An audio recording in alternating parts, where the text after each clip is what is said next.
All right. Well, I guess we got a situation now in the where we don't have any more black power. Sure, we have a lot of brothers talking about black power, but there's really nothing behind it. And if you look at the state of black men today, you just simply cannot believe that black power exists anymore because the black men today don't exude any power whatsoever. They exude weakness, they display frailty. Many of them are sissy boys, sissy girls, and they have their priorities all screwed up and they have no interest in building anything black. But they have all the interest in the world of becoming white. We're going to talk about that tonight. Gangsta Talks up right now. Hit it, Dame.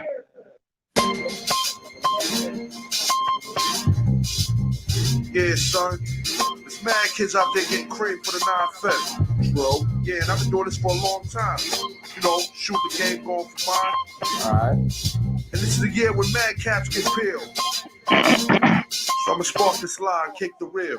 Bang them out. With all this chaos in the realms of the street, your local street dog got to make ends meet. The average Joe's far too slow for the ghetto bro. You better know, when I hit the streets, I like to glow, I like to glisten.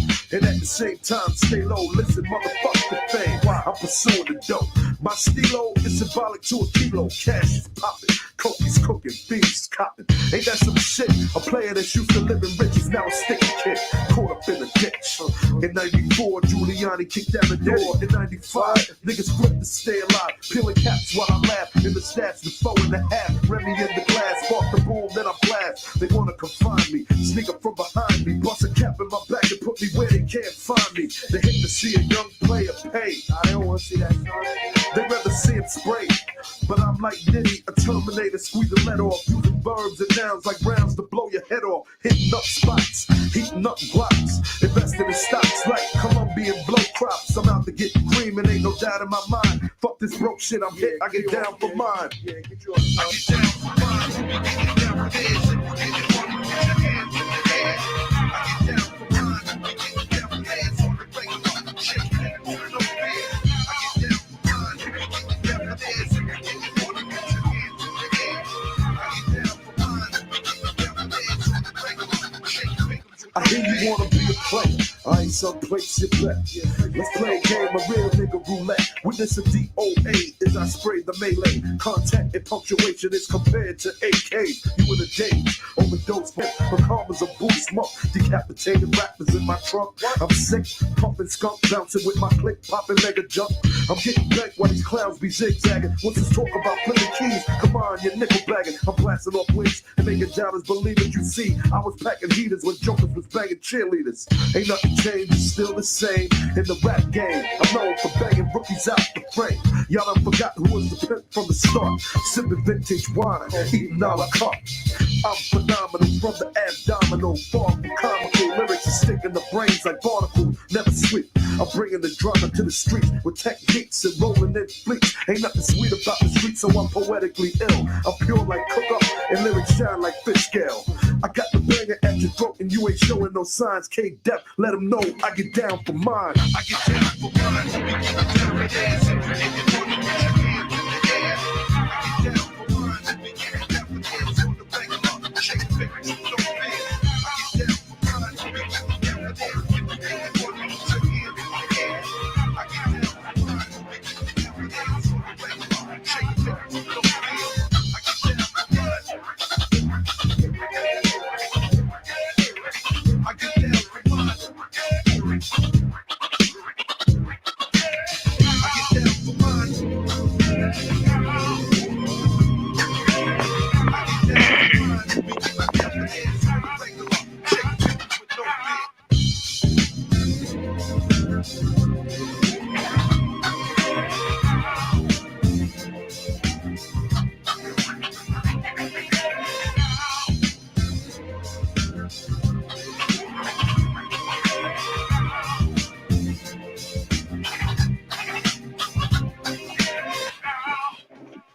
All right, everybody. Welcome, welcome, welcome to tonight's podcast of Gangster Talk.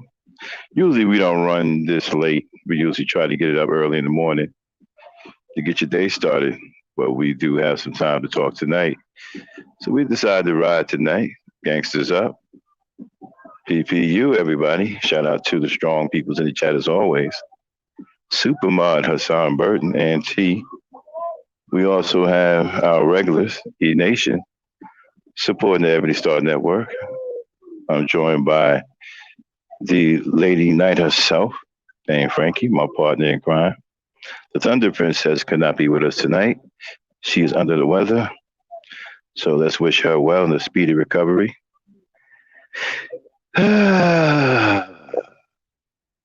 Where are we? You know, black men, we are finished. Well, I wouldn't say me, but black men today are finished. I mean, you have no infrastructure to speak of. You do nothing for your community except allow it to lay in ruins and get worse with each passing day.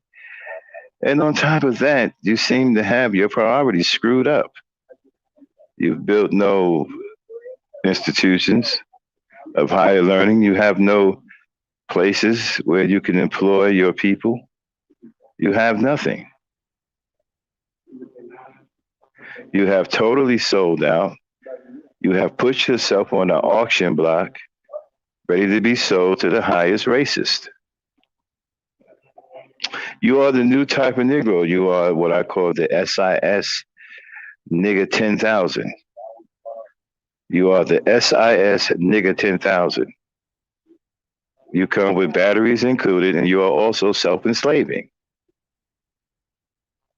This is what is ready to take in place. I'm sorry, this is what's ready to take place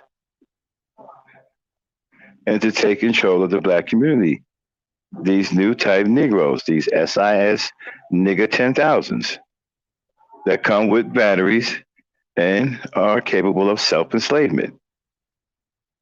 And they are here to completely sell you out. As a matter of fact, they don't call it selling out anymore, they call it buying in.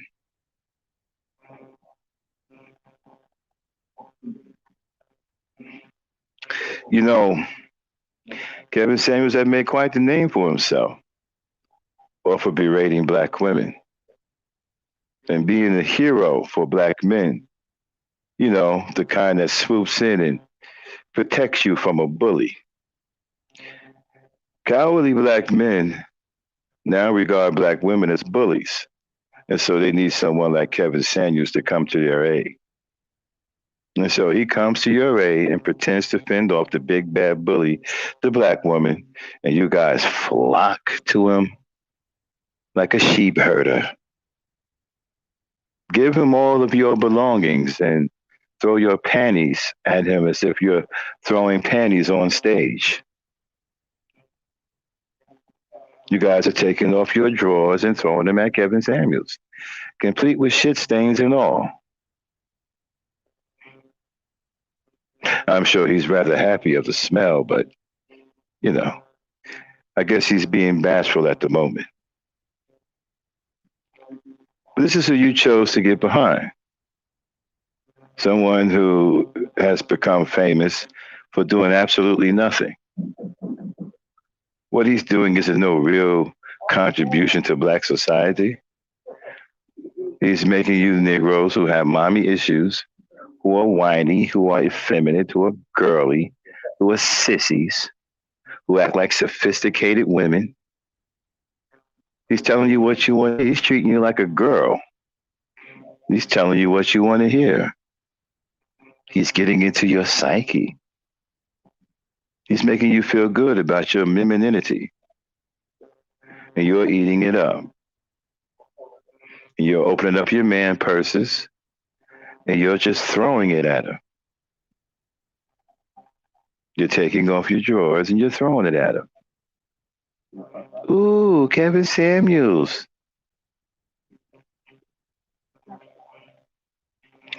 Pretty soon, many of you are going to be stripping for him. But anyway, this is who you chose to get after. You don't choose infrastructure. You don't choose community. You choose Kevin Samuels. This is another reason why you have no infrastructure. You still don't own any wealth in this country. Understand something.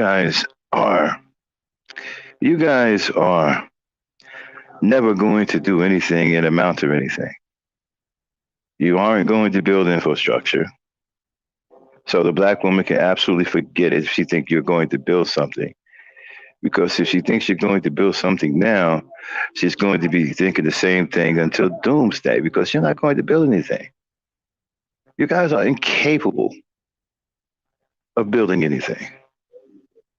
You're incapable of being leaders. You're incapable of being good husbands.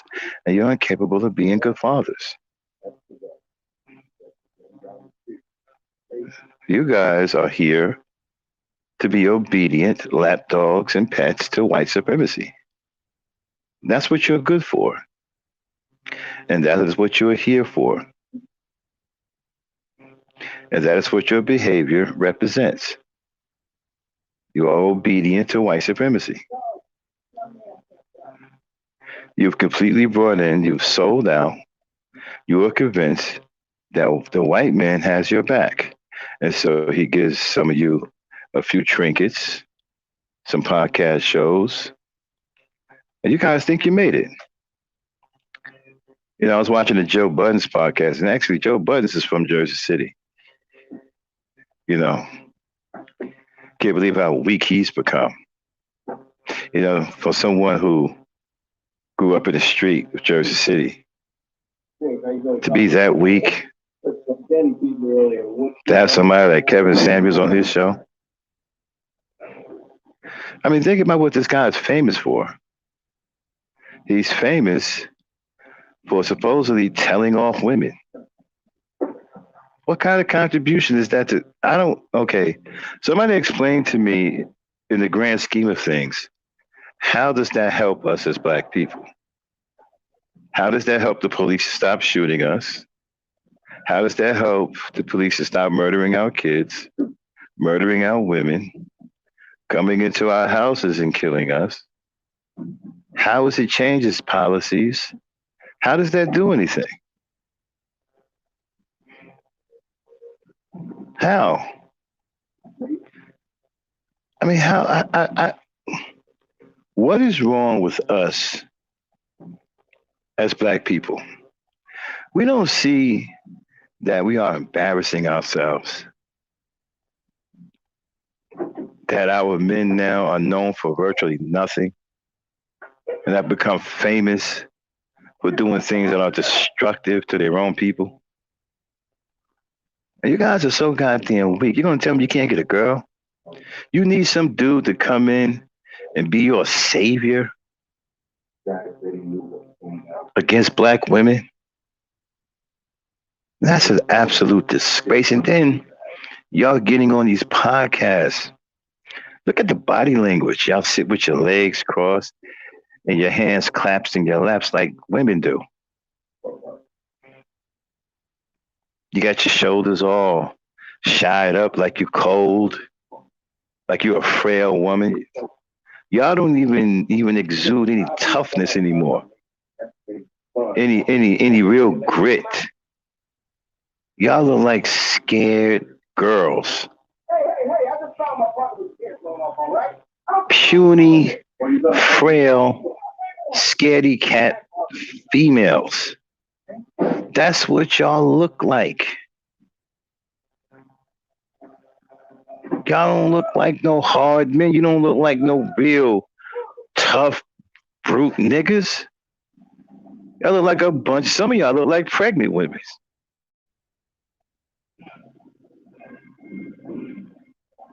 I mean, this is embarrassing, man. This is supposed to be the image of the black man.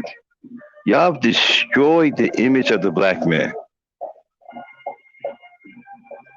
Seriously, the image of the black man should be now, it should be a picture with a Negro bent completely over. Bent over nigga. That what it should look like. A bent over nigga, because that's what you But you dudes are. I mean, you guys aren't men. And then y'all talking about black women like this is some kind of revelation, man. Like y'all done solved the Rubik's Cube. Like you done solved the riddle to the Sphinx or something. Like you done wrote a new constitution or you out talked Malcolm X or you've done something greater than Dr. King. Dude, you're talking about not being able to score with black women. Why is that supposed to be some kind of, all out focus? Like, hey, man, we better talk about not being able to get black women because that's important over our children being murdered. That's important. That's more important than the Breonna Taylors and the Micaiah Bryants and the Alton Sterlings and the Corbin Gaines, the Sandra Blands, the Trayvon Martins, the Tamir Rices. Us not being able to, get black women to submit is a priority over all of the other things. I've said to you guys before that you don't pay me any mind because I'm an old dog and y'all think I don't know anything. But see, I come out of that last stretch of era where that stretch of existence where men were strong. And I know what strong communities look like. I was raised in a community that was led and owned by black men. So I know what it's like. So I come from that and see, and I keep trying to tell you dudes, submission is an act of manhood. Y'all don't get it. In order for a woman to willingly submit, you have to be a man. She's not going to submit to someone she doesn't regard as a man. That means you got to be strong. That means you got to do everything. You got to provide. You got to protect. You got to handle up. You got to have courage. You got to have integrity. You have to be a man. Submission is an act of manhood. You have to have that manhood for a woman to submit, or she won't. Then you guys, you guys are heading on the road to forget about submission. You on that road to the hell with you. That's the road you on right now with black women. They're not. First of all, most black women aren't gay. So they're not going to be attracted to a lot of you dudes because a lot of you dudes are very, very feminine, very girly like. See, that's going to turn black women off because they're not looking to talk to other women. They're looking for real men, strong men. Men are strong. Okay? They need strong men with broad shoulders, not you skinny, weak, wireframe built niggas who sitting up here complaining like little girls.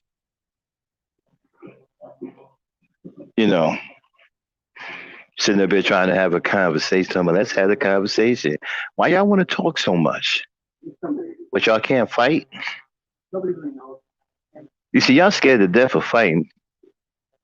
That's why y'all get real, real excited when somebody bring up confrontation, right? You guys get real scared. What are you talking about, man? It's dumb as fuck, man. That's dumb as fuck. I bet it is because you can't fight. You see, cats who can handle up, right, don't have no problem with conflict. So you niggas who are scared to death and can't fight, right? Probably never thrown a punch in your whole life and can't take a punch. As soon as somebody bring up physical confrontation, oh man, y'all toupees start flying off. Toupees start flying off. Man weaves start coming out. All of a sudden your earrings start to get too big in your ears. Because somebody mentioned conflict. Yeah, I ain't built for that. Like, what you talking about? You're going to get us all kills. We can't fight. See, that's what's wrong with y'all right now. Y'all can't handle up. You see, killing another man doesn't mean that you're a man. Shooting someone mindlessly, going around killing kids and women, that doesn't give you no respect as a man. Nobody respects you as a man. That doesn't mean that you're a man because you can go around and shoot somebody. Anybody can shoot somebody. Y'all niggas can't handle up. That's why y'all shooting each other. You'd rather die than to get a scratch on your pretty little face. Yeah, I'd rather die than to get a scratch on your pretty little face. How dare that nigga put a scratch on my face? It's like I said before, it's emotion, it's female emotion inside you. It may as well be a gun, a loaded gun in the hands of a toddler. Y'all can't get no marks on your face, right? You don't have enough Noxzema or Vaseline to go around, right? To keep the scratches off your face. Now y'all worrying about your man weave coming out. Oh no, I mean y'all don't want to do no hustle. Y'all don't want to do no rumble and tumbling because you just got your man weave done. God forbid if your fake finger waves fall out or your fake beehive fall off.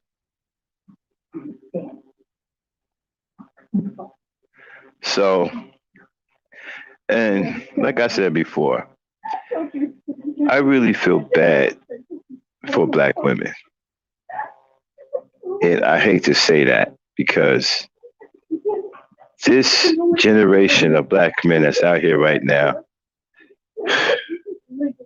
I don't know what y'all may as well start learning how to protect yourselves, get guns, whatever you got to do.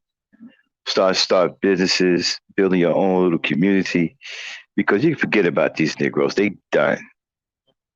These Negroes are finished. They are willing pets to white racists. They are the white master's pet. And they have no problem with being the white master's pet. As a matter of fact, they don't see any shame in it. They see nothing but honor in being a willing slave. Because as far as they're concerned, it's like being in jail, right? But with fringe benefits. Because in jail, they got three hots in the cot. Well, by being the white master slave, they still have their freedom. They got their three hots in the cot, and they get to wear nice clothes and buy candy. And still get to talk to girls. And they get a job. So as far as they're concerned, being a white man's pet, hey, that's where it's at. Why rock the boat? Right? Why rock the boat? They don't give a damn about black women. They figure that they can mess around with the white man's woman, Becky. And since he's a representative of his master, he figured he can go anywhere in the world and mess with any woman he wants. Right? The master's pet, nicknamed We Sick.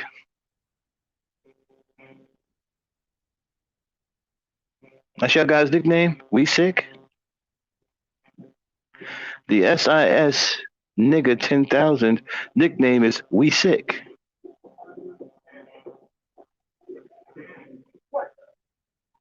These new SIS nigga 10,000s are they come with batteries already in the back, and they are self-enslaving. Let's do a commercial. It's SIS nigga 10,000 with long black tongue, come already included with batteries, ready to lick master's boots at lightning speed. It even comes with its own bounty, the quicker picker upper, to wipe polish off tongue. And also included, this particular SIS nigga 10,000 is self-enslaving, so you don't have to beat him with a whip. The new SIS nigga 10,000 on sale for 9 nigga 99. Get yours before the stocks run out. SIS nigga 10,000 in stores near you.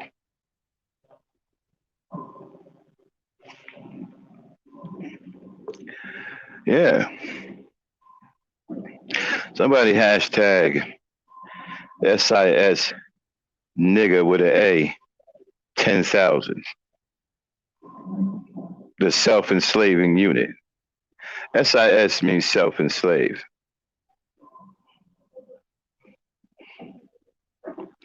So, you niggas are caping for your man's Kevin Samuels. Kevin Samuels is your savior. It's a shame. You know what? And y'all don't even have any shame, right? You being defended by a sissy from sissies. Think about that for a second.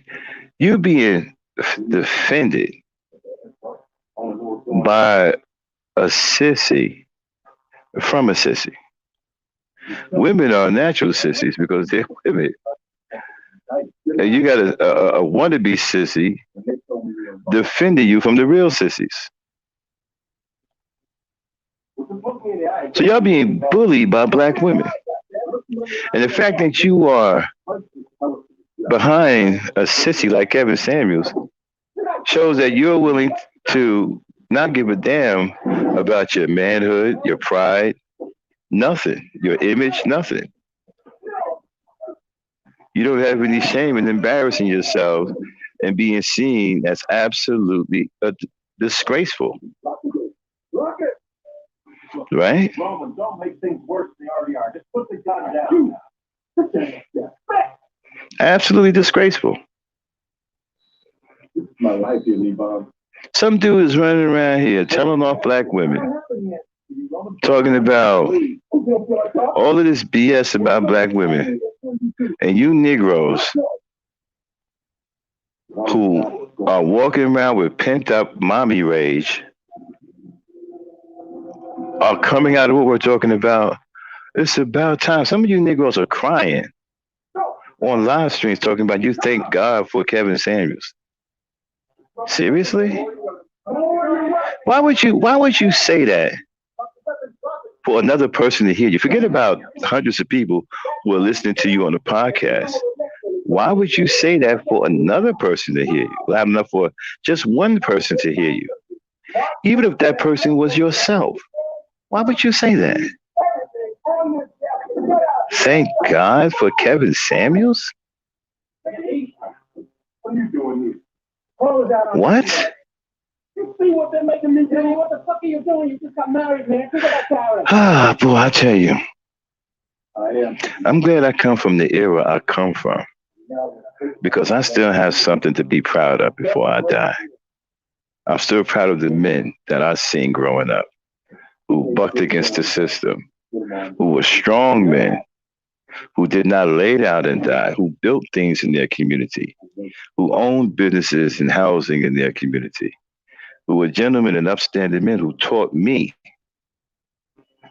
how to be a gentleman, who helped me develop integrity and honor. I have something to be proud. I have a memory to be proud of. I'm glad I wasn't born in this generation. Because honestly, I would have nothing to be proud of. And I would have everything to be disgusted by. Every single thing. There's nothing in this generation of men that can be salvaged.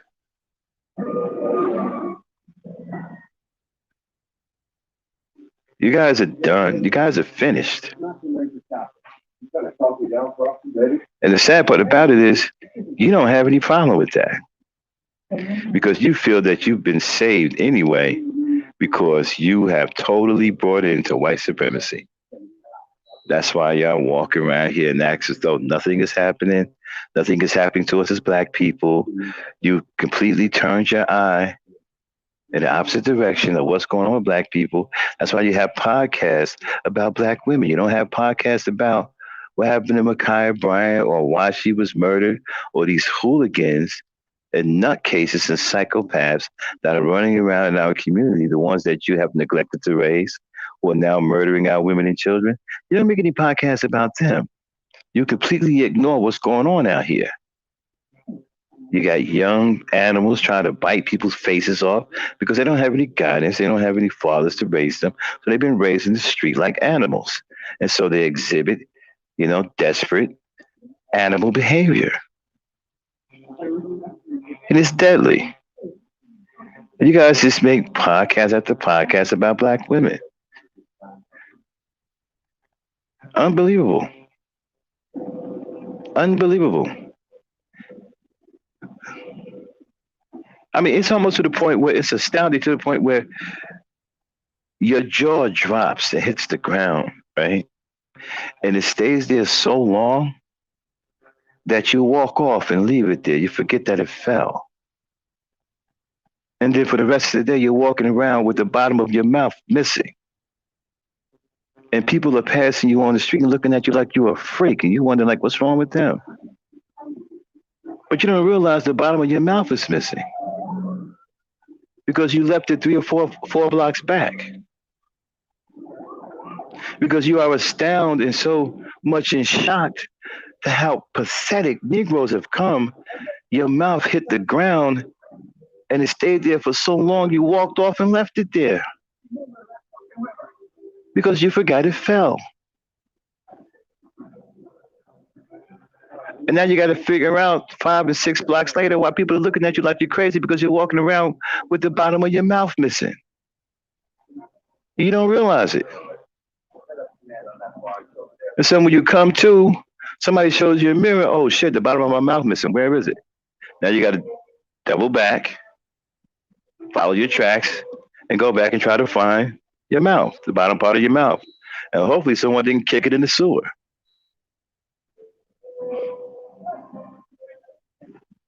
So my thing is this. I don't understand how you can't, how is it that you're not embarrassed by this? Now, as a black man, we want to look up to brothers, right? We want to look up to black men. Most black men want to look up to other black men. They want to see something that they've never seen before. Like you can look up to a Malcolm X, right? You can say, man, Malcolm X was powerful. Yeah, I understand he got murdered and all that, but the brother there's a lot there to inspire to, right? Even Dr. King. Dr. King made a mistake, but Dr. King was a warrior. He was fearless. Let's not get it mixed up. Dr. King had more courage than all you man. He had more courage in his little pinky finger than all you manosphere dudes put together. King was a warrior. Let's not get it messed up now. Okay, so yes, did he make a mistake? Yeah. But he was fearless. So these are men, Marcus Garvey. These are brave black men, right? These are men that you can aspire to. Now you fast forward to the day, where are these brothers at? What, LeBron James? What? I don't think so.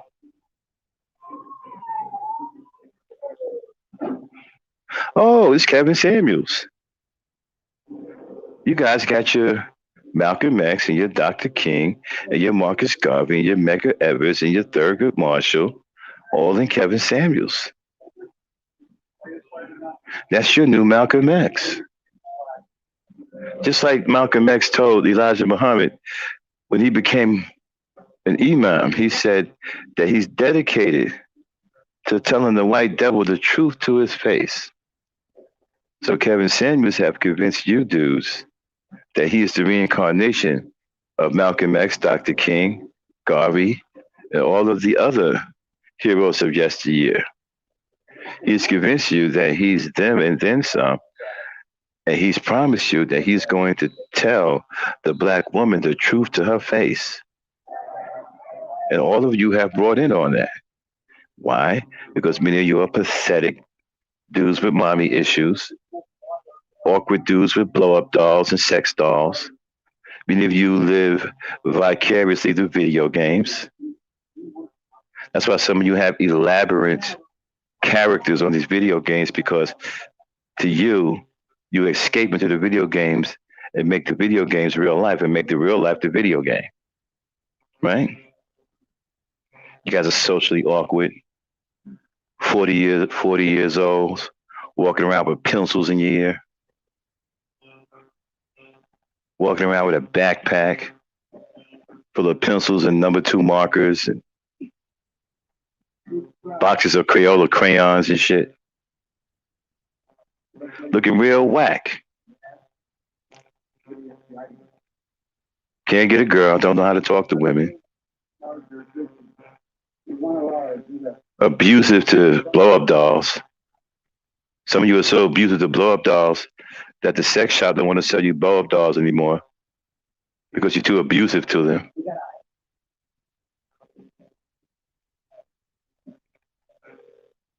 Every time he sells you a blow up doll, you keep stabbing her, killing her and shit. You got to keep blowing her back up and put patches on her. So he's tired of selling them to you. As a matter of fact, some of you have been banned from the sex shops because they said if they see you again, they're going to call the police. It's a shame when you have a restraining order put out on you for a blow-up doll. And so you type of niggas with the restraining order against you for the blow-up dolls, Kevin Samuels is your hero. And the ones who got the restraining orders against you for abusing the blow-up dolls, you feel that black women have did that to you. They've turned you into a freak like that, right? So now you're upset. You've gone Barney Fife. You are completely upset, right? And so you blame the black woman. You say, if it wasn't for the black woman, you would actually be walking around with a real woman rather than a blow-up doll that the sex shop had to protect from you by putting a restraining order out on you. So anyway, now you got your hero, Kevin Samuels, right? He's your hero. Dun, dun, dun, Kevin Samuels to the rescue. Look. Coming out of a woman's apparel store. It's Kevin Samuels.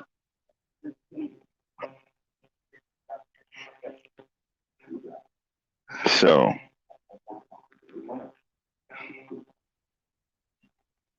that's your Superman. That's a shame. The minute you grown ass niggas need a Superman against women. And there's nothing super about Sam, but you've made him super. He's your Superman. You're his Lois Lane.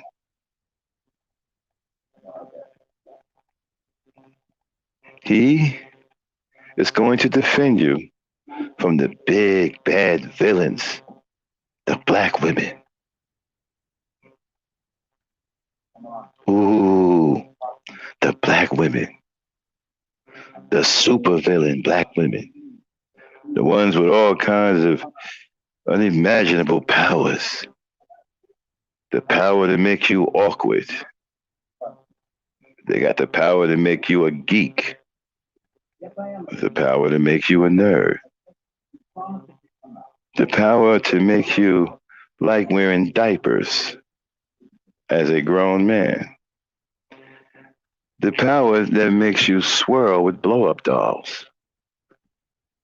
Yes, they got all of this power that makes you socially awkward. These bad women, these super villain black women. Ta-da! There's no need to fear. Kevin Samuels is here. There's your man. Underdog's little cousin. Anyway, sometimes can't tell the difference between him and can't tell the difference between Underdog, him and Steve Urkel. But anyway, listen. So All right. So your man's is here. Your superhero is here to guard you from the big super villain black women. You guys are so afraid. I've seen the way you got body language is serious, right? You guys on these podcasts and just you're such shut-ins. You look like the only room that you enjoy in your whole house is the closet. Even if you're living alone, like your favorite room in the house is the closet, and you feel some kind of way when someone is standing next to your closet. You start sweating and shit. But anyway, let's get back to this. Black men are finished. You're finished because there is no black women. I'm gonna tell you right now. Forget about these generation of black men. They're done. Try to do the best you can to get to the real young ones, the ones who aren't tainted by this madness. But this group of Negroes right here, they're done. They are finished. Kevin Samuels is their savior, and he has convinced them that black women are bad for them, and that being a slave and a pet to a white racist slave master is the best thing for them. It's the best thing for black men, and it may well be the best thing for these kinds of black men. But as far as infrastructure and building a community, you can forget it. These dudes ain't got it like that. It's not in them. Hell, they can't even be manly. What the hell they gonna do with a tool belt and some damn tools? You got to be a damn. You got to be a man just to swing a hammer. Can you imagine these dudes swinging a hammer and breaking a nail? It's going to be hell to pay.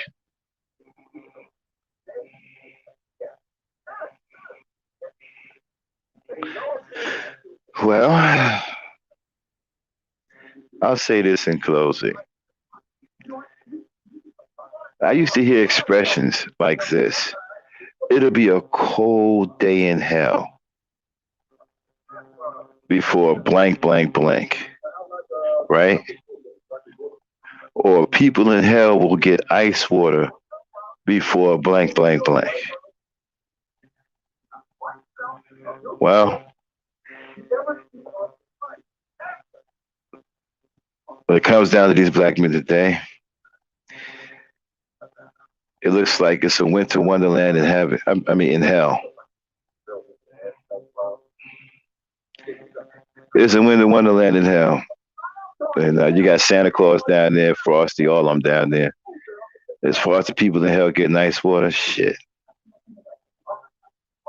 They got igloo coolers down there drinking beers.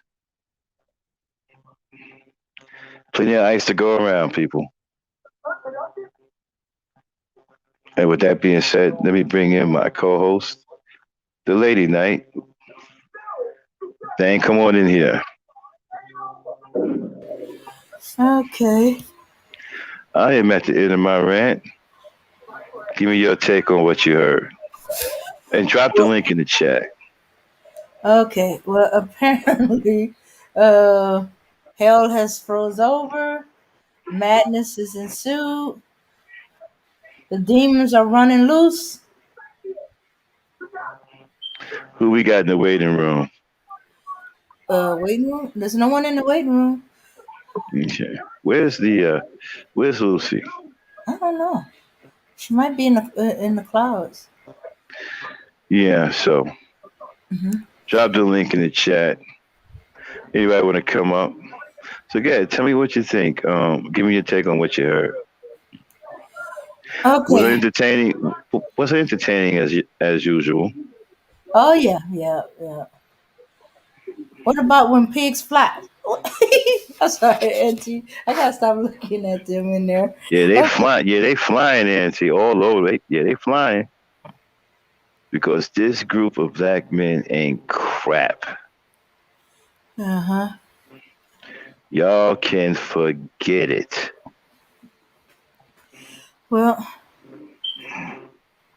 the only thing we can hope for is the younger generation. Did I Cause, entertain you guys tonight? I hope I brought you some entertainment along with my rant. hmm What's that? yeah, yeah, you just couldn't hear me laughing. Um, I was like, okay, Max, you're gonna make me pee my pants. Keep that up. But hey, it's either laugh or cry. Hmm.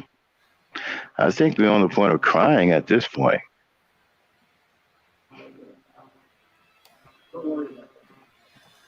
Yeah. But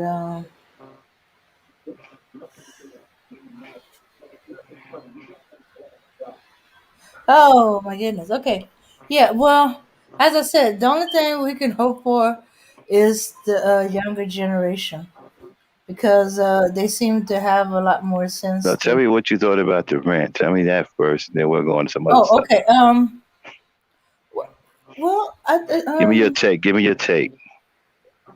okay. I thought it was a good rant, but I thought it was a good rant, but I think we needed to go a little bit more detail in. But hey, it's all the same. You know, the same type of dudes. They ain't learning. They saying the same thing. Although their leader is switching. He's he's saying some new stuff that he never said before. Yeah, he's stealing talking points. Shout out to Cynthia G, Hmm. robbing her of her talking points. You know, Yeah, they even stole some talking points for over here. You know, yeah, sent some people over here stealing, jacking our stuff. They try yeah. to change. They try to change the narrative now. Hmm. And the worst part, you and Cynthia G and a bunch of others been saying it for years. No, they wait for their leader, their God, the person whose butt they kissing to say the same thing and be like, yeah, yeah. And then when you listen to them, it's all about the same. It's not about building the community. It's not about creating infrastructure. No, it's to do so much to get women, to do so much to get sex, to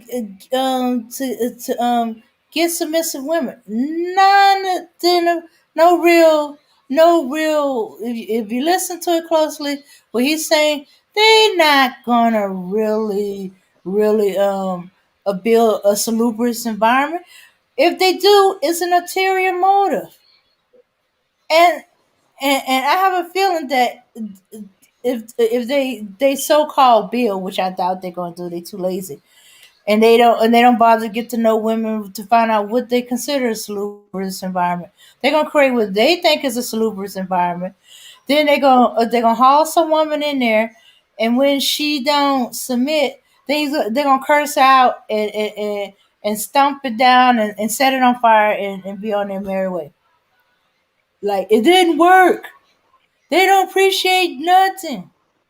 Yeah, that's it's all about doing as little as possible to get the woman.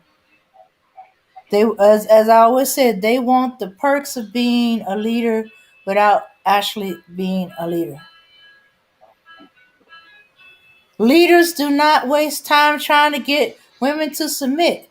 Nah, they got stuff to do. They don't have time for that. If she submit, fine. If she don't, okay, still fine. They won't notice a difference. Cause they be busy building. They got stuff to do, community to work on, family to take care of, or your bills to pay.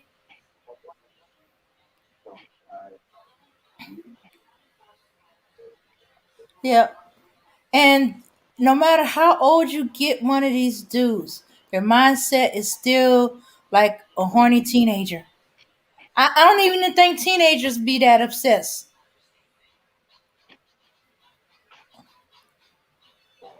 And that's saying a lot.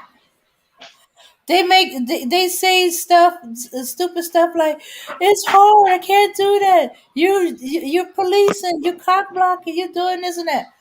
And I'm seeing boys. Technically, they are men, but they still coming from that boyhood to manhood situation. Who have more self control, more sense, and and and and and and don't stay caught up in their feelings of the woman said no, the woman wasn't interested, woman chose a whole nother dude. They don't become obsessed with her, her choices. Okay, he chose a bad dude. Ha ha ha. I would He have to chose say bad. this He chose is, me. Hmm. like I said, this is probably one of the most profound collective of the most what do you call it? Non-loyal, Hmm. effeminate, weak, feeble-minded black men I've ever seen. I mean, this is the most profound collective of weak and feeble and sissified and men filled with hatred that black women have ever had to endure. Hmm.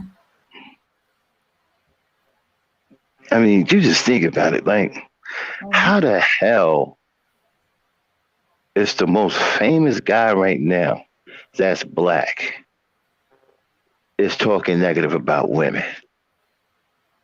Why isn't he talking about saving our children?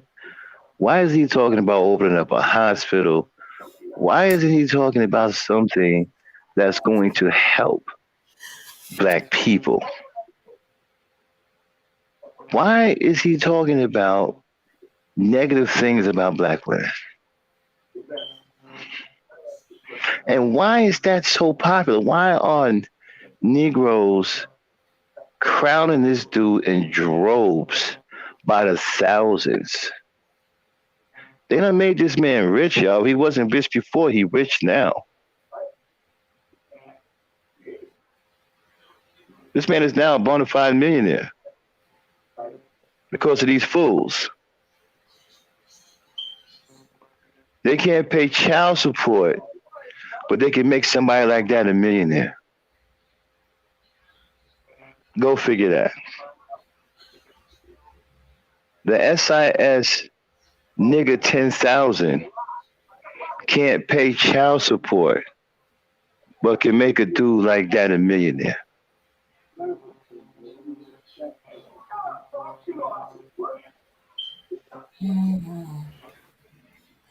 Now think about that for a minute. The SIS nigga 10,000 can't pay child support, but can make a dude like that rich.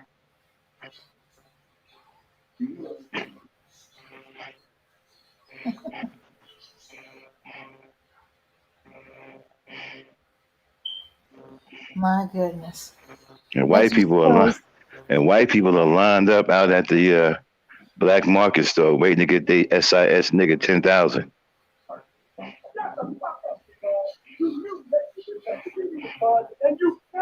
Yeah, it's like I was saying earlier. Those guys that's spending money like that on Kevin Samuel, they Or got where they getting them rules. from? Hmm. Where they getting them from? They're getting them from Coons or Us. That's where they make the. That's where they make the SIS nigga 10,000.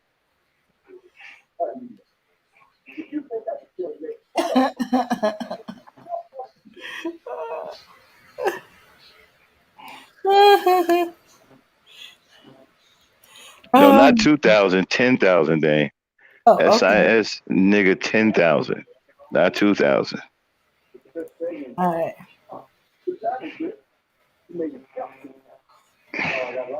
Well, yeah, yeah.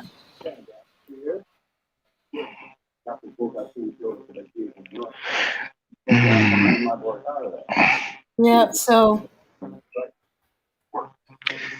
And so you figure. I mean, I'm so shocked that Joe Buttons is crazy. That's only because Joe Buttons is from my hometown, y'all, Jersey City. I mean, he know better. Doesn't have a punk like Kevin Samuels on his show. Oh boy. okay, I don't know how I did that, but that's interesting. What did you do? Somehow enlarged it. I got hashtag SIS nigga 10,000 on the banner, and it's huge. Well, don't put it on the banner. Take it off the banner. Yeah. Hmm. Okay. So so so these guys buying in to black Yeah, supremacy, they right. self This is why. enslaving themselves. Right, it's self-enslavement. They put themselves on the auction block for the highest racist bidder, and they're proud of it. They're proud of being the master's pet. As a matter of fact, they are competing to be the best pet that master has ever had. The SIS nigga 10,000 nickname is We Sick. Okay, so they saving themselves for black women to sell themselves to white supremacists. Ain't that a trip? Hmm. They should be saving themselves for We Sick because that's pretty much what it is. These niggas, they We Sick. Bunch of We Sick niggas.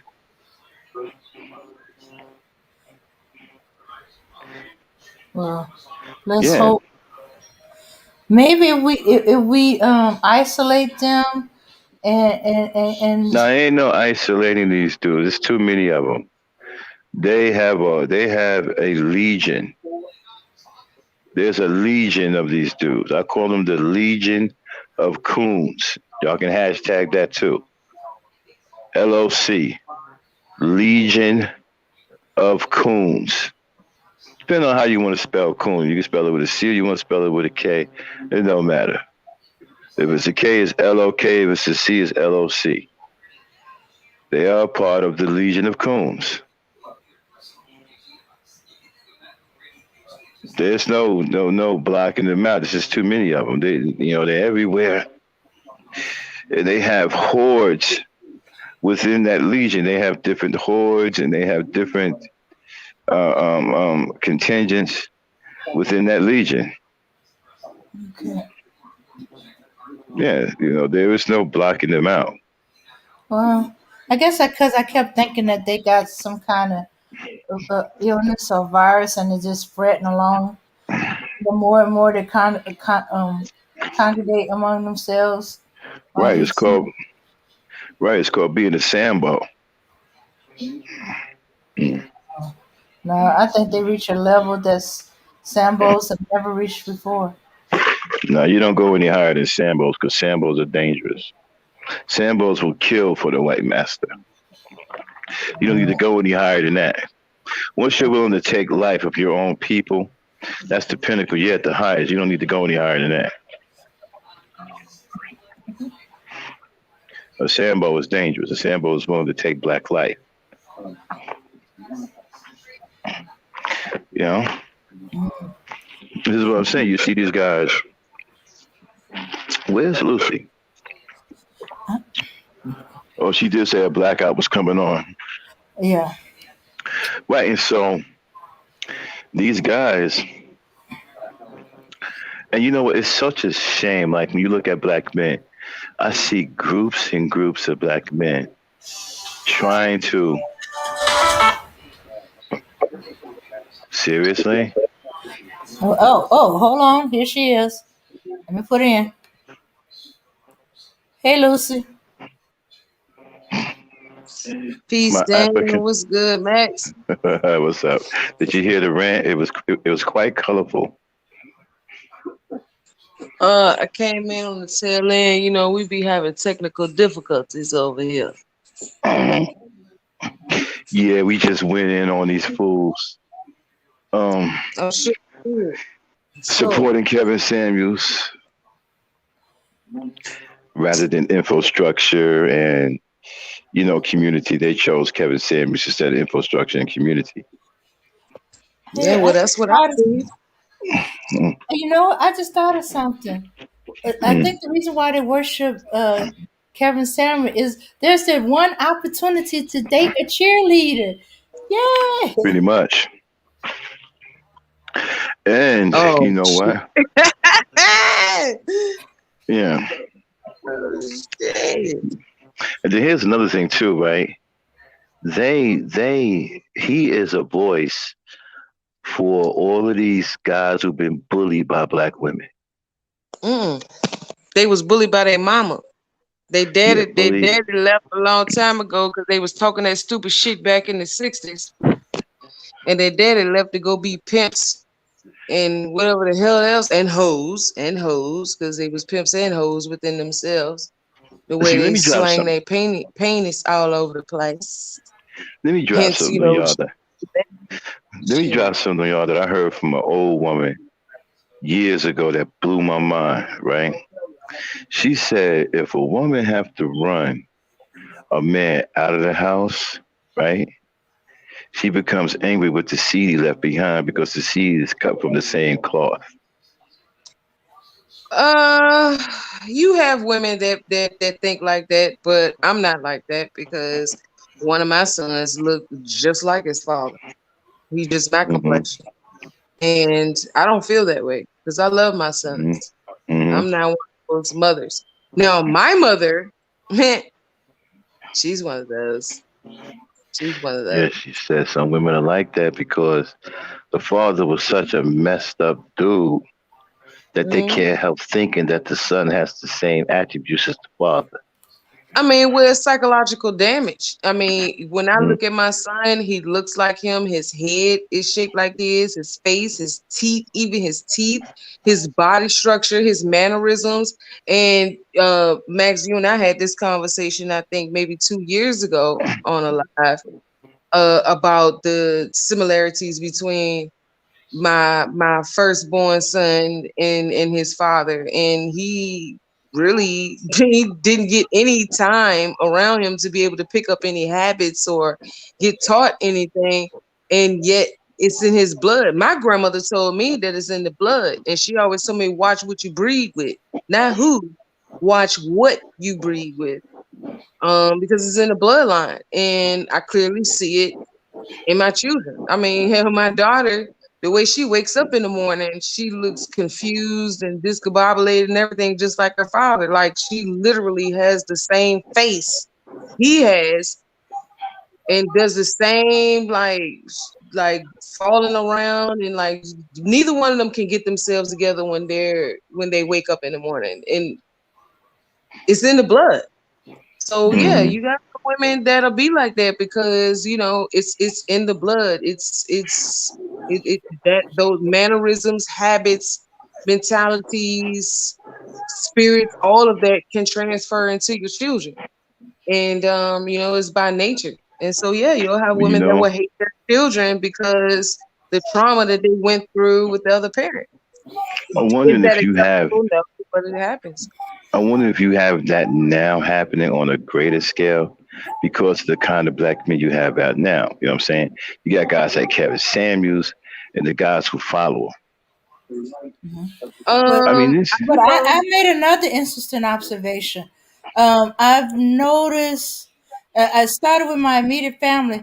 The some of the men in my family they look like the masculine version of their mother, and ooh. I always wonder if those that hate themselves, if they hate themselves because they look like their mamas. Hmm. You have some young girls that hate themselves because they look like their fathers, and they get tortured in school because they have strong face like their fathers, and they get called little boy and stuff like that by their own family members, but they are frustrated and upset. I'm talking about young girls like 9, 10, 11, 12 years old, being told by their aunties and, other females in their family, like, oh, you look like a boy, you a boy, and give them masculine nicknames because they look more like their father. I mean, it's different levels of this psychological damage that we do to each other. And it's been passed down like the same stupid shit that they still teach now. Or if you read and you articulate your words in an intelligent way and you go to school and you get a degree and you become an educated person, you trying to be like the white man. How many of y'all have been told in school, oh, you talk like a white person? Or you reading a book, you getting straight A's, or what you trying to do? You trying to be white? How many of us were told that? My children were told that. And my children, and they're still doing this today because I have children that are going through school still. They were in elementary school and they coming home and telling me like, Mom, the children are telling me that I'm trying to be white. Like, what does that mean? They tell me I'm trying to be white. They came home angry. They're like, I'm not white. I'm black. I'm not white. Why are these other black children telling me that I'm trying to be something that doesn't exist in their school? Because they went to an all black school. All black school, black teachers, black principal, black everything. And they're being told that they're trying to be white. By who? The black teachers? They shouldn't be telling them that unless they mean it. Unless they mean it in a different way. The other children. Oh, okay. Other children are telling them because my children excel in this school because they're coming home. If you hear my children speak, you might think that they are white, and y'all hear how I talk. You know what I'm saying? But I'm an educated person. I have a college degree, and my children speak very, very proper English, and they're told all the time by other black children that they're trying to be white. But I'm trying to figure out because they speak a certain way. Why the way they speak is the standard for intellect or the standard for articulation?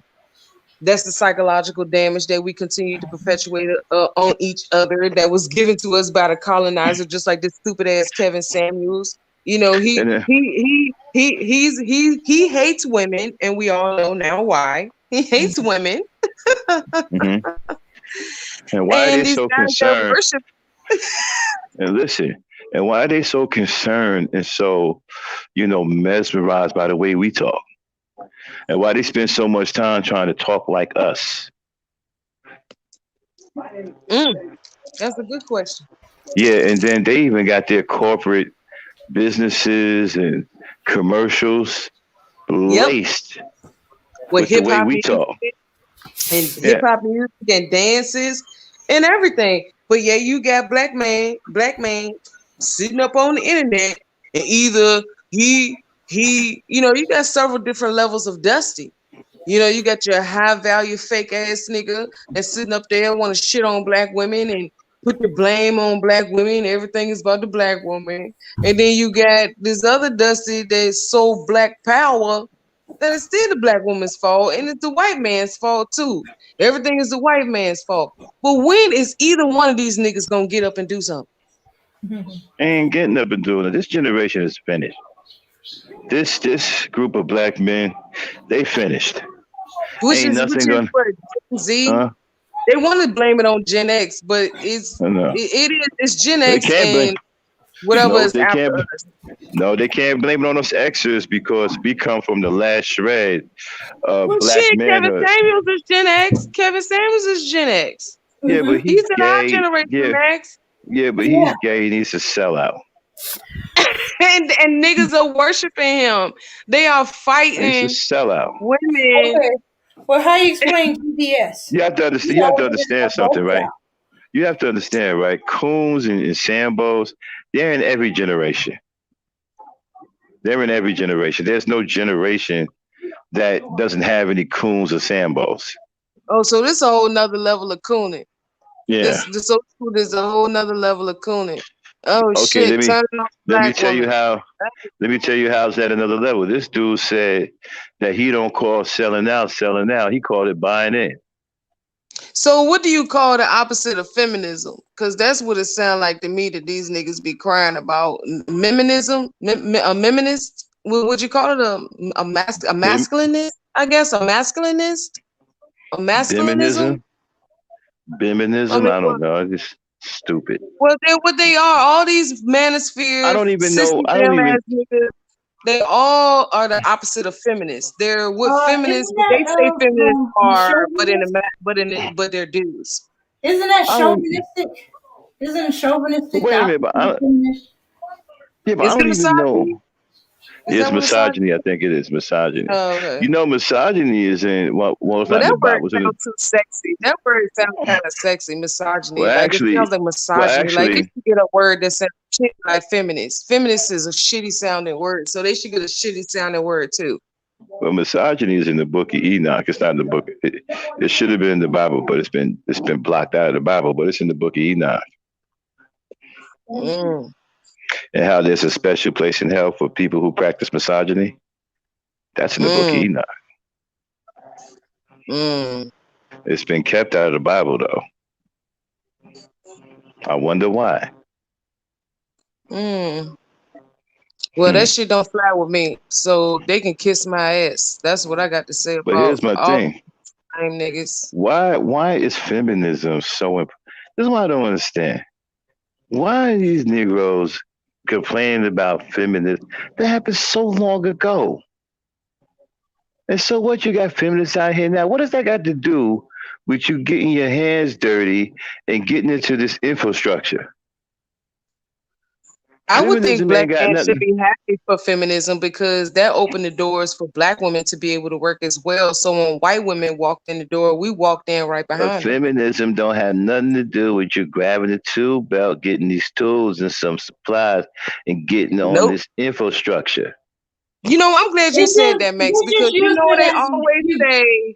they always say that black we ain't worried about what no women doing. We ain't worried about what y'all women doing. But yeah, you always talk about hair, makeup, and feminism. So if you're not worried about what women is doing and what women is talking about, then how is that stopping you from picking up a tool belt? You are absolutely right, Max. Yeah. Yeah, well, they You use that are absolutely right. crybaby of the women were taking our jobs. If they would stay at home and take care of the house and the kids, we would have jobs we could go to. And And how is it that? And how is it that? Right. Okay. When you look at, okay, men like to look up to other men. Okay, we do, because we Good. need we need constant, strong, male figures to look up to, right? But Mm-hmm. Guys. Mm-hmm. but there is nobody like they don't make Kevin Samuels. They're Malcolm X. They're Dr. King. They're They're Medgar all Evers dead. and Thurgood Marshall. Everyone's dead. That's who they. That's who he is to them. He's the new black freedom fighter. This Mm. man is a freedom fighter because he stands firmly against black women. He's a traitor. Right. And so the black men have made him a freedom fighter and have given him the status of a Malcolm X and have made this man rich. I just said that these Negroes won't pay child support, but they made a nigga like that rich. As far as I'm concerned, all these niggas have committed treason. You have Yeah. committed treason, and you know how America deals with treason. Well, America ain't going to deal That's with it because it. they don't care nothing about Negroes. The I ain't Negroes need talking to about deal that. with I it. ain't talking about that. That went Uh-huh. over your head. I said you know how America would deal with treason. Oh, no doubt. Okay, now No go ahead. What doubt. you was? Mhm. No doubt. And my thing, what? This is what I don't understand. How are you as a man, right? I have a lot of pride, right? I just couldn't sit back and be okay with some dude defending me from a woman. that wouldn't sit well with me. I mean, that would bother me to no end. No, you would be GAY. That's what you would be. Yeah, I mean, like, what are you talking about? Like, these dudes, he's like a hero. He's like their Superman, and they are his Lois Lane. Yeah.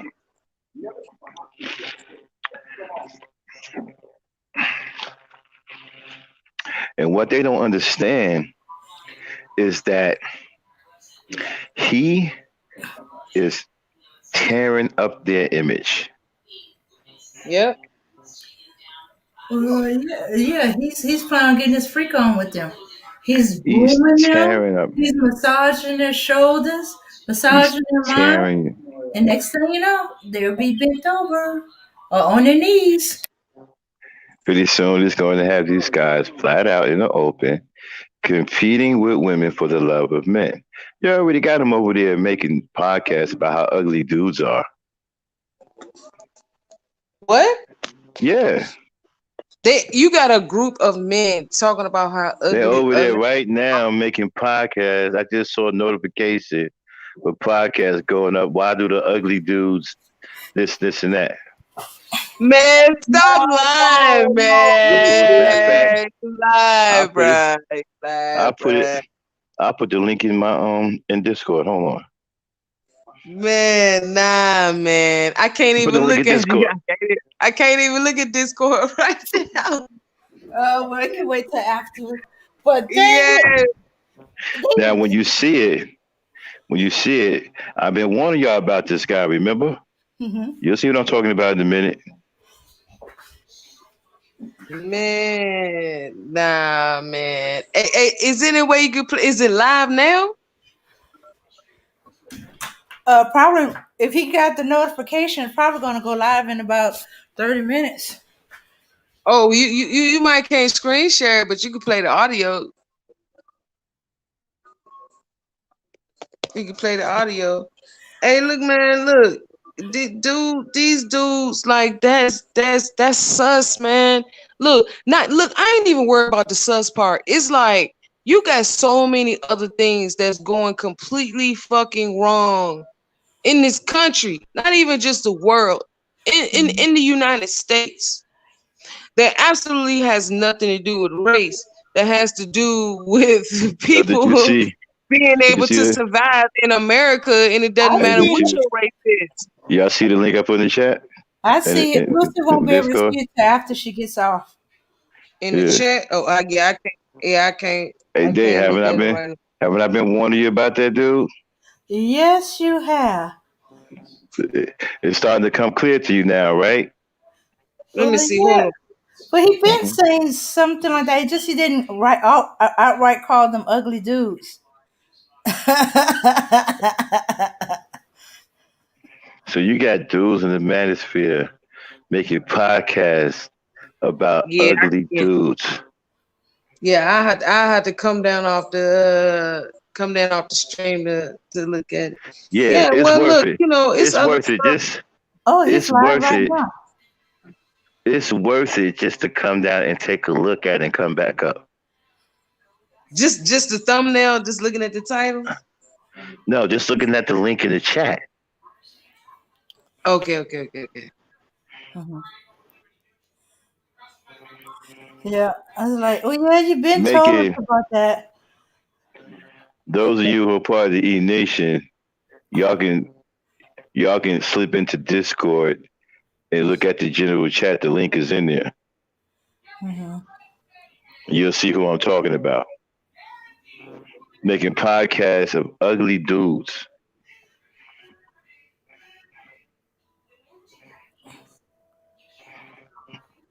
Auntie tripping. First, where's the now? Look, I just don't know what to say anymore. Every time they do something, it just makes it hard to say. Oh no, it's not this one. No, no, you showing them tendency too. Why you since when do men care what a man look like? They may call a dude ugly, but that's just because they messing with him. They said, man, she didn't give me the time of day. That's because you're ugly, man. Something stupid like that. But this, Man, these so butter soft flake Negroes. I don't see why. They don't have no choice but to turn against black women because they can't get no women. They ain't got no choice. uh-huh. It's like when you go to jail, right? And a guy's in there surrounded by some hardened killers, right? And they already kick his ass. So what he do is he find the weakest dude in there to start a fight with, so he can get put in the hole. Mm-hmm. Because then he'll be safe from getting his ass whooped. You see what they saying in the chat? What do you say? Okay, the one that caught my attention. They're making live streams talking about sex doll replacing black women. Obviously, they ain't paying attention to when I talked about the sex doll. No, you ain't gonna want to be messing with them. But oh no, because a black woman is telling them some truth about the sex doll, they ain't gonna listen. They're gonna find out the hard way. Yeah, the Hebrew Israelites, they're nothing but sexual demons. They use the Bible for sexual perversion. That's what they use the Bible for. Uh, Sexual perversion. Those are no more men of God than Gumby is Gumby. No, Gumby is Gandhi. no, son. It's gonna increase the you know, describing. It's one thing to hear me describing about a dude being shirtless and stuff like that. It's another to hear another dude. Uh-uh. Yeah. What would you rather hear? Me drool over eye candy or another dude drool over eye candy? It's like for example, it's like, why would you take a dude seriously who tried to be a leader and he had a Gumby? Why would you take somebody seriously with a Gumby? It's obvious there's something wrong with their mental if they wearing a Gumby, right? Oh, A real dude ain't going to be caught wearing no damn Gumby.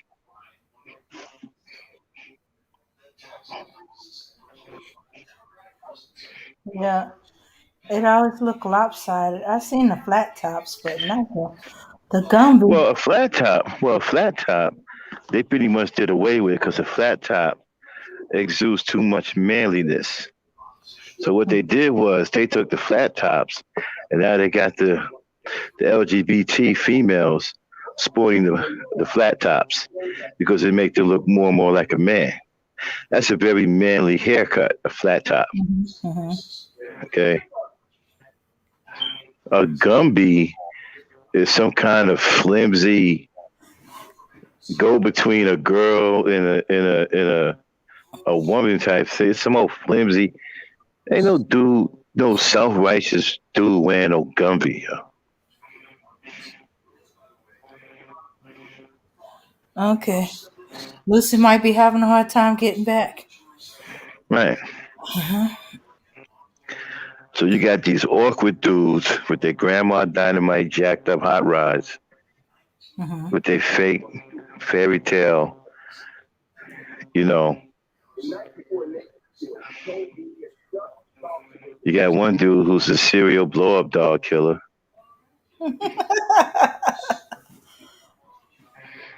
I mean, it's bad when you get put out of sex shops and they got your picture of you wanted for destroying blow up dolls and they put out restraining orders against you.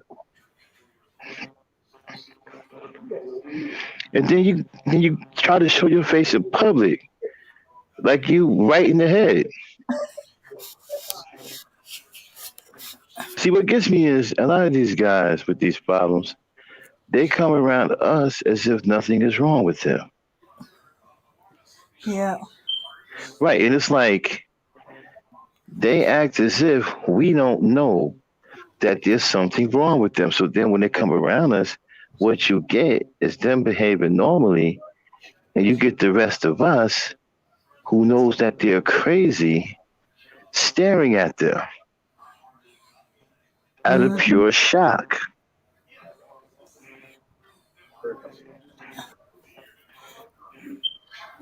Yeah, and they bragging about something that used to be a shame of. Who brags about getting a blow up doll? No guy admit that they will get a I want blow to up know doll. how. I want to know why you have to have a superhero to defend you against black women. Why? Okay, I got questions. Uh-huh. Black women, why are y'all bullying these men? And how did this start? Somebody want to give me the beginning? Like, where did this start? Why y'all bullying these men, and why they feel that they need a superhero against y'all? Because I don't get it. Educate me on the matter. Dane, you want to start? Anybody in the chat, y'all can jump in and educate me on why, how did this bullying start? Go ahead, Oh, Dane. well, I think the bullying started in their imagination, with women telling them to, why are you acting so much like a girl? You know, why don't you go play with the boys? Might have started off a far, far trauma with kids. It's like, why are you not going to play with the boys? Why are you playing with the girl? Are you a girl? Hmm. Hmm. Yeah, or it could have been, let me see, uh, mama making them go take out the trash, having them lift heavy stuff, go get the groceries out the car, lift them boxes, take them out to the garage. Oh, wait, wait, wait. Maybe, it's the girls, chasing them and popping them, on the arm or the back or the behind, chasing them with some type of bug or something. Okay, I don't. Okay. Okay, okay, you thinking that's too far? Well, That's I too far back. well. The problem is I don't understand how a girl is chasing a boy with a bug. Usually that would be the other way around. Oh well, So what I, you're see- saying is I that these boys from Jump Street were girly. yeah, And so basically it's not you bullying men, it's you bullying other women. yeah. So basically black women are bullying other women. Y'all not Yeah. actually bullying men, y'all bullying women. So this is a woman thing. Yeah. Well, might not have took a toll as a bully. Maybe none of the boys would play with them because they were too weird, and they start hanging with the girls. And then after a while, the girls start pushing them around. Well, Um, they no, they claim that black women are bullies and they had to go get the bully killer, Mr. Kevin Samuels, to get after black women and put black women in their place to make black women stop bullying black men so black men can feel better about themselves. mhm. Uh-huh. Okay, I think they lying. They lying on us women. So Kevin Samuels is here to tell black women, stop bullying black men, let the black men be black men, and stop putting your bullying ways on them. So he's saying that we're pretty much tying them up to a chair, and telling them to stop being men. Hmm.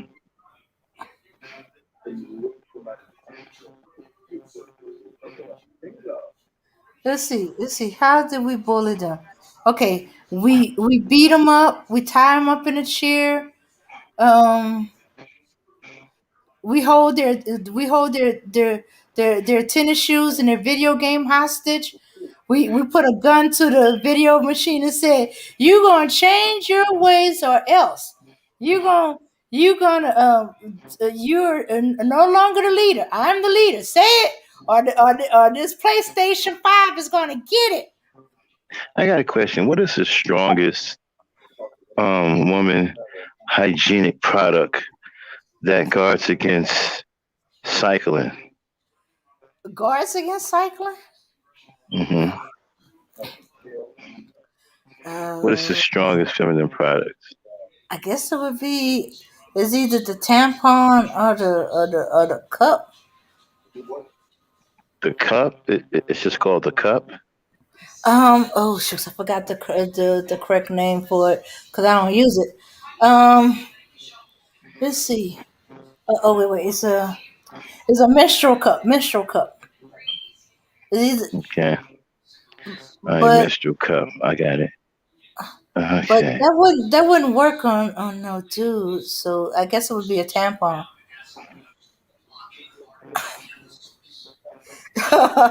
Ultra absorbent.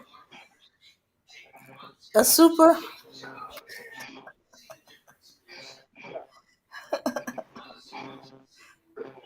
They might need to go to the hospital, because that could be why they're so weak. They have a Okay. heavy cycle and they anemic. Okay. Okay. Let's see if we can do this. Kevin, super Negro. So faster than a woman getting into a slip, right? Okay. More powerful than a menstrual cup. Able to cover large stretches of land in high heel bunny buckle boots. Okay. I got to finish it off. Let me see. Look, coming out of the woman's dressing room. It's Kevin Samuels. All right, so let's do it again. Okay. Okay. Faster than a woman changing into a slip. Mm-hmm. More powerful than a menstrual cup. Able to cover large stretches of land in high heel bunny buckle boots. Look, coming out of the woman's dressing room, it's Kevin Samuels.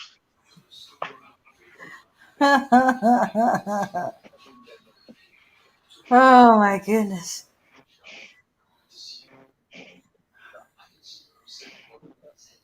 I wonder if he'll be going around in a cape. Well, as long as that cape has a flower pattern on it, I'm pretty sure he wouldn't mind.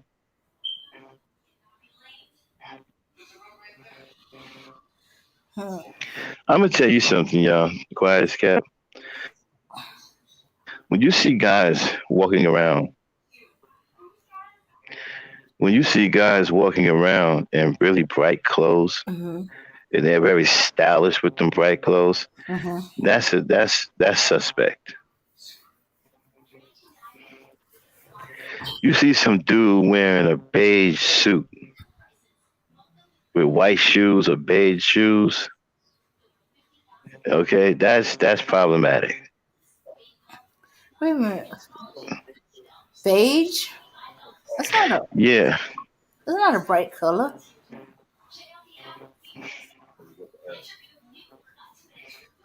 But okay.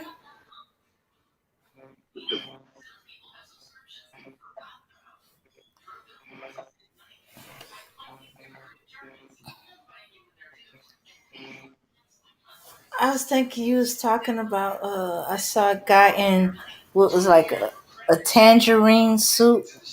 or orange. That is a bright colored thing. It's not considered a dark color. Oh, okay. Well, okay.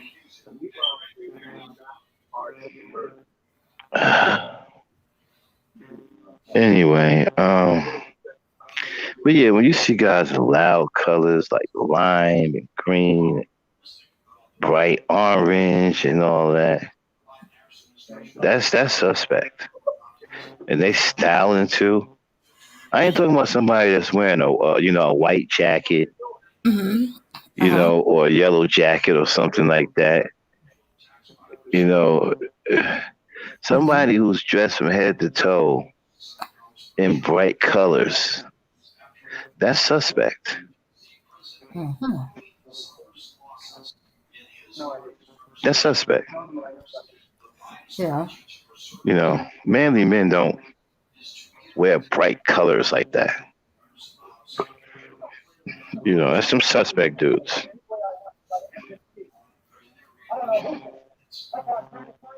Yeah, the bright shoes with the thick heel. You Mm-hmm. know, they have the thick heel on them and Yeah. stuff. Yeah, all that's geared towards some kind of feminine apparel. You know, Yeah. yeah, extremely suspect. So again, they've chosen Kevin Samuels to support him rather than building any kind of infrastructure or community or trying to find a way to stop these race soldiers from blowing the brains out of our children's skulls and murdering our women. Mm-hmm. You know, amongst other things we have to deal with as black people. Yeah. I mean, it's disgraceful to be a black man in these times with all of the selling out or the Mm-hmm. buying in, if you will, Yeah. all of the treacherous behavior towards our own people. It's embarrassing to be a black man today.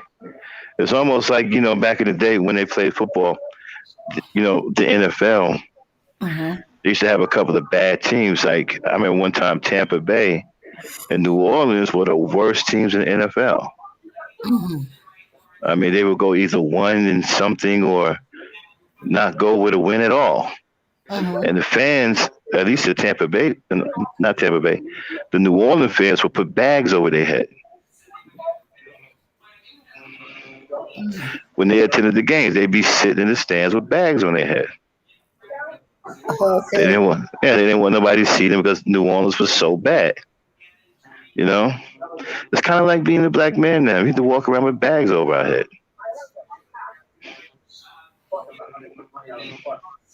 because that's how embarrassing and how disgraceful it's becoming to just be a black man in society because of the behavior of guys like Kevin Samuels and the black men that follow him.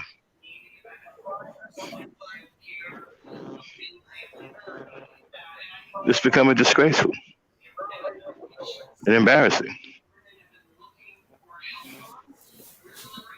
Yeah. Yeah.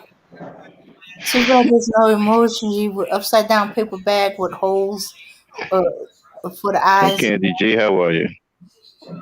Long time no see. Wow, I'm starting to see people I haven't seen in a long time. Where have y'all been?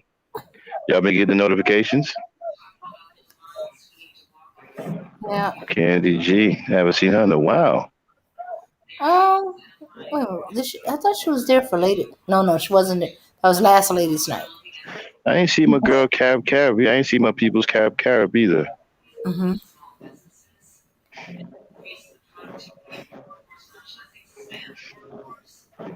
Yeah.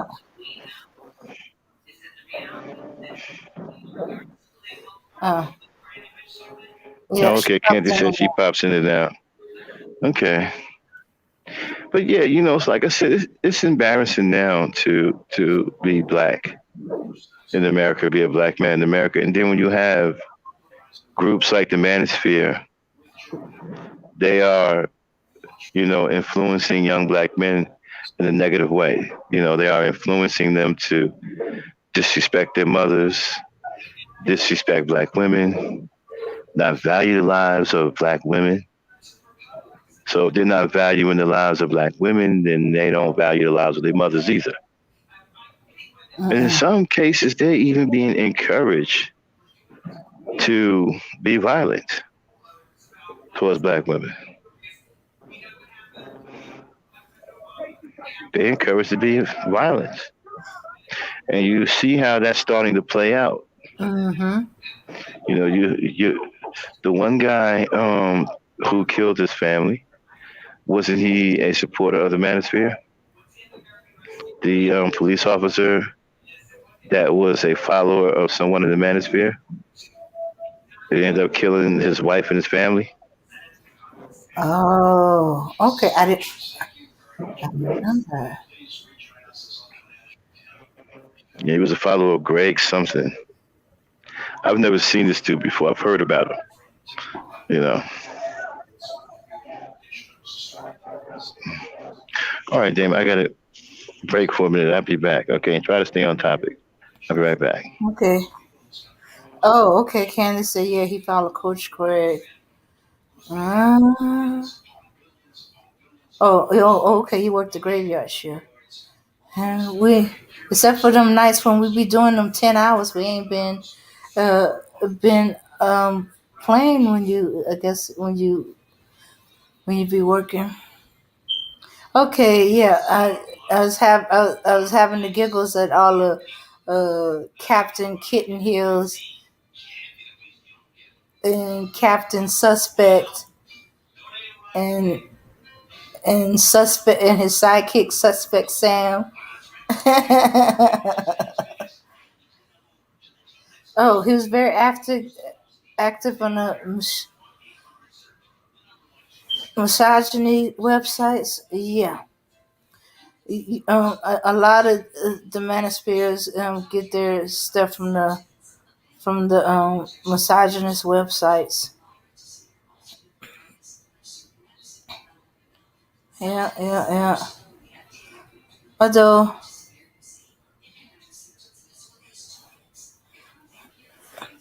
yeah,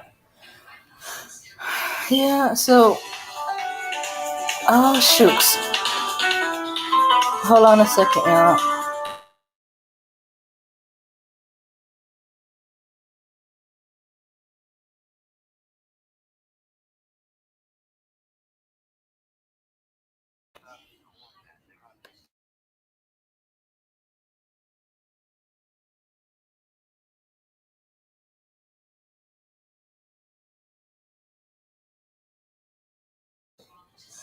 Okay, okay. All right, family. Okay, these men are destroying themselves and it's spilling over to the rest of us. Yes, I just wish they would leave us out of it. Okay, you're mad and you want to leave this world. Okay, don't include us in it. Yeah, if you can't stand to see her with someone else, leave her out of it.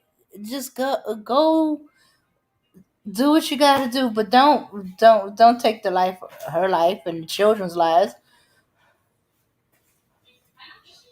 That's the other thing, the taking of the children's life.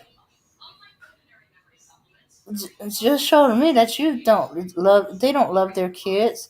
I can't see how they could do it.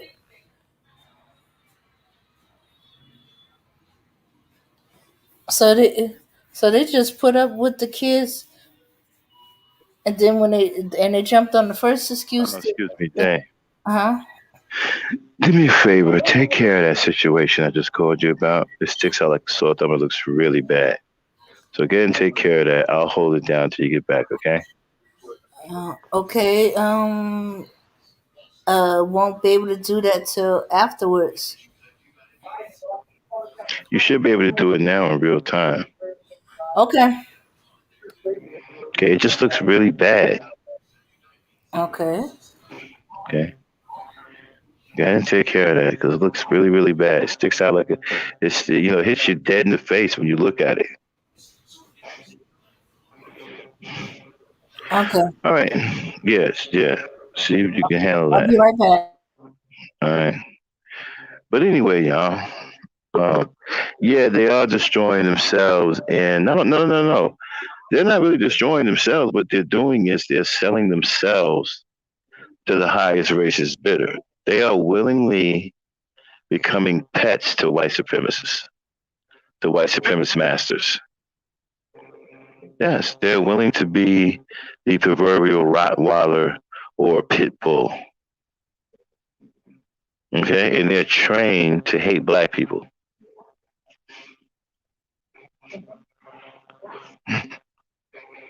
They have brought in completely to the system of white supremacy, and this is why they have absolutely no reaction to black people being murdered in cold blood in real time in the real world. They have no reaction.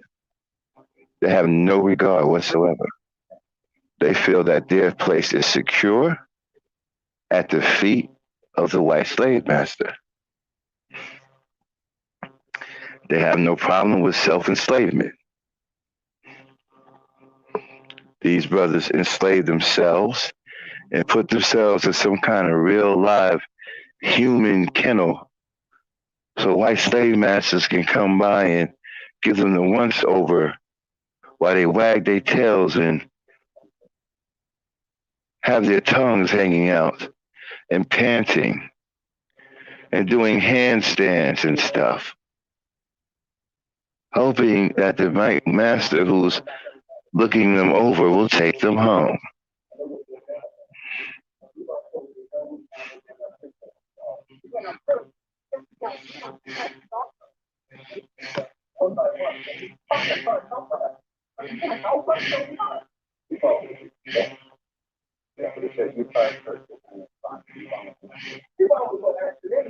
Yes. So they said Greg Adams. What kind of dude is this? He's a manosphere guy? This Greg Adams guy? I've never seen him before. Coach Greg Adams. He's a manosphere dude.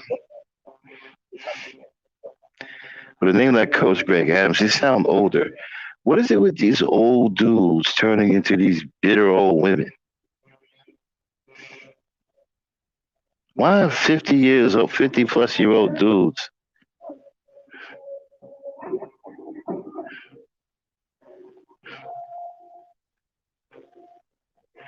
I don't understand. What's with these old to 50, you know, I mean,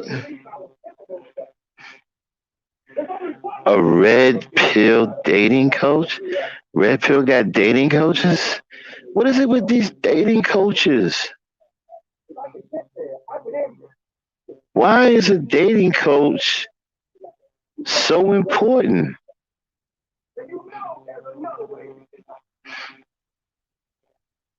Why is a dating coach so important?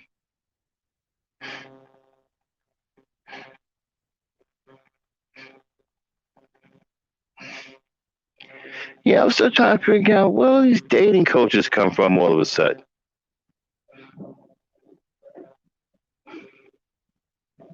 Why do we have dating coaches? You got to be kidding me. Wow, so he's just anti woman, period.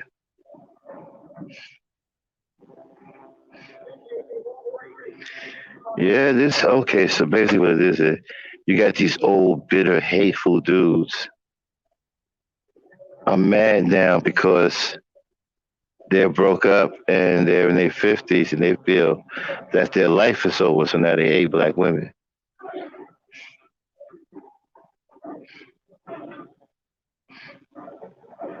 I don't know why, because you can get black women at the age of 50. Hell, you can get a woman at any age.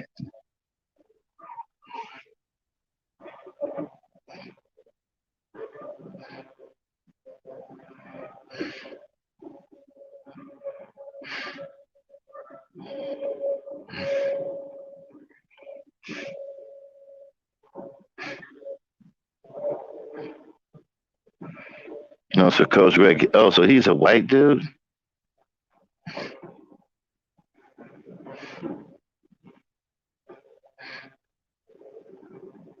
So Coach Greg is white.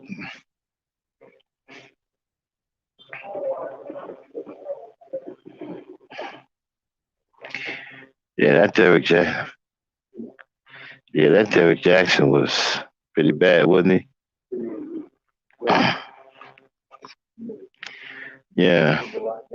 You know, it's one thing to care for black women and really love black women and really have a concern for them, but to just tell them crazy things every day, all of these fairy tale things every day, you know, it's wrong. I mean, there's a lot of things that that dude said he should have never said. Mm. You know, he was feeding women a lot of BS. A lot of times he was just giving y'all fairy tales to to go by. A lot of the stuff he was talking about wasn't even realistic. Go ahead, Dane. Okay. All right. Okay. Did you fix I'm that issue? yeah. I fixed it. Yeah. Mhm. Yeah, we can't. Yeah, listen. Those kind of mistakes we can't afford because that Uh, can make us look really, really bad, and people will harp on stuff like. I'll talk to you about it in the back chat. okay. Yeah. Hmm. Mhm. Okay. Okay. So, from what I was hearing, the red pills got dating coaches, and they the red pills. I mean, they the Derek Jackson of the Manosphere. So, in other words, they're lying to their customers too. Look, I got a problem with the dating coaches. Mm-hmm. I mean, listen. First of all, how is a failure at what? Okay, you looking for a man that's going to help you with women? Why are you listening to one who failed?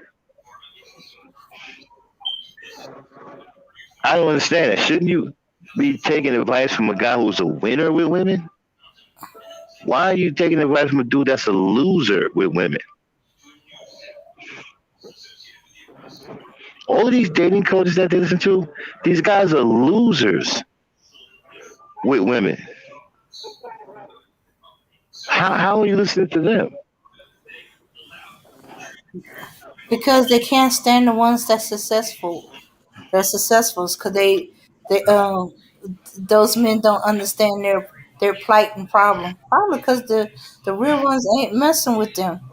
Yeah, but the ones who are successful is the ones that they should be taking dating advice from. Those are Mhm. the winners. Yeah, Why are they paying and taking advice from the losers? okay. If I go by their past pattern, it's because those men are good looking and they are not, or they cheapskates and they don't want to pay that big money, or Big two, money for what? uh, I guess for the successful dating coach, or the real dating coaches, the ones they don't kiss Okay, you, but they don't tell you things to make you feel better. okay. Uh huh. All right, see, this is where you start to question Uh dudes when you say, okay, are you going to a dating coach that has a winning track record with women and can currently get a woman and may currently have a woman? Or are you going with a dating coach that has a terrible rapport with women and is losing with women? I mean, does this have to be a hard choice? You would think it wouldn't be, but as I said, I think the real thing is the real authentic dating coaches. They're men. They're not going to hold your hands, give you a shoulder cry on, tell you if you right, it's the woman's problem. They're going to tell you you're the problem and what you need to do and stuff like that. These other guys are just pandering to these guys. You know, I think that's the real reason why they don't go to it. To real dating coaches, successful dating coaches, successful men dating coaches to teach men how to date. Not to mention those are teaching them to date to marry. These are dudes that just want to get the punani. They don't want to marry. They just want to find a way to get that woman that they always want or the type of woman they always Look, want. I'm not going to get into Mhm. a long thing about these losers. Okay. You know, Oh. Oh, Candy if G you put it need better than I did. if you need a dating coach, okay, then you may as well go put on the dress. I'm serious. If you guys need dating coaches, you may as well go put on the dress because it's obvious you can't get women. Maybe you can get men if you wear a dress. You may be better off wearing a dress and soliciting the attention of men if you need a dating coach. Seriously, because you shouldn't need a dating coach. Hmm.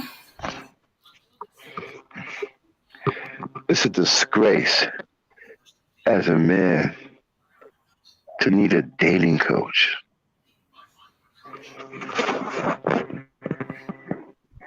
Yeah.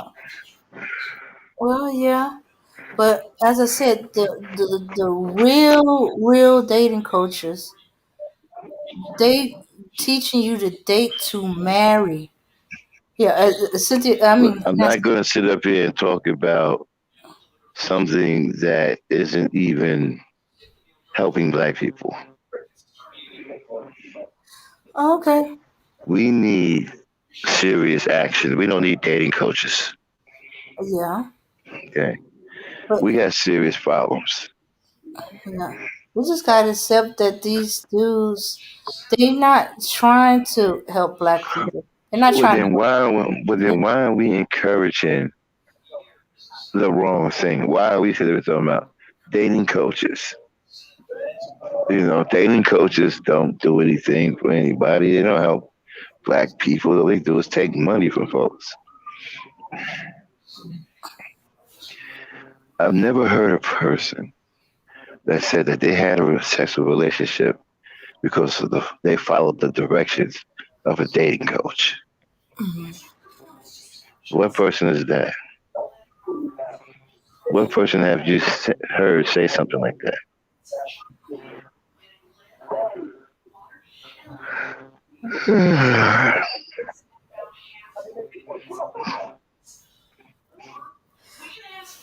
Well, okay. Someone who's not very good at walking up to a woman and striking a respectful conversation. Drop the link in the chat. Oh, dude. Okay. Here you go. Yo, that was a long time ago. Oh, okay. All right, here we go.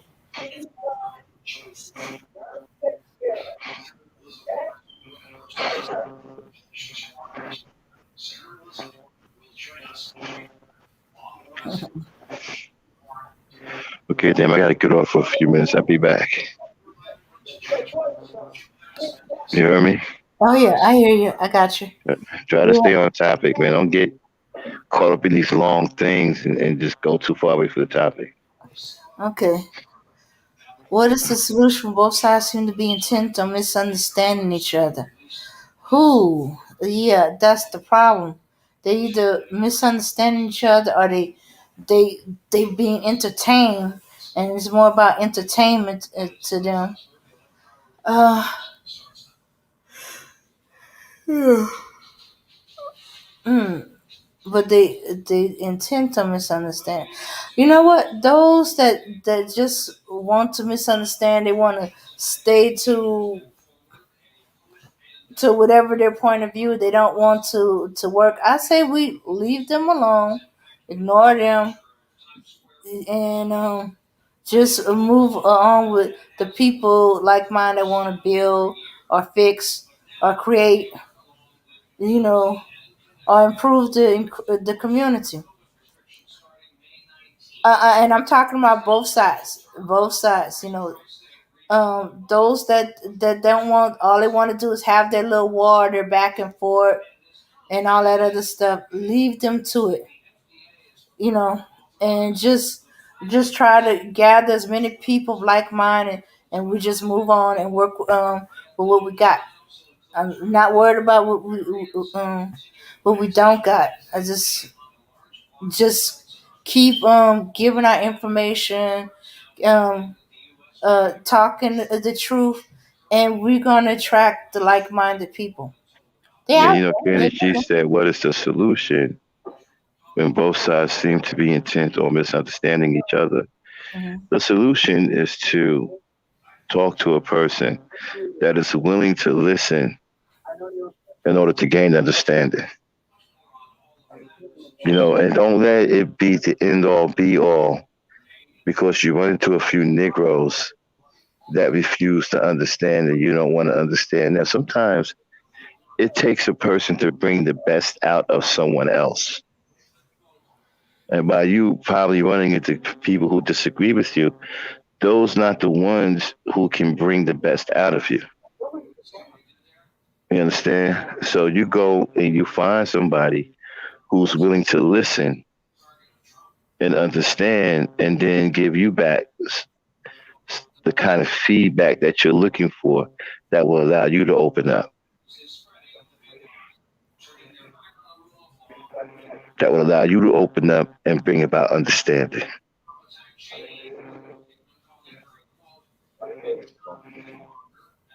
Mhm. In order for understanding to take place, somebody first have to listen. You cannot have understanding without listening.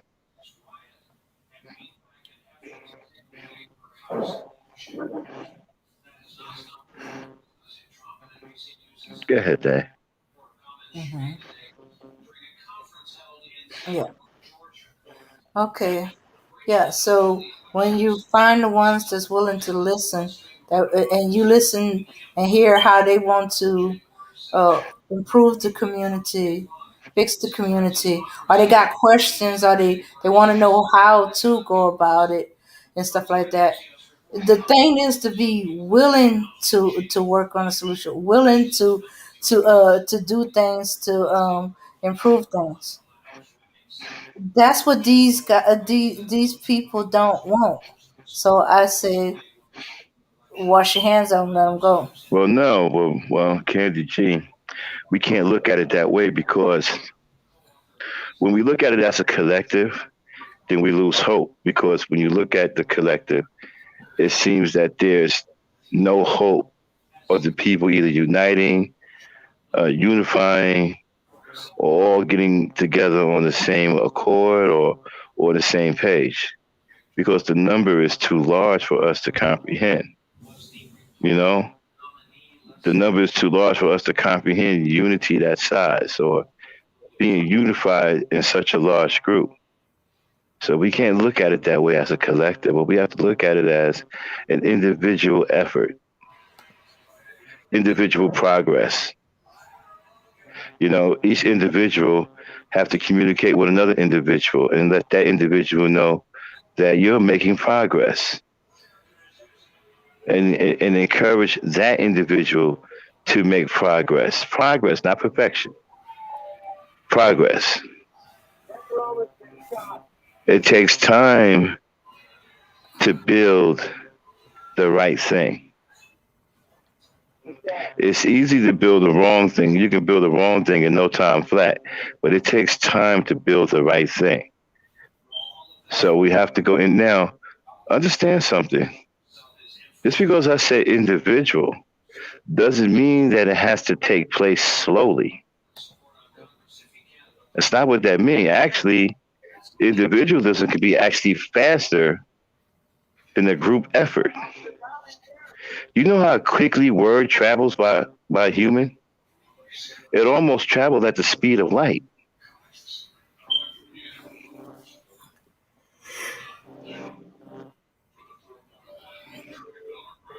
I mean, you can get a word somewhere in no time if everybody cooperate.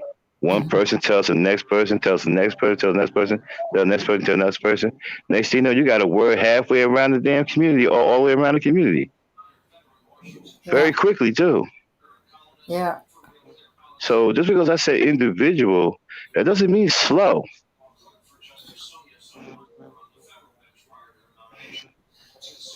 You know, you can start as an individual and present yourself to another individual black person and say, hey, listen, this is what I'm improving on. Are you with me? And see what that person said. It says, well, I'm with you on some of that. I don't understand the other part. Offer to teach in the other part. Now you got two of you on the same accord, and now y'all hitting somebody else up. Hey, this is what we're on. Are you with us? And keep it moving. You're gonna run into some knuckleheads who are gonna be like, man, y'all crazy. Keep it moving.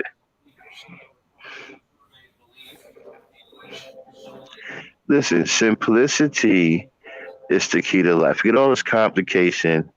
It's simplicity. Simplicity and common sense and balance. We always remember balance. I don't care what you do, you need balance. Do you know in order for you to even drink a bottle of water, you need balance?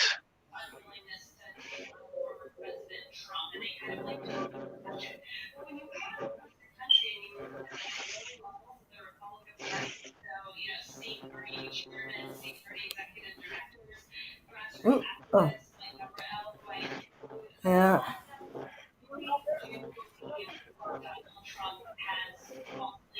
Right, Divisiveness. right. And there's a lot of divisiveness out there. Well, let that divisive stay out there. Right? Don't pay that no money. See, our thing is we've allowed ourselves to fear divisiveness, to fear negativity, to fear the wrong things being said. Don't be afraid of that. There's going to be a lot of that in this world. There's going to be a lot of Negroes that's going to fall by the wayside. There's going to be a lot of sellouts. There's going to be a lot of people that stand against us, even our own kind. We can't be afraid of that. We got to look at that as if it's a natural part of life, and do not be afraid to think differently. Do not be afraid to be innovative in our thoughts.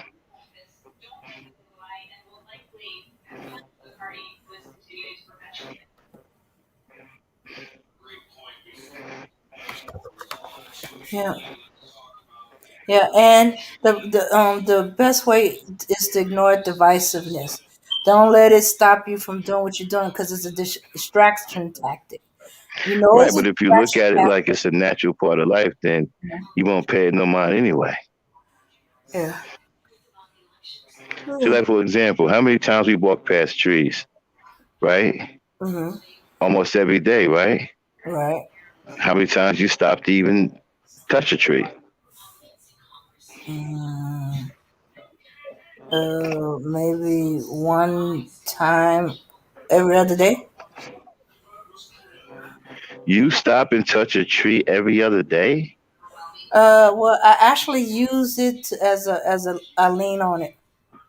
Okay, well you're different then. You're using it to walk. Okay, but most people don't touch trees every other day. Okay, most people don't. There's trees here all the time. We see them, but we barely touch them. Yeah.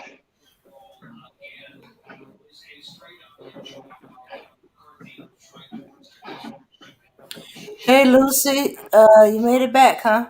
Oh, she made it back. Uh-huh. Man, man, nah, You man, you didn't go to man, listen to it. You're man. supposed to look and come I back. sat through the rest of it, bro. uh, Accept the Uh, rest, man. uh, But if I heard what you just said, man, and you right, we don't have time to stop and smell the roses. that's right. We don't have time. And I've been fortunate to be able to have a whole year to do that. Plus, over here on the continent, you know, and Hmm. all that's by design. To make sure that people in the hustle and bustle of Well, everything, so you don't have time to self-reflect and self-correct. right. I'm glad you're here. Listen to these questions. Candy G has some good questions. Let's start with. Who? She's got Candy G. She's got one, two. She's got three, and they're very good questions. So let's see how you feel. Let me ask the first one. She said, "What is the solution when both sides seem to be intent on misunderstanding each other?" What's the solution? Yeah, when both sides seem to be intent on misunderstanding each other. I answered it with, just find the people who are willing to listen because listening brings about understanding. You can't have understanding without listening. Hmm. Okay. So you have to first seek out the people who are willing to listen, Yep, I you agree know, with that. right. I mean, what And you else can start. you Mhm. Hmm. I do? don't, yeah. And my thing is, the people who aren't listening, I wouldn't waste any time with them. Nope. Start cutting your losses quick. We don't have any time anymore to be lollygagging around. Start cutting your losses almost immediately, if not instantly, and keep it moving because you got searching to do, and you Yeah, need as man. much time as you can. Yeah, Hmm.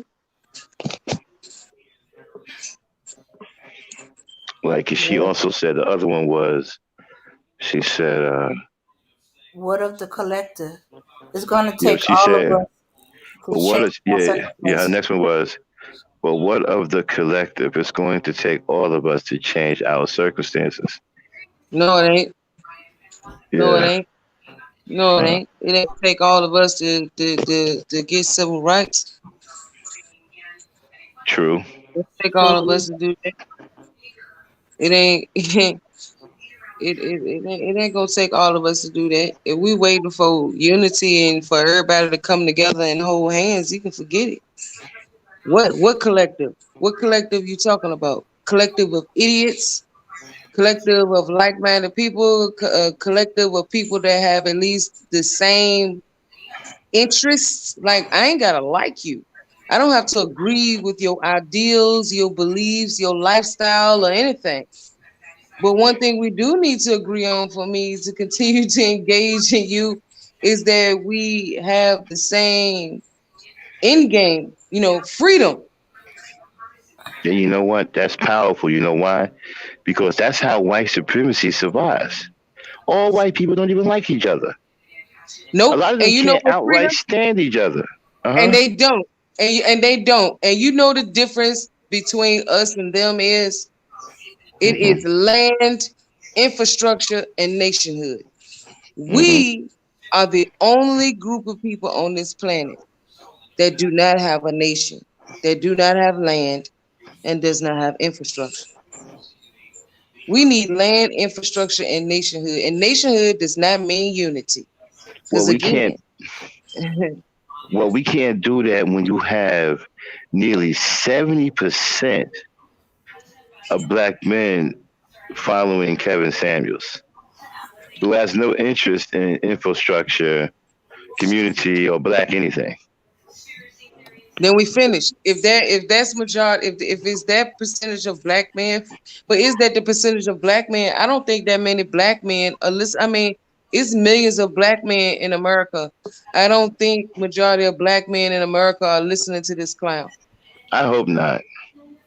I don't think But it so. I seems think I I think hope sometimes not. we gotta just because this nigga is getting views, it doesn't mean that these are all black men that are Yeah, but looking you at know him. what though?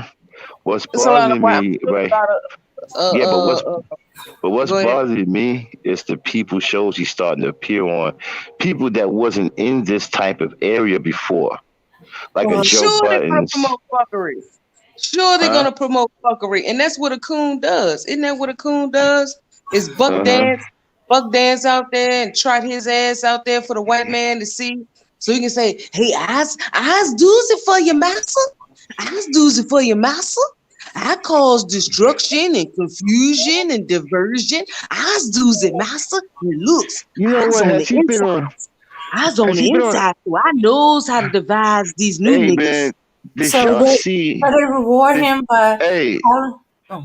did y'all see Dr. Umar Johnson just recently on the Breakfast Club, absolutely lighting up the sky?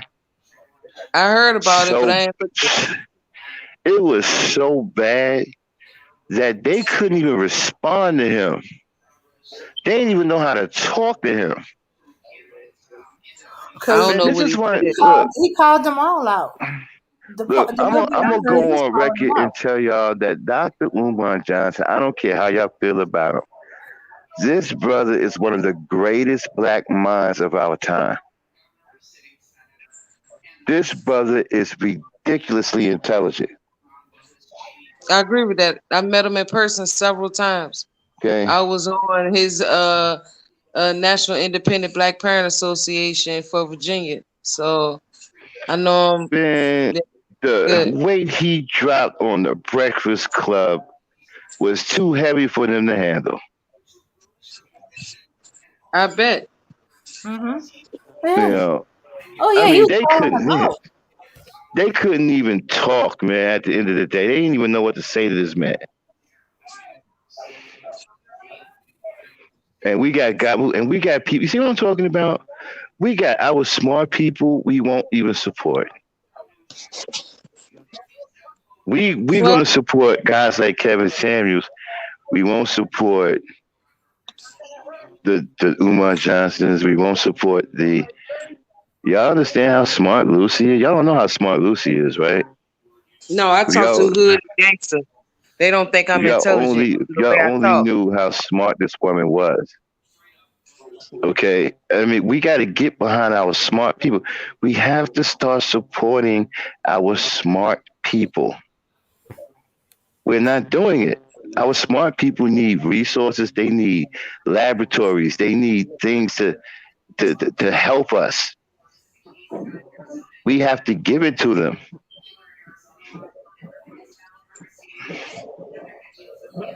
We let rhetoric and fear get in our way. That's what we do. Rhetoric and fear. I don't give a damn what none of these clown niggas is saying on the internet. Because guess what? When I close this fucking app, that shit goes off and I go back to my normal programming of my life. It's like I don't know why we get so bothered by what the fuck people say on the internet unless it's causing a direct effect. Now, if you got some clown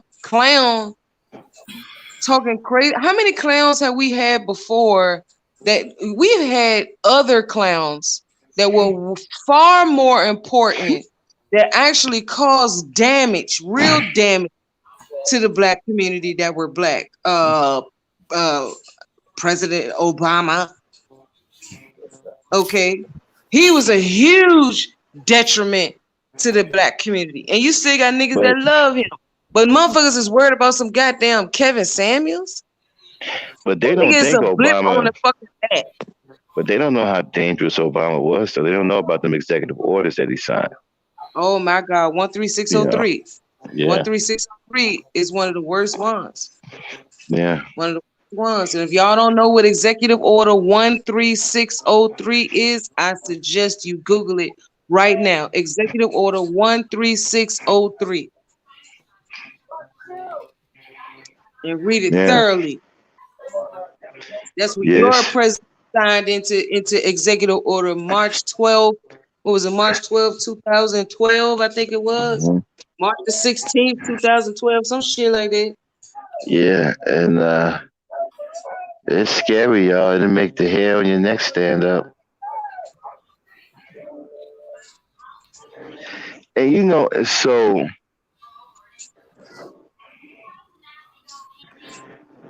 remember, you see, I talked about football, right? Back in the day when they used to have teams that was so bad that they didn't win a game all season. Hello? Uh-huh. Yeah, I'm Where was listening. it? And one of those teams was called the New Orleans Saints, right? Mm. And they were so bad that their fans would come to the game with bags over their head. What? That's the way, yeah. They were so bad that the fans would come to the games with bags over their head. Well, They why would even put come to paper the game? bags over. They would come to the game to enjoy the game, but didn't want to be known as a Saint fan because they was embarrassed. Because that's how bad the Saints were, right? When you fast forward today, right? Has the black man reached that status? Should we start walking around with bags over our heads? And we can't put bags over our heads. That's the thing. That's the So whole my black crazy men, madness. But we can't. I think black men just start walking around with bags over our heads, yo, so we don't get, I mean, it's bad, bro. Our image, and what they don't understand is Kevin Samuels hurts your image. He doesn't help you; he hurts you. Hmm. Supporting a dude like that hurts you overall. It hurts your image. It hurts who you are. Well, it makes sense why they think I'm masculine because look who they following. So yeah, you would think that I'm masculine because look at who you worship. You worshiping a feminine ass dude that's clearly feminine. Clearly. I mean, it can't be no more clear.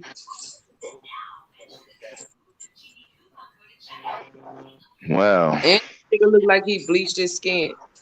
That nigga, Yeah, you know what I'm saying? That nigga bleached his motherfucking skin. and the thing about it is he's going on shows doing interviews. I mean, like he's some freedom fighter. I mean, you have got to be kidding me, man. I mean, they going on shows like he's some kind of freedom fighter. So is he the Angela Davis for black men now? Like, I guess so. so yeah, he's the male version of Angela Davis for the misogynist movement. I don't even want to say it's misogyny because at least misogynists, they're masculine dudes. I don't think misogynists are homosexuals. That's why I said a feminist or a masculinist. We need to Dude, create a different word for them because these dudes are clearly gay. dude is going around doing interviews like he like he Huey P. Newton, man, like he rap based rap, like he a freedom fighter.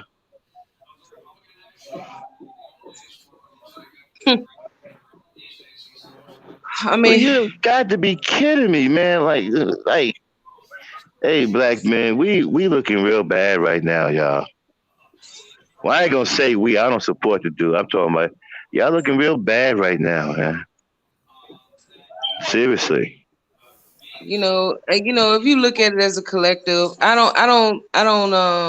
I tend to rightly recently not look at people as a collective anymore. So, But most of us um, do look that way. Like when you look at Candy G, right? She looks at it that way. She's like, okay, what about the collective, right? I yeah, I think used that to. is, uh huh, Listen, mm. struggle. Hmm. No, I was just saying I used to too. Yeah, I get that. That's all I was saying. There is no collective. You got to make one. Yeah, yeah. It's a collective of black people. So if you want to talk about collective of black people, I mean, we have to be specific because if you want to talk about the whole collective, we all look bad globally. We're on the bottom globally on all levels in all 9 areas of activity. All 9 areas of activity. Black people, people of African descent are on the bottom. Anyone that has pigmented brown, dark brown, if they look black or are considered black, doesn't matter if they're Latina, Asian, it don't matter. If you are considered black of that nationality, you're on the bottom. Huh. My whole okay. My whole problem is okay. I can't figure out like okay, why is following him and supporting him so important? What is he doing that's contributing to black people? What is he doing to help us get out of a losing position? We are dead last, fighting for a space at the very top of the very bottom. What is he doing to change that? Hmm. Can anybody tell me? Nothing. Oh shit. Hey, what the hell is he doing for black people? And why are black men following this dude? I guess he figured if he's doing for himself, he's doing for black people. Okay. We're in last. We are in the Olympics of life, and we are coming in last. Think of life as a one big, gigantic Olympic race. We are last in that race, and we are last by a good margin.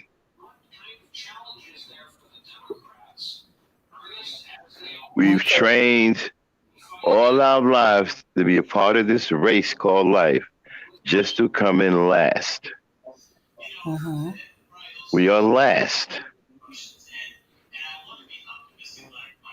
We need people to help us close the gap on the other races. What is Kevin Samuels doing to help us close the gap on the Asians, to help us close the gap on the whites, to help us close the gap on the other than others, which is really Latinos and Native Indians and all that. But even they're ahead of us. Hell, we got to close the gap on refugees. They're ahead of us too. Mm-hmm. Oh, well, absolutely nothing.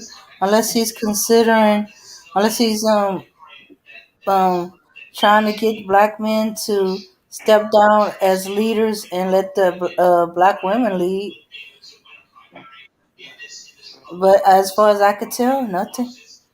He ain't even thinking about that. That's not even in his line of sight. But like I said, in the grand scheme of things, Hmm. what is he doing to help us close the gap on these other races? We are far behind. We are last in the race, people. We're last. Okay, he's trying to get the dusty, derelict males to go into these other communities and mess up their communities so we can catch up. I actually applaud that because that'll help us out. Because if you send these dudes into other communities, you kill two birds with one stone. You help ruin their communities, and then they'll probably get smoked by the men in that community. So we kill two birds with one stone.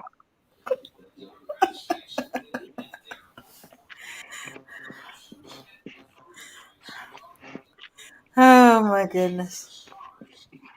Uh, um, you know, it would be if that's what he was really doing, but he ain't doing jack. All he's doing is massaging them Oh, dudes so he could take their money and they'll bend over, mm, get on their knees, and go to work on them. taking all he taking Uh, all their money. He taking all their money with no Vaseline. All of He's it. sticking all them niggas up with no gun. He's sticking Hmm. all them niggas with no gun. Now I heard one brother call into a live stream that I was listening to a couple days ago, and nigga said that Kevin Samuels is bringing black men together. And he got a Facebook group, and they're making relationships and hooking these high value men up with quality women. So he's helping, the black men in the community, and he's giving them counseling and giving them game that they ain't never get before. And I wonder why you ain't never get the game before. Where was your daddy? Oh, that's right. You blame black women for that too. Okay. Nah, I don't He think he's hooking up these high value men with quality women. I think he's hooking them with quality men that look like women. I Hmm. think this is the reverse shit when niggas, tell us like, baby girl, I'll be you right being back, y'all. played. You Mm-hmm. being played. You being played. You being played, baby girl. That's what we trying to tell these niggas, like, you being played, baby boy. You being played, baby boy. This nigga taking all y'all money, y'all cash out. Like, I don't give a fuck, it's y'all money, but I'm just saying, ain't shit getting done in the community, but y'all want to give all y'all money to this nigga. For what? Yeah, For what? yeah, and he's The- gonna What's turn. the difference What's the difference in Kevin Samuel's fan club and Derek Jackson's fan club? What's the difference? You talking about? I would see one major similarity is that they are both groups of broken people, broken men, black men, and broken black women, and they getting hustled by Hey, Lucy. narcissists. Yeah, Okay. You looked at the link I had in the chat, right? man. Let me tell you something. Was you here when I told y'all that old boy was suspect and eventually he was going to come out You mean he's I gonna? mean, why about which way do? about which way he really swinging? It's I starting to mean, why come out. do other Hmm? men looks? Why do you sit up there roasting niggas looks? I don't know any One. heterosexual man gonna sit up on a live stream and talk about ugly men, like, and Wow. roasting niggas how they look. Miss J, I haven't seen her in a while. Man, we pulling people out of the woodwork. So, I don't get. I can't see the chat because I'm using my thing right now. The network is just bad over here. Yeah, we Well, Miss live. We J got said some it people isn't in a here. difference. She goes, Bean said that there are two sides of the same coin, getting fleeced by a con artist trying to make some coin. Mhm, Mm-hmm. So mhm. isn't a difference.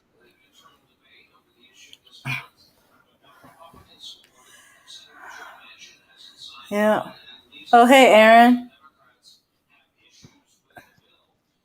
Hmm. I like what Remy said. Okay, and that word that came back up. Why is it that anytime people want to help, it is to get into a relationship? If you really cared about people, you tell them to work on themselves first and foremost. Yeah, I was. Yeah, I mean, yeah, but that's not what this nigga telling these niggas. These niggas is telling them to direct their hate and their anger. He's feeding the negativity on them, feeding. Let me tell you something. Uh, mm, those these type of things look very familiar. I see these things over here, and how people will feed negativity and feed hate, and to feed the hate and negativity that you already have. They feed off of that.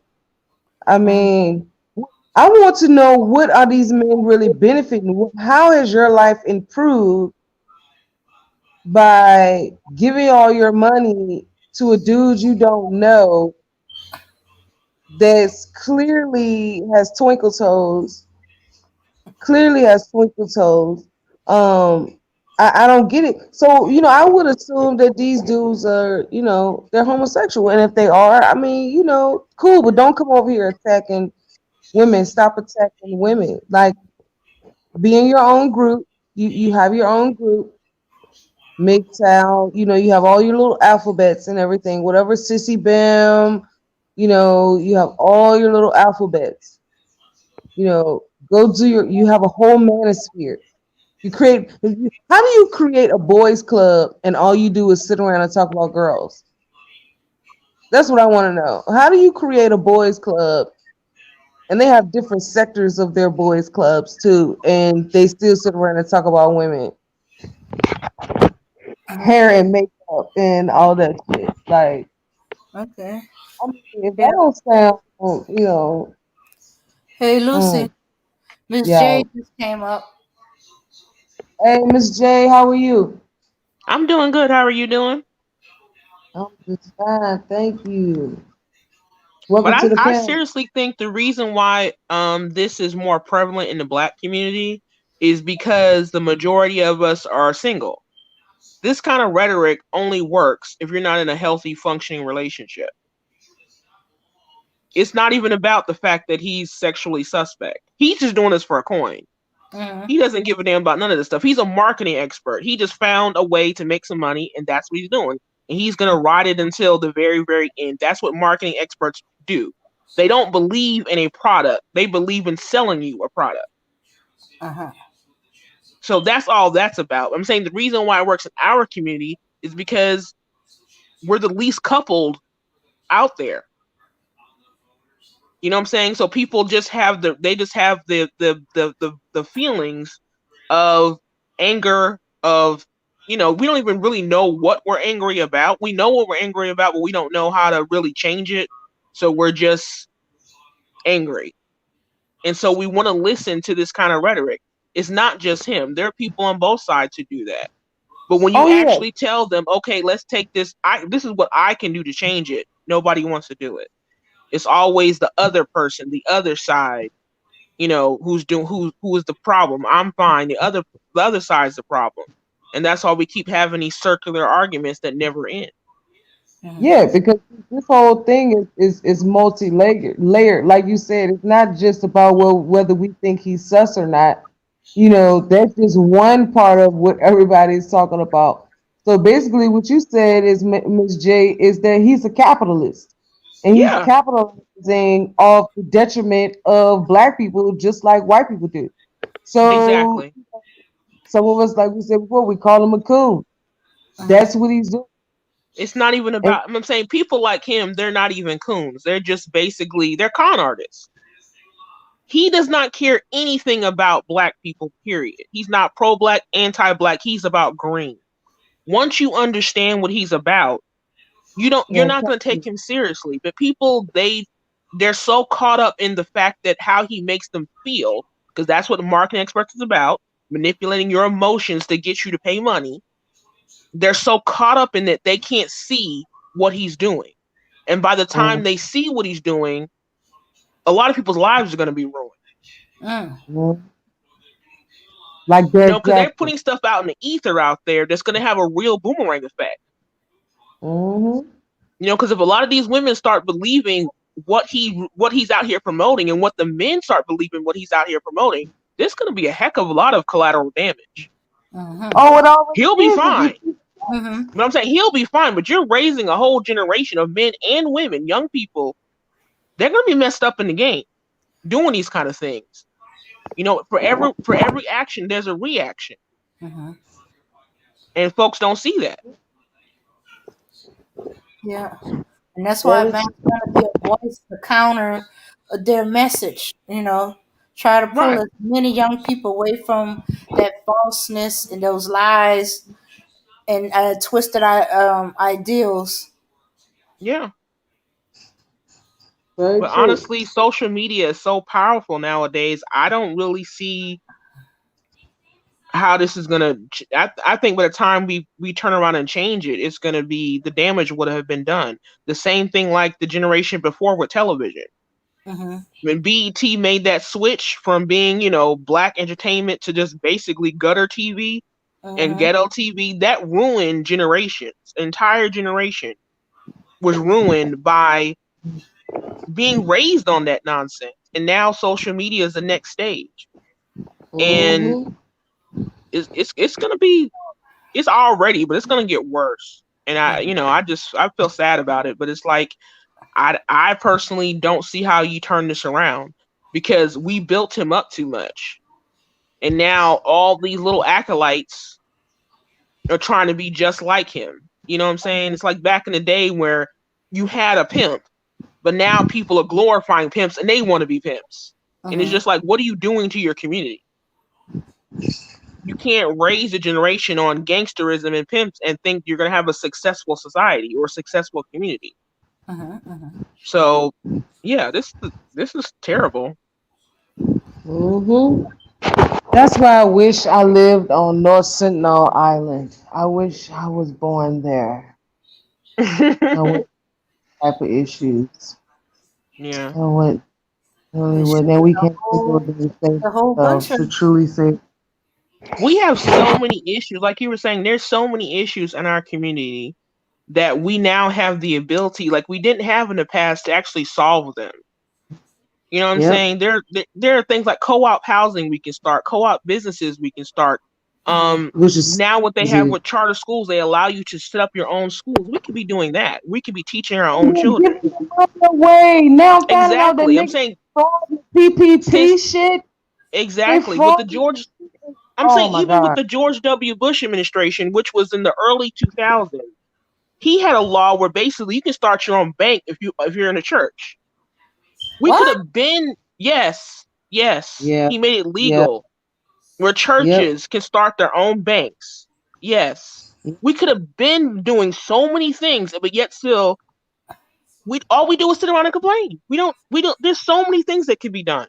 Do you know Oh, now with the HUD, housing and urban development, that if you got yep. together, you can start your own housing co-op where you can get 6 people together or 5 people together and start your Oh, own that's multi-dwelling unit apartments or yep. I townhouses. know what you're talking about. They No called it money something down, no homes for money down. habitat, something like that. Homes for Yeah. habitat. Yeah, they've been But doing I'm that saying for you can have it decades. built. You can have it Yep. built, and you just go ahead and pay the money like you would a regular mortgage. You don't have to have super good credit for that. There's Oh so many no. things that we could be That- doing that can solve because we have a problem with homelessness in our community. Mm-hmm. We had a different program in Virginia, sis. We had a program, houses for humanity or Hmm. Habitat for Humanity or something like that. But whatever it is, it's similar to what you said. You get like six people to come together and you build one person a house. And then you get more people involved, and then they build the next person in a house. And then you just, and the government gives you the funds to build the person a house as long as the community had to come together and build the Right. house. But I'm You saying know you what I'm can saying? also do where you can have like a 5 unit multiplex where 5 of you can get together and you can basically have your units built. And you can have your own you can own your home that way. Yeah. Cooperative housing, which we can do, which will solve a lot of problems where we can't afford to either get into the housing market or we can't afford rent. There are things out there that we can do and we don't talk about. And we Yeah. definitely don't do it. But everybody wants to follow or listen to this guy talking about 3% of the men. Mm-hmm. 3% of the men are high value. 3%. Why is this even a discussion?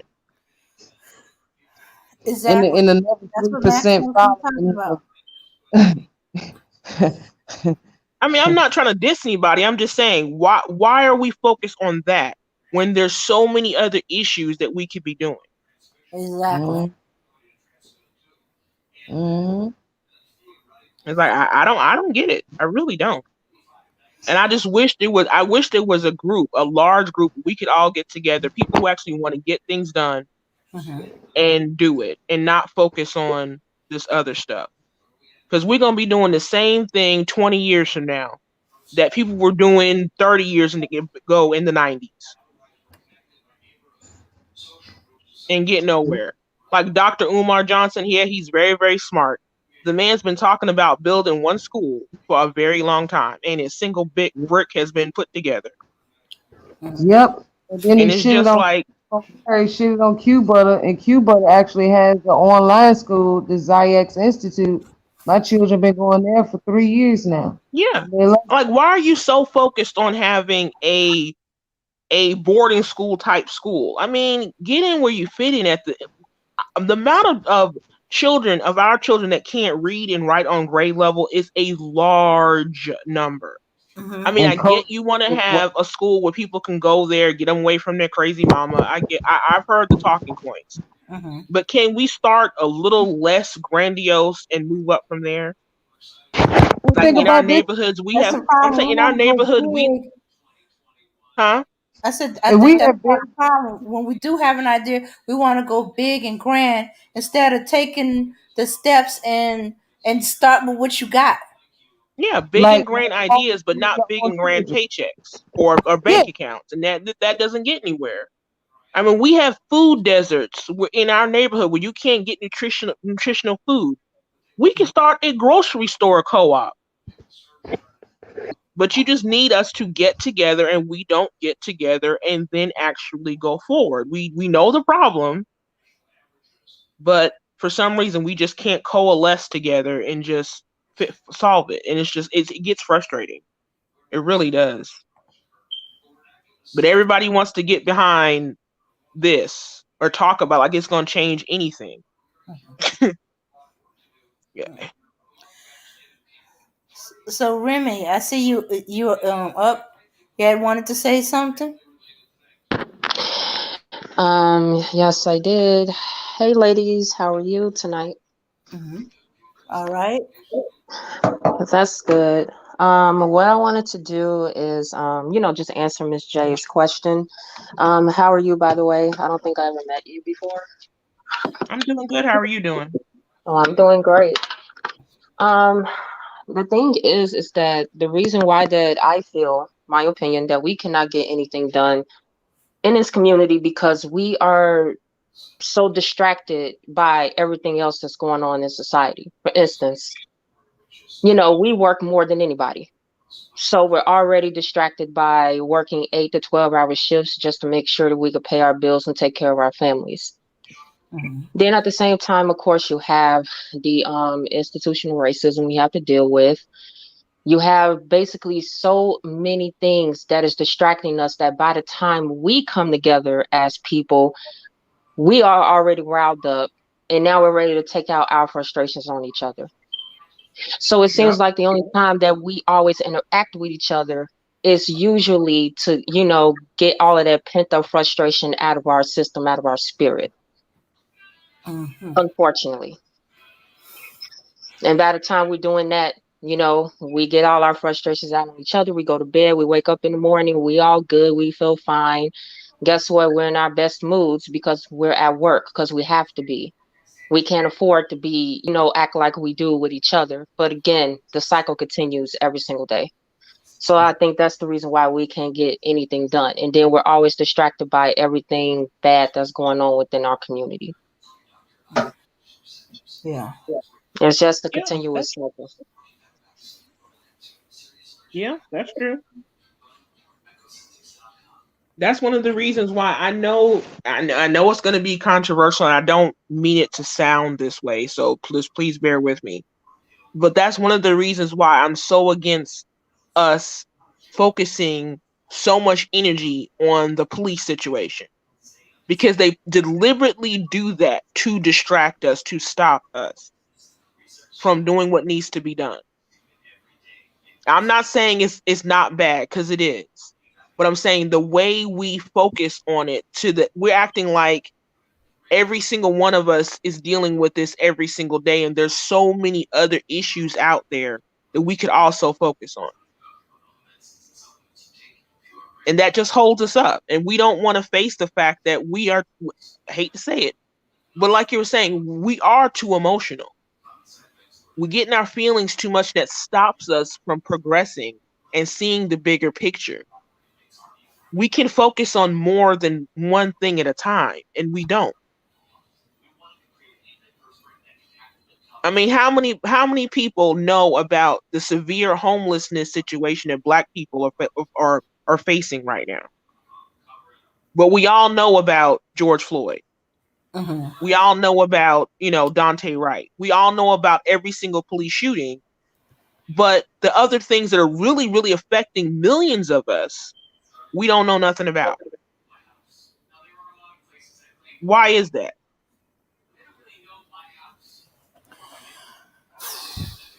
Hmm. This is all by design. Because like they say, they always plan 50 years in advance, so probably 100 years. Hmm. And again, Yeah. the thing is, we don't think like, I'll just say this.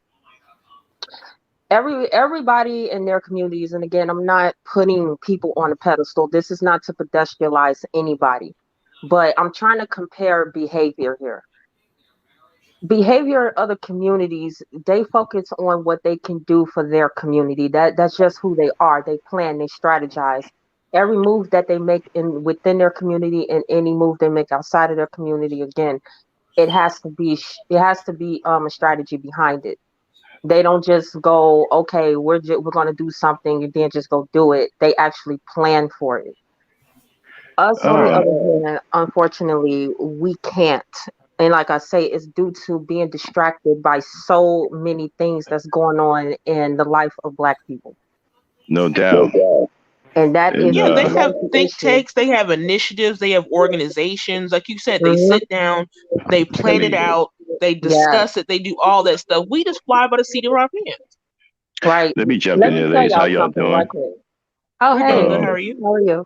Miss J, it's been a long time. Glad to see you again. Um, I've been listening.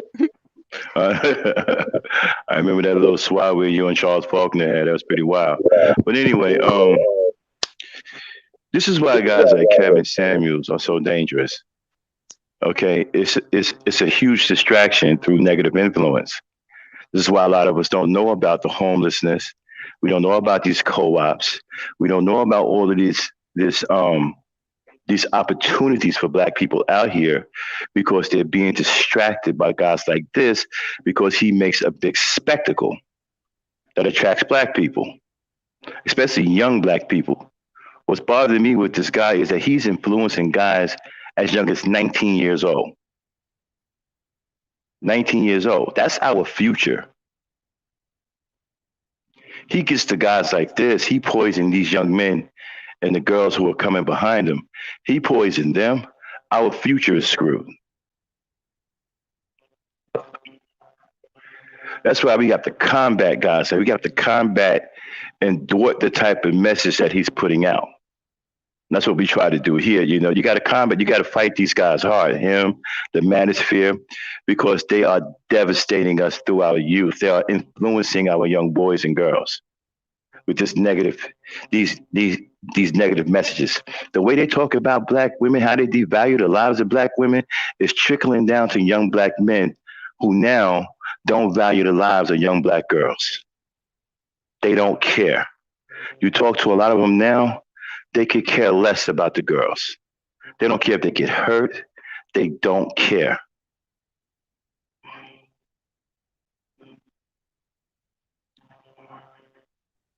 I agree with what you're saying. That's Right. definitely very true. Right. And this is why brothers got to step up and fight these guys hard. We got to get back the youth.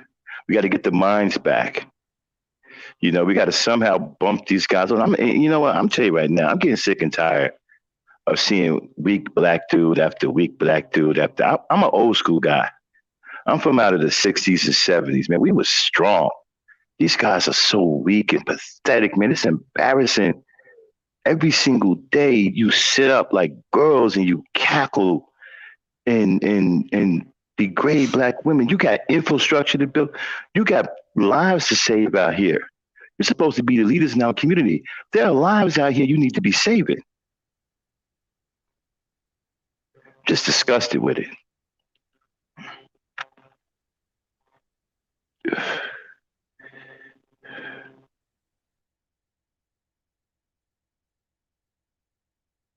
Okay. Yeah, yeah, I and just don't know what we as black women can do about it. I mean, I agree with what you're saying, but it's like mhm. as black It's women, I don't know quiet. how I could Yeah. get in there and change that. To be honest with you, and that's one of the reasons why. I mean, I understand where you're coming from, and I'm hopefully you have some answers to that. But to me, I'm almost to the point where I'm like moving past that because again, as a woman, I don't see how I can change that because I'm not the woman that they're describing. So, Mhm. you know, I yeah, Yeah, I think we shouldn't worry about that. The woman that they're describing. I think we at this point, the only thing we could do is like what they should have been doing is that we should just move forward and carry on, do what we can, um, do what we can, and leave them to themselves. Because I think part of the problem is we feeding them with the attention and stuff yeah, like that. And I agree. and I said we should ghost them. We shouldn't even talk about and waste time, but we got to talk about them because we got to counter their message and stuff like that. But as for our day to day lives and stuff, we got to do. We just got to uh, ignore all that because that's just a distraction and do what we got to do. Do what we can do. Do what we know to do. Right. I mean, I think one of the things that we can definitely do is not related to Kevin Samuels, but I think we need to really focus on educating our children because, like I said, the stats when it comes to our children are reading on grade level of just being on grade level periods, math, science, reading is horrible. So we can definitely improve that. Yeah. We need to basically put the word out, basically getting those school apps to get the children. Even if you yourself, like I'm terrible at math, but there's something called Khan Academy, KHAN Academy, which is free, Yeah. and they will literally teach your kid everything from addition all the way up to calculus. Mm-hmm. There are a lot of things when you spread the word about that. Spread the word about ABC Mouse, where it teaches the children how to read and write. I mean, there are things that we can do now that wasn't available to our parents and forefathers, where where you're stuck in a horrible school and you Yep. had to work all day and that's all there was. Well, now there's other things that we can do. Push the word on that. Um, That's true. There are so many free teaching tools online, and I use them all the time when I started homeschooling my children 3, 4 years ago. yeah. And Yes. they have things called smart TVs, where you can basically have the huge screen where you can download the apps to the TV, sit them in front of this instead of them watching, horrible stuff and music videos and nonsense. Mm-hmm. Sit them in front of the TV, have them watch the appropriate stuff, and have them learn. There's stuff Yep. even on YouTube where they can teach kids the letters, the shapes, the numbers, all that stuff. There's Khan no Academy is reason on YouTube. anymore for us to be where we're at. Yeah, Khan Academy is on YouTube. Yeah. I'm saying there's so Hmm. many options that we have now. There's no reason for us to be where we're at. And the studies do show, especially with boys, if you teach them the proper things of education, they're far less likely to end up in jail or dead. So those are things that we can do as women, as the mothers, to go and do that. Even though I'm not a mother, I'm an aunt. And every time, my niece and nephew are over here, we make sure that they get that educational aspect. That's things that we can do. Mm-hmm. And don't forget, we So we can need to build as push that. well. You know what I'm saying? Yeah. What'd you say? And also to add to that, don't forget we can build ourselves too. We don't Oh, need them. exactly. We don't need Yeah. them to do anything. See, my thing is this, and I hope I don't offend anybody, but Mm-hmm. I always have this opinion that the number one issue with, I always say that Black women, I feel like we need to be stronger together and come together more. But what's keeping us from that is men. I've always said that men have been the culprit in regards to why we can't come together and do a lot of things. And I mean, I've seen examples like throughout my short life for 30 years. I've seen it. I've Hmm. experienced it actually. I've tried to build with women, but the only thing they're thinking about is my man, my man, my man. Oh, I don't want you around my guy. Or, things like that. But I'm not after your guy, sweetheart. I'm presenting you just a basically an opportunity for Yeah, us I agree. to build and do something. And it's like, I do feel like there needs to be, some emphasis on that as well, because we can build. It's not like back in the day when we could not buy houses, we couldn't own businesses, have our own bank accounts. We're pretty much able to do a lot, and I just think Right. that we could do a lot more. Right. And I agree with that, but I also want to make sure if, if at all possible, that when we do that, we don't do it from a aspect of we're anti-male. Yeah, Because absolutely. that That when you and do that's that what kind of stuff, it ends up burning out, and we always end up turning on ourselves. I've exactly. seen that before, where you think you're getting together for the sake of, black womanhood, and then it's basically because they hate guys, and then they always end up hating you too. Right, exactly. And that is not where I'm coming from. I'm just Right. coming from on a premise that, look, we see the condition in our community. We see the condition with the men in the community. And again, it's not to hate men. This is to speak about the truth, because this is what a lot of people have a problem with. They have a problem with hearing the truth. And this Yeah. is the truth. And this is what we're living right now in this moment. So we can't sit here and say, oh, well, it'll probably get better. No, we have to do something about it now. Because again, we are like maybe centuries behind in regards to where we should be at in regards to our community. And I'm not saying that that's Yeah. all our fault, but what I'm saying here is that we have to approach it differently now. We can't approach it like we always have. Right. And at some point in time, we have to stop sitting back and waiting for someone else, even if the guys to do something. Say, Right. okay, this is what it is. People are talking. What are we going to do to solve the problem? And not just sit around and say, well, so and so's doing this and so and so's not doing this. Okay, how do we solve the problem? Can you pick up the shovel? It's not, some gigantic object. It's, you can pick it up and you can start doing your part. Maybe you can't dig a hole 30 feet deep, but you can dig 1 foot. And if we keep doing it little by little, we'll get there. But right now, I just feel like we're spinning our wheels, and we've been spinning our wheels since the 60s.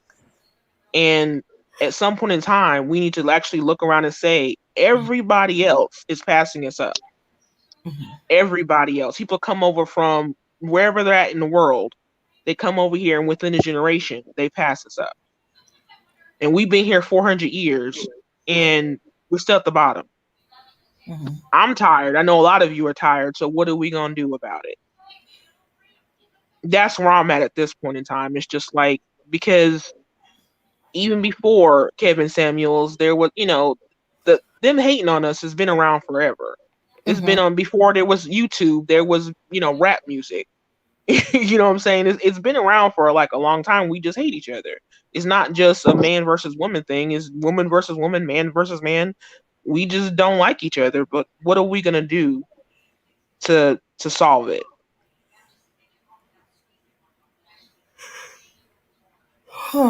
Well, I think we just got to take a step. It seemed like to me everybody's waiting for somebody to start something, Yeah, or point us in the direction that we're going to be going. But it's like we holding our breath. Okay, who's going to take the first step? What is the first step? You know, I don't want to be the one to take the first step. I'll be with you, but I need to see what you're doing. right. Well, to Hmm. be fair, I think women are taking the steps that we possibly can, based on our condition at this time. Because we have to remember, in regards to being a black woman, it is extremely difficult, in basically in society in general, but especially in this country. And just like I had told Max, the other day, that our everyday day-to-day experience is not like any other woman's at all. Because not only do we have to fight being black, we have to fight being a woman. So we got all types of fights on so many different fronts. Then we have to fight about our hair. We have to fight about our speech patterns. We have to fight about our education. We have to fight about so many things. And this all happens within one day. That is our life. And what I'm saying here is that given our condition as of right now, I'm just saying that based on our condition and based on all of the things that's hitting us at once, I do feel like we are taking those steps that we need to be taking at this time. And we're doing the absolute best that we can, but at the same time, there's always room for improvement. I think there are some of us who are doing the very best. But I Absolutely. just think there needs to be more of us need to join in on that because we have to be honest. Not all of us are pulling our weight. Oh, absolutely. Yeah. The ones who are doing it, they're really doing it. They're putting the shoulder to the grind and they are really doing it and try to drag us along. But I just think there's more of us that need to put our shoulder in and join the fight. And that's all I'm saying. I do not disagree with what you're saying. There's a lot of us out here who are really doing the work, men and women. I just think there needs Hmm. to be more of us. Yeah. And we need to highlight the ones who are doing it and ignore the ones who are just on that nonsense. Because we uplift the nonsense all day, every day. And we know about Umar Johnson, but there are, like you said, the Q Butter School. How many people know about that? Or the Shea Butter? I'm sorry, Q Butter. Sorry, It's I could just be get other. mixed up. But I'm saying, how many people know about that? Not a lot compared to Umar Johnson. Like I said, we just need the people who are doing the work. Mhm, They need to be uplifted more and mhm, talked about more and promoted more, other than ones who just sit around, talk, and collect money, or don't even collect money, just sitting around talking. mhm. Or we can just join together. I mean, why don't we form a 501(c) and just focus on individual things like one for housing? I notice the stuff that's already out there, but form our own, form a cooperative, co-ops can start their own businesses. There are lots of co-ops out there. Look it up and see what we can do and have an individual chapter in individual cities and move on from there. You know what I'm saying? Little things we can do that I just don't see out there being promoted. And I put myself in that. Don't get me wrong. I'm not putting, I'm including myself who needs to do more too. And I wish I knew a lot of stuff earlier than what I knew now, because a lot of stuff I'm just finding out this year or late last year. I Mhm. wish I'd been known about how easy it was, or at least the process started of starting your own housing co-op, that the government would pretty much fund you, and you can build your stuff yourself, have it built yourself. I didn't know anything about that. All I knew was individual homes, Yeah. you know, but getting together, all you need is four of the people, yourself and four of the people, and you can have your own housing unit. Design yourself. Or you Mhm. can see an apartment complex out there. You can, get some people together and you can buy it out. You don't have to worry about your rent going up every single year. That kind Exactly. of home ownership, how easy it is to start a charter school, how easy it is to start a bank. Once you start a bank, you can invest in businesses. You can have employment. There's all sorts of things you can do. And I Yeah. just wish I knew about that earlier. Yeah. But now we just need groups of us to get together so, to spread the word, but then also get the job done. Because time is passing us by. You know what I mean? It's like, I don't know. We just need to get the ball on because man, it's rough out there. It's sad. Mhm. And right now, like you said, they're having the PPP loans. There's a stimulus and stuff, but eventually that's gonna get cut off. And then what? A lot of once that music stops, we're gonna be sitting there looking around for chairs, looking dumb because everybody else is gonna be sitting down comfortable. We're gonna be sitting there looking. Mhm. Okay. Hey, Lucy. You still with us? 'Cause I know she was trying to say something a few times. Oh, Okay. I'm sorry, I didn't hear. Oh no, no. I was doing the most cutting her off. I see it after I got started. I said, "Oh shoot!" So I cut her off. Okay. Yeah, because a lot of this stuff was new to me. I was like, do you know? I wonder if that's what my church had been discussing. There was some discussion. It's like, no, the church is not a bank and stuff like that. But I thought they were talking about having an ATM in the foyer. It's like, no, no, no, we're not putting no ATM in the foyer. I understand what I'm saying. A lot of us don't know about this. I found out about it completely by accident. Mhm. completely by accident. But since early 2000, I think it was maybe 2005, I think something like that, there was a law passed, and I had no idea. No idea. Shoes. You know how many businesses my church could help get off the ground? Yes, that's Uh, what I'm talking about. But the thing is, don't the churches know that they can do these things? I Because don't mm, know. I've heard they know about these things. mhm. Like they Some. actually know. And what my thing is that again, I'm not attacking. It's Mhm. just that you're collecting the community's funds. What are you doing with them? Spending on themselves, That's a good question. Mhm. buying fancy cars and clothes and mistresses and homes. Well, actually, I think my church is worse. They kind of sit on it. There are some programs they are involved in, but it's well, no, until recently when the church had to be remodeled and upgraded, quite a bit of money had went when that had to be done. But for the most part, it's like y'all just sitting on it. It's But sitting Imagine if on they put the it's sitting money on together and built apartment complexes mhm. right. Do for the or community. I thought that's schools what they're or supposed to do. right, or a Oh, clinic or a grocery mhm. store. I mean, there's Yeah. so many things that could be done that's needed, Mhm. I and think nothing they happened. want to separate, church business from business and stuff like that. And they feel like, But why? It don't. huh? It don't have to. It don't have to be separated. The Catholic Church don't separate it. Mm-hmm. The No Mormon other Church doesn't separate it. That's why they have so much money. They invest their money. Mm-hmm. right. That's why they're the richest. They don't sit around and just look at it and Uh huh. every single week you're putting your hand out, you're putting the plate out to collect the money, and what? Mm. They take it to the very banks that's going to use that money to give it back to their people rather than us. Mm-hmm. Yeah, That's what they do. So in but I'm just reality, saying, there's so much. they're getting it back. Yeah, what I'm saying now that we know it, let's make sure we go to these places and be like, listen, this could be done. We need to do this, and this. I get it. We need to up. Everybody has a renovation of the church. They always want to do something to make the church look better. Okay, but look at our surrounding neighborhoods. They look like crap. Mm-hmm. How about we invest in that too? How about every single black church should have a black school for our black kids? How about that? Yeah. Yeah. That was talk about that. Shooks.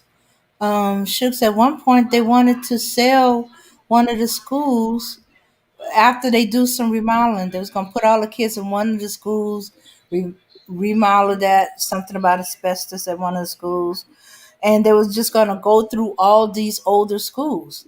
And then, but because it was a former black school, they were talking about selling it, shutting it down, or selling it. Well, hopefully Yeah. sell it, but they didn't think there was, a chance somebody's gonna uh, buy a school. Mhm. and and there was a big tracas about it because hey, it was one of the former black schools that they were talking about. Yeah. That's Mhm. one of the reasons why I left my black churches because I didn't see them doing anything other than talking and collecting money, and I never saw what it was spent on other than the church. Our church building is very, very beautiful. Yeah, But what's I that seen got to them do do it. with? Hmm. I seen them do more during the pandemic to make sure the kids were all right. The kids got what they needed and all that stuff, food and everything going on with the pandemic and stuff like that. So I Mhm. saw more action during the shutdown than than other times. You know, As far as I've been, going out and helping the community. Hmm. yeah, I've been listening, and I like a lot of the ideas, but the real problem with us is that we have no real economics to fall back on. We don't have any products that we sell. We don't do business with foreign entities. We don't produce any products, no mass production. We don't have any kind of real economics to speak of. We can't really sustain ourselves. So we can build housing, but can we sustain it? How long before that housing falls into the hands of the government? Because we can't sustain it financially because we don't have any real economics that produce income for black people to sustain these kinds of properties. We don't have any institutions of learning for our children. We have no medical facilities. We don't own any laboratories. We haven't built any places of gainful employment for our people. We have no real economic structure. So we can open up things, but can we sustain them? And if we open up these businesses, who are we selling to? Are foreign people going to do business with us? Are we going to do business with them? Are we going to make universal products that we can sell to everybody? Or are we going to make black products like shea butter, which is almost exclusively black, which really doesn't sell around the world? So there's really nothing going on there. And what kills me is when you look at the statistics of how much we spend every year, we're talking about the people that spend $1 trillion. Where are we even getting that money from?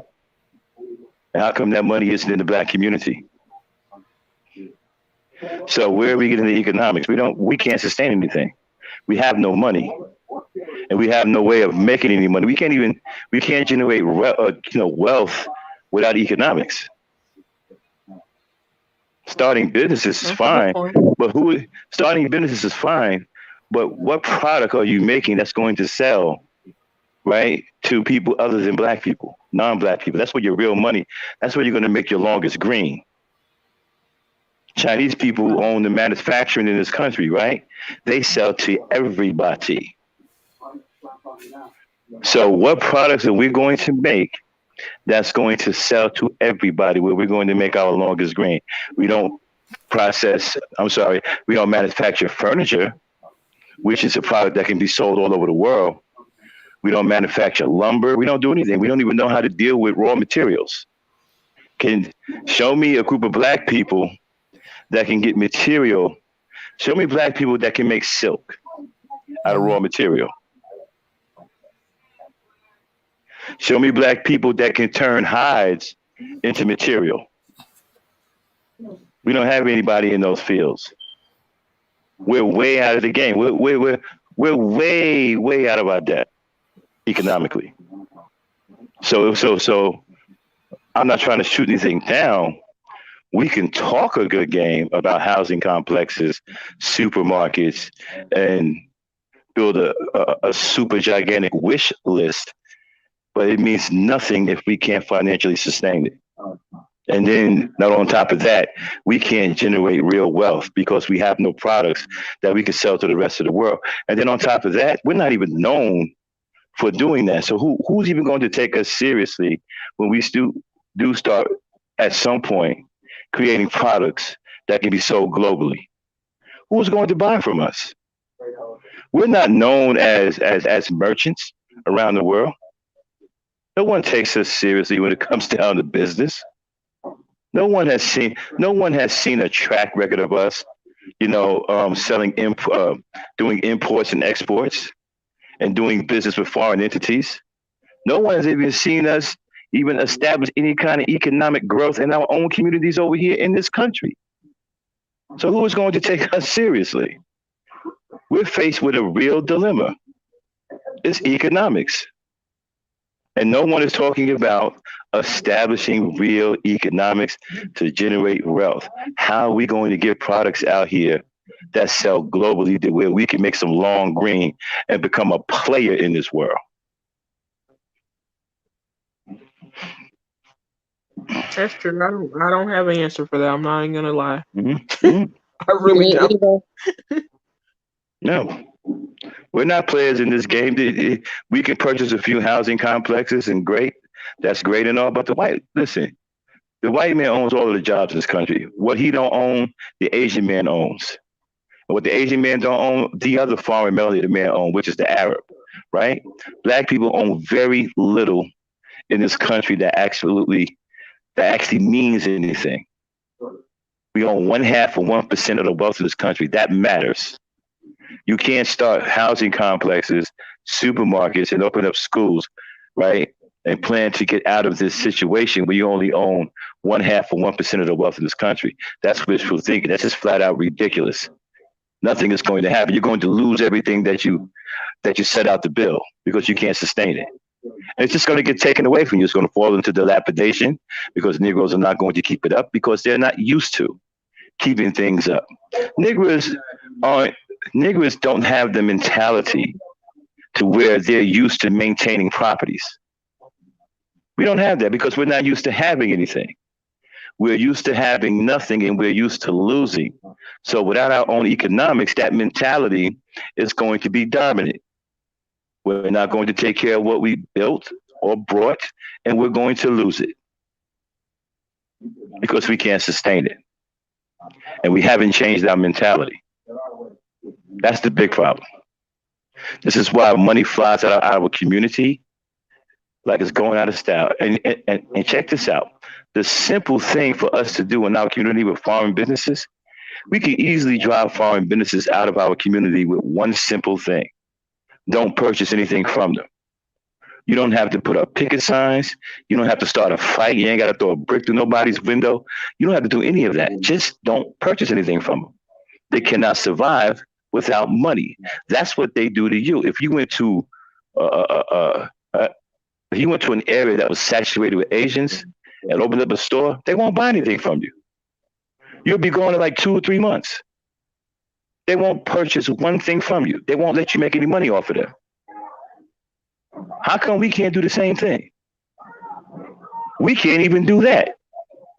So until we have a real mentality that's going to generate some real wealth, man, we forget about purchasing businesses and starting, housing complexes because we're doing it under the mentality of a consumer.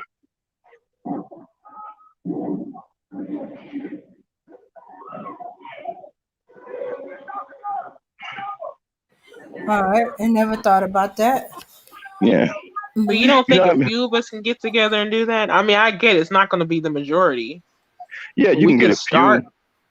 Yeah, you can get a few together to do it, but you're going to get picked off if you don't have any support. You got to understand something. You're in the jungle, right?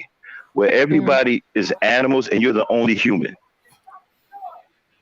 Right. You're the only human. All the animals are like-minded. They're animals. They're not going to support you. They're going to support other animals. You're the only human walking around in a jungle full of animals. So where are you So going to out get your of the support from? 47 million black people in America, how many Hmm. do you think can be, I don't know, can form a housing co-op? Who would even be I interested in think that? I think we would have to rely on the black women.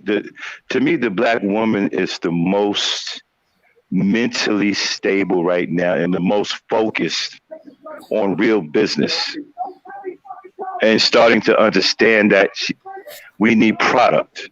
The black woman has branded over 101 products, okay, that people don't even know anything about. So she gets it. So I'm thinking that we need to start in order for us to get our feet back under us, we need to start getting behind our business black women. Because right now they're leading the way. They got the big $10 billion contract from Goldman Sachs. They have 101 brand products out here. They've opened up how many businesses, Dame? It was a lot, wasn't it? What was it? 95 business a day, something like. Yeah, opening up 95 businesses a day, something like that. It's the black woman right now that's leading the way, and we need to get behind her because she is going to lead us out of this. So if anybody that can do that with the co-ops or whatever, I think it'd be the black women, and the black men need to fall back and support because the black man can't sustain nothing right now. He can't build nothing. He can't sustain nothing. And he's too cowardly to go out and do anything. Okay, so he has no choice but to fall back and support. We need to put our resources behind the black woman right now. That's where it's at. If we want to get out of this, that's the leader. Support her and follow her out of this mess. And then once we get out of this mess, Then we can sit down and talk about it, and maybe we can get our heads together as black people. We got to get out of this mess first, because we're not black men ain't leading us out of this mess. If anybody going to get us out of this, it's going to be the black woman. She's already doing it, and she's taking on the hair. She's taking on the Asians right now in the hair care industry. Yeah. She's pulling a power move. She's going to war with the Koreans. And I believe she's going to win because she's got white support behind her. They want her to win. She's going to win. She get a hold of that. She gets a hold of that industry. It's a wrap. Well, that's what we all need to support then. Yeah, that's what we need to get behind. That's I did a show. Right, I did a show on supporting the black women. That's the new face. The black woman is the new face of black people. Forget about these Negroes. They done lost their way. They have no interest. They're selling out. They have no interest. The black woman has gotten serious. And the black woman wants something. She's tired of struggling. She's tired of waiting on weak Negroes. She decided to get up and do something herself. And we need to support her. Like I said, that Korean man that she's going to war with, he has the support of his woman. The black woman needs the support from us. If you're too weak and too cowardly to get out here and do something on your own, then fall back and at least support the black woman to help us get out of this mess. So I think it's the black woman, to answer your question. The black woman would be more likely to do something like that than anybody else. Yeah, and show your support for the black women that are trying to take back the hair care industry. Don't buy it from Asians. Understand something, right? Through her actions, she's got $10 billion from Goldman Sachs. That's the largest investment ever of all time. Where they do that at? Right. So that's where we need to. I'm sorry. No, I was saying, did you know the name of the was it like a particular black woman owned hair care company? Yeah, no, it's just a coalition. It's a coalition. It's a coalition of them. Mm-hmm. Yeah, they're strong. They're staying united. They're fighting together. I just wanted a name to go out so I can try to promote it on my Facebook, Twitter, stuff like that. Yeah, I mean, I've heard they were doing it, but I just don't know the name that I can look further up and. Okay. So far, it's like a coalition. It's a coalition of them, and they're standing strong. They're fighting the jobbers, and they're getting support. Okay. You know? Let's see. Okay, I'm gonna have to look for it again. I think I might have cleared it out. Okay, no problem. Just whenever you can. Mm-hmm. Right, and like I said, she right now is the new face of black people. The black man has lost his way and no longer deserves to be the leader of the society. Not black society anyway. He's lost his way. He's corrupted.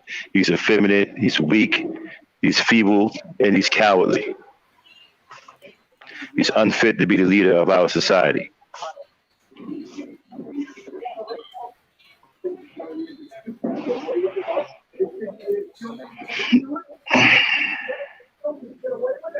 So that's where we need to put our support.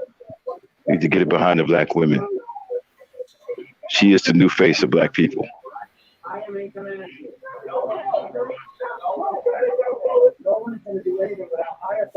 Oh, okay. Now I remember, I found that BOBSA is the Black-Owned Beauty Supply Association. Yeah.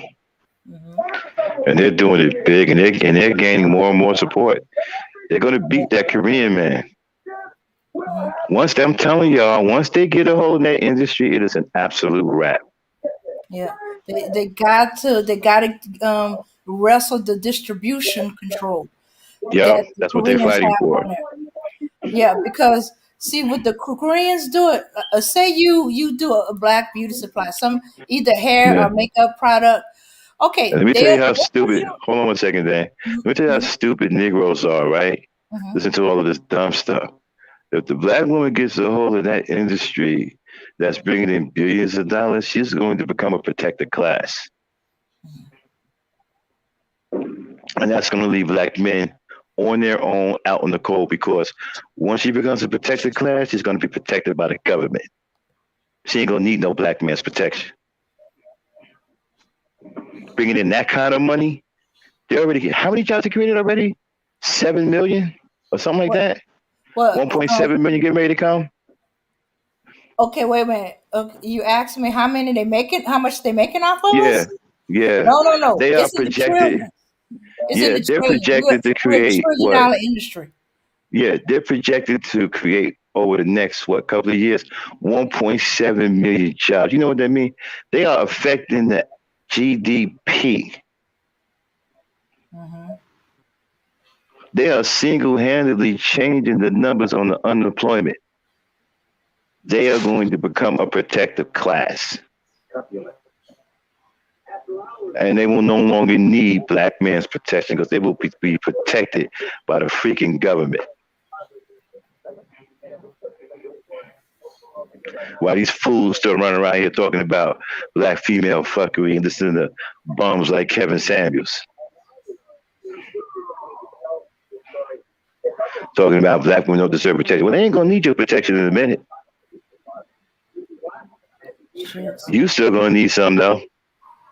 Shoots, they never did. I laugh every time they said, every time they claim that when such and such happened, we're gonna come crawling to them. Uh, and it And you ain't know what? And the happening thing every about it time. is they put this kind of money behind her and they helping her with this war because they want these Asians out of here. The Asians got a stronghold on a lot of stuff in this country, especially mass production. Okay, they want them out. They want them out of the box.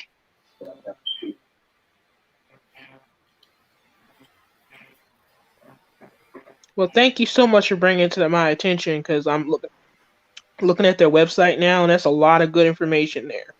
Oh yeah, Hmm. man. They do. Oh yeah, they are. We did a whole show on them.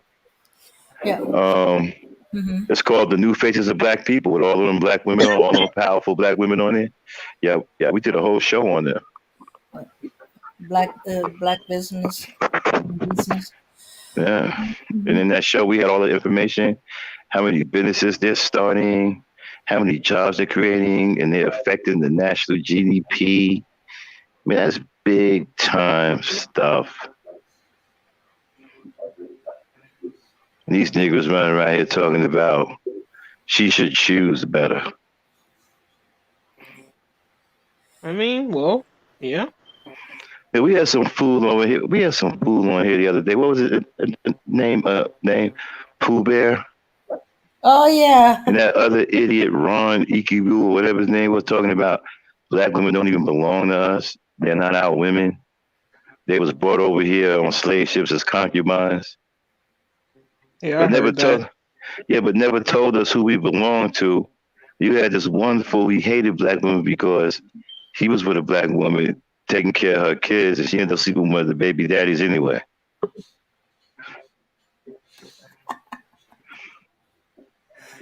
This is the kind of weakness that makes the black man unfit to be a leader.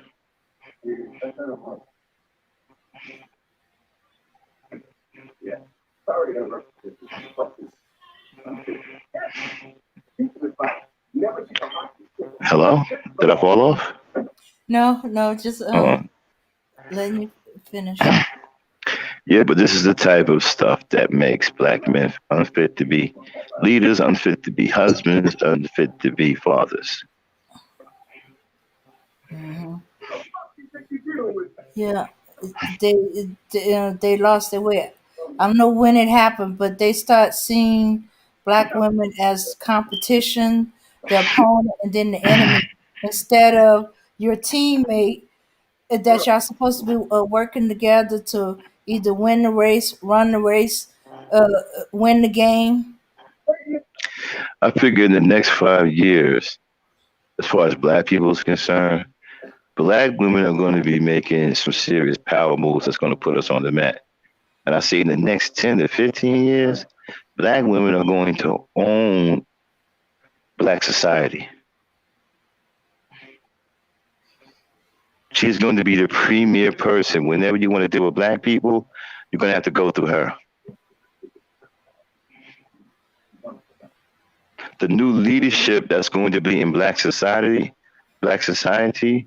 is going to be feminine leadership, real feminine leadership. She's going to end up leading black people. Yeah. The web gap is going to be closed through her and her children. It may be less than 15 years. It may be 10 or 12. It might be less than that, depending on how bad these niggas are dropping. I mean, they're dropping so fast. You know, matter of fact, that's even happening right now. When people are looking to do something serious with black people, they go to the black woman. They're talking to the black woman. They got the black woman and everything.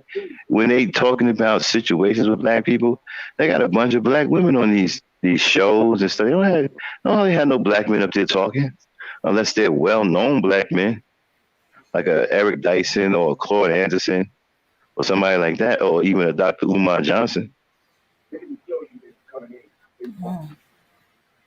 And let's just face it, we don't have any new male freedom fighters.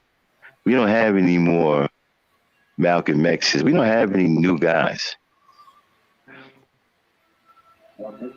Who do we have that we can, say, okay, I'm going to get behind this brother here?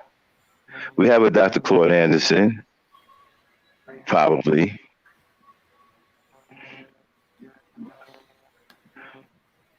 We have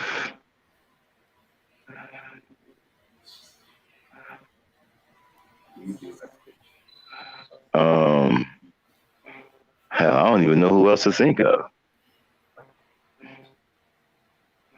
Because there's really nobody out in front making their presence felt. Yeah, I can't think of anyone either. No, it's really nobody out in front. Dr. Umar Johnson is making a name for himself, but, there's really nobody out in front making their presence felt. But if you look at black women, they got powerful women everywhere.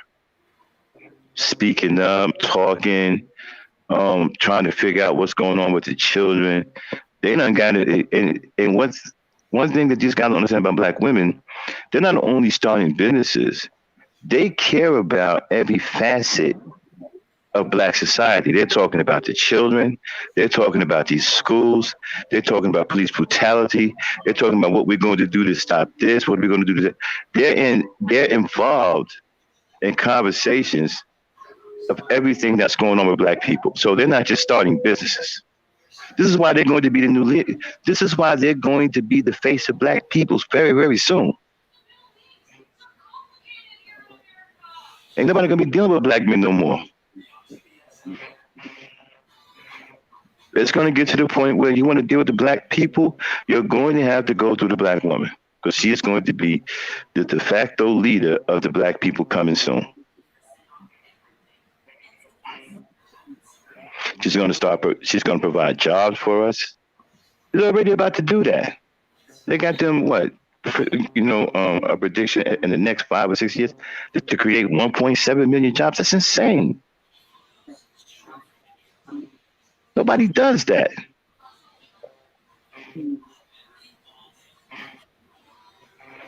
So they're going to be able to employ black people.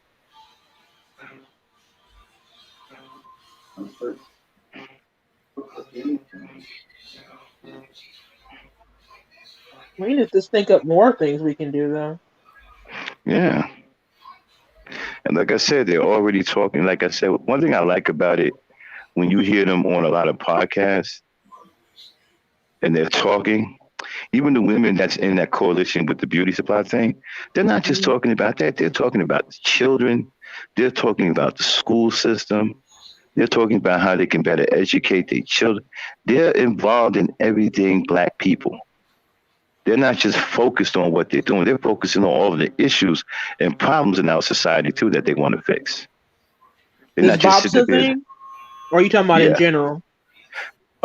Them and black women in general. Oh, okay. Yeah, they're not just sitting there talking about black men should choose better, Right. which is a stupid. And then what did he say, Dame? He came up here with his pseudo intellect talking about black women are hypergamous. Oh yeah. And it's like, and Oh, yeah, that's What? like What? that's what we're supposed to be. Yeah, I'm about to say, what does that even mean? What's your problem, dude? yeah. Well, black women are hypergamous. I So, mean, every woman's Mhm. supposed to be hypergamous. Yeah. And then he kept emphasizing money. I said, wait, hold up, hold up. What's the deal with the money? What you trying to say? We prostitutes or something? I said, no, it's just used for an example. Okay, since it's just an example, let's change the example. Let's just say women are trying to find faithful men. They'll choose a faithful man. And it's like, oh well. He said, well, it's the same we do. I said, trust me. I said, your buddies, you try to change it from money to faithful for more faithful men, they're gonna fight you on it because they want to put us in a level of prostitution, or they want us to be beggy, needy, and come to them because we have to and got to put up with all kind of crap. Yeah. I've heard that talking point many a time. Yeah, because we're associated with poverty. That's why. Yeah. I remember when the Oh pandemic first happened, how happy they were like, oh, this is going to bring them to the table. They're going to be forced to yeah, I deal with remember us. that And I was too. like, wow. And I kept busting their bubble every time. I said, nope. I said, all the men were working. So the women didn't see them in the community every day. But now they're there every day. And the men, they used to working. So what they doing? They repairing houses, they repairing fences, they taking care of their families, they repairing cars, they're taking care of their parents. They doing all kind of work. So as for you guys who like to sit around and play video games, they ain't gonna see you over the men all around the community, working around in the community. So they were hating on that. I'm serious. Every day, the quarantine, I was seeing different men. Uh,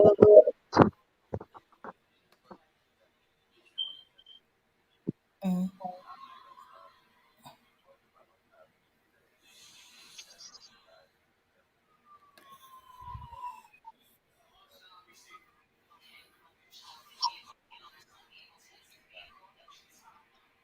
yeah. Uh huh. Uh huh. Okay. Okay. All right. Okay. Okay. We got Anisha Chimes. She goes, I desire not to lead a black man, just walk with him as he walks with me. If we're doing it together, no matter who has what, as long as we both contribute, we can do anything. So, what you think of her comment? I agree. That would be best. Yeah. Do you think that's what a lot of women want, really?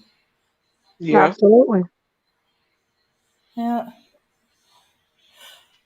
Because So, I don't think guys realize how women do not desire to have to lead them. It's a lot of hard work. You would love to have someone who's just on their grind, who's confident, who's on their shit, and not have to always babysit and be behind people. And that's a lot of hard work to do that and have your own job and have your own things that you need to do. Nobody desires to have to play all those roles. People act like, we're just so naturally dominant, naturally bossy. No, you just almost have to be that way to keep yourself from living on the street. uh-huh, Your survival instincts kick in, but you don't want to be that way. It's very stressful uh-huh. to try to lead a grown ass man. Sorry, it really is. And that's the point.